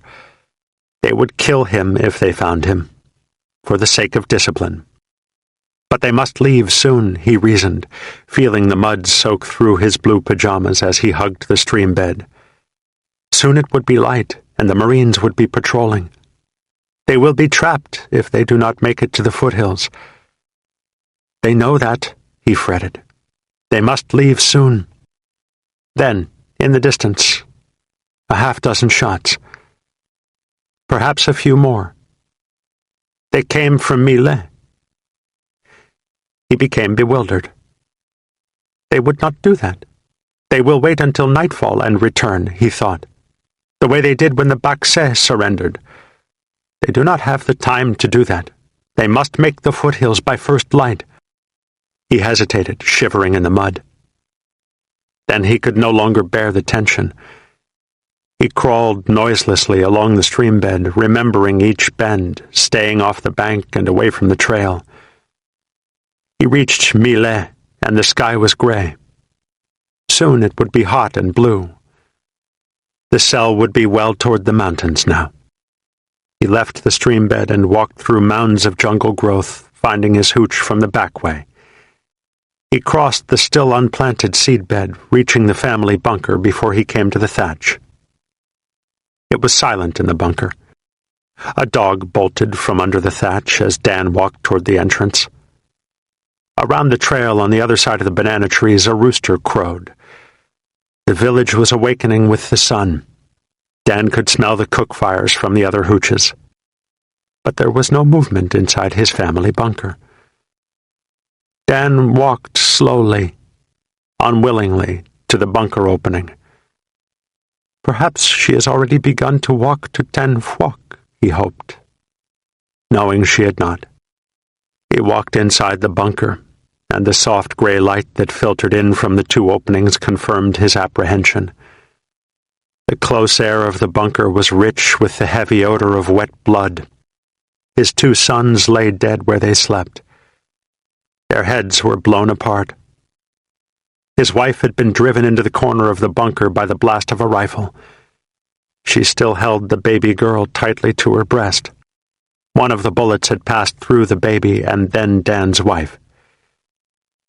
His eldest daughter lay dead at his feet. One of his former compatriots had ripped her earrings from her earlobes.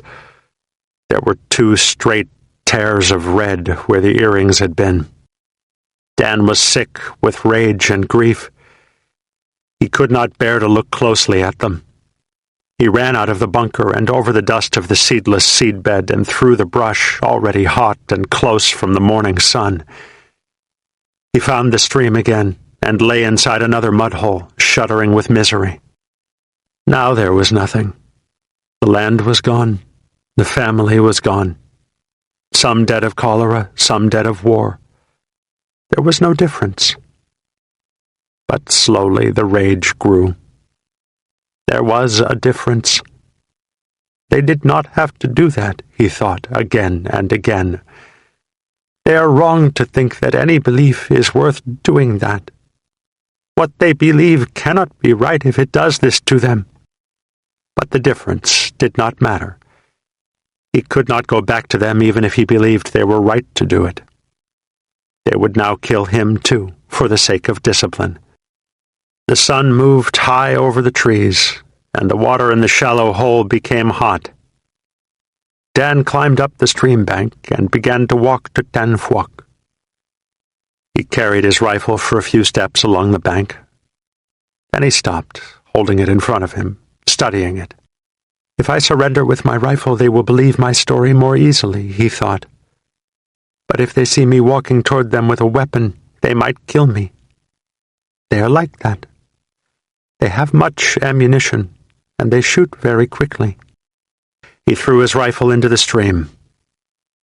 They would believe his story. He was good with stories. It was hot, and there was no breeze. The mud-hole water in Dan's clothes dried quickly and was then replaced by his sweat. He left the stream and walked steadily across a wide paddy toward the marine perimeter.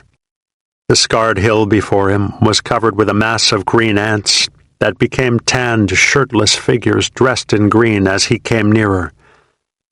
Some sat languidly near hooches made of sticks and ponchos. Others walked, or worked, or roughhoused. Dan was afraid, but he did not consider turning back. They were his last hope. There was nothing to turn back to. They watched his approach from the hill.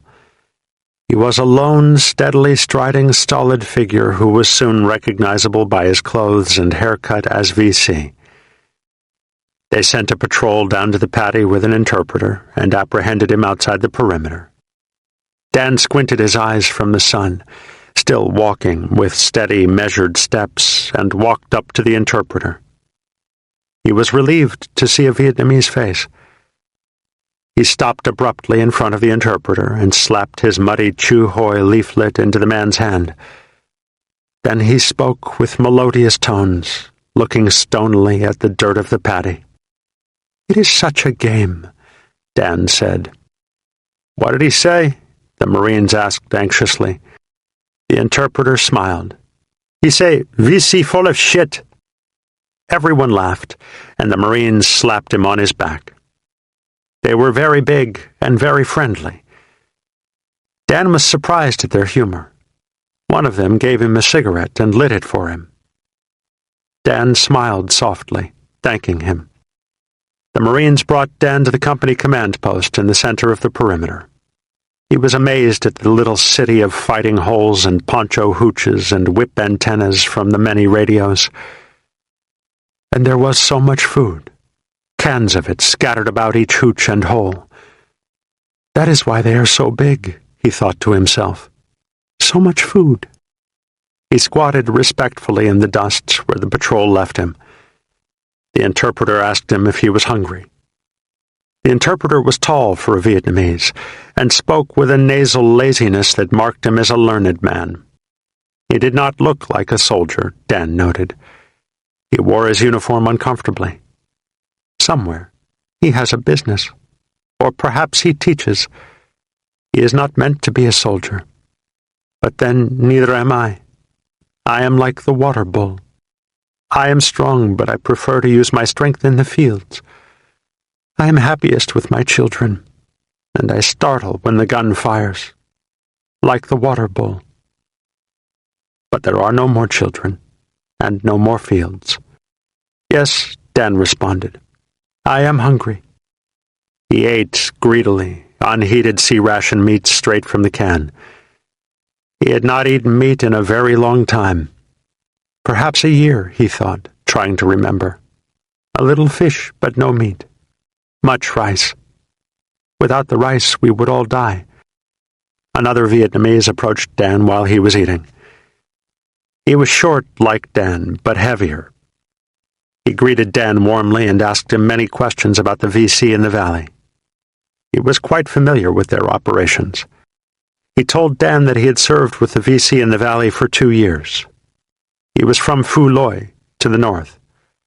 He served the Marines now as a Kit Carson scout. He seemed very proud of it. "What do you do?" Dan studied the man's thickness. It was muscle. The man ate well. He seemed happy, too. Dan could not remember feeling the way the man seemed to feel. The man's name was Hai. Hai smiled warmly, sharing his secret. "I do not do much. It is a good life. Sometimes I lead patrols. Sometimes I talk to villagers. Sometimes I do nothing." He spoke with a sense of self-importance. "There is nothing better to do. They pay me as a sergeant, 50 piastres. It is so much better than serving in the army. In the army they would hate me because I was VC. Here I feel important. And there is so much food." Dan shrugged miserably, confiding in the man, appreciating his openness. "It is such a game," he said softly. "You should join us," Hai urged. "There are supposed to be 2 of us. There is nothing better for you now." "I have had enough of war," answered Dan. But the vision of his family lying dead inside the bunker would not leave him, and already he was pondering Hai's invitation. Hai shrugged. "There will always be war. You should make the best of it. You will fight in the army if you don't do this, or spend forever in a prisoner camp." "Why did you surrender?" "Because there was nothing left." Dan spent the rest of the day in the Marine perimeter. The Marines were very friendly, accepting him as one of their own now that he had surrendered.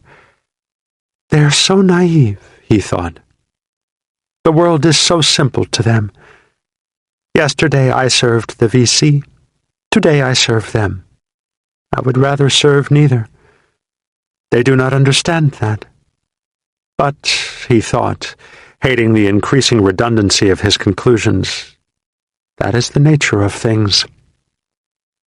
And they seem kind. Strange to find them friendly after fearing them and hating what they have brought.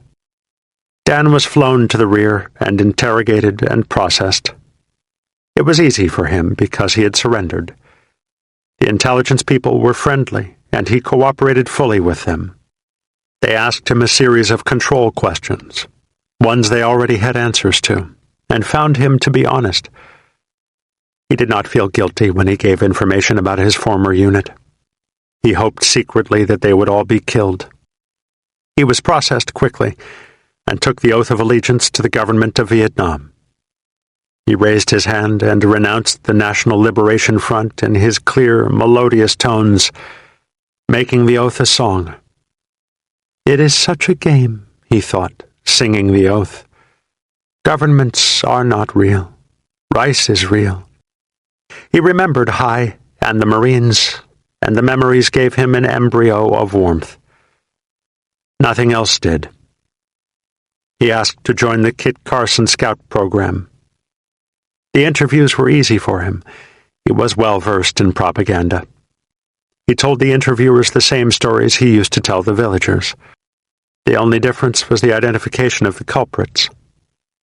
The interviewers nodded warmly, captivated by the low flute notes, and Dan was accepted into the program.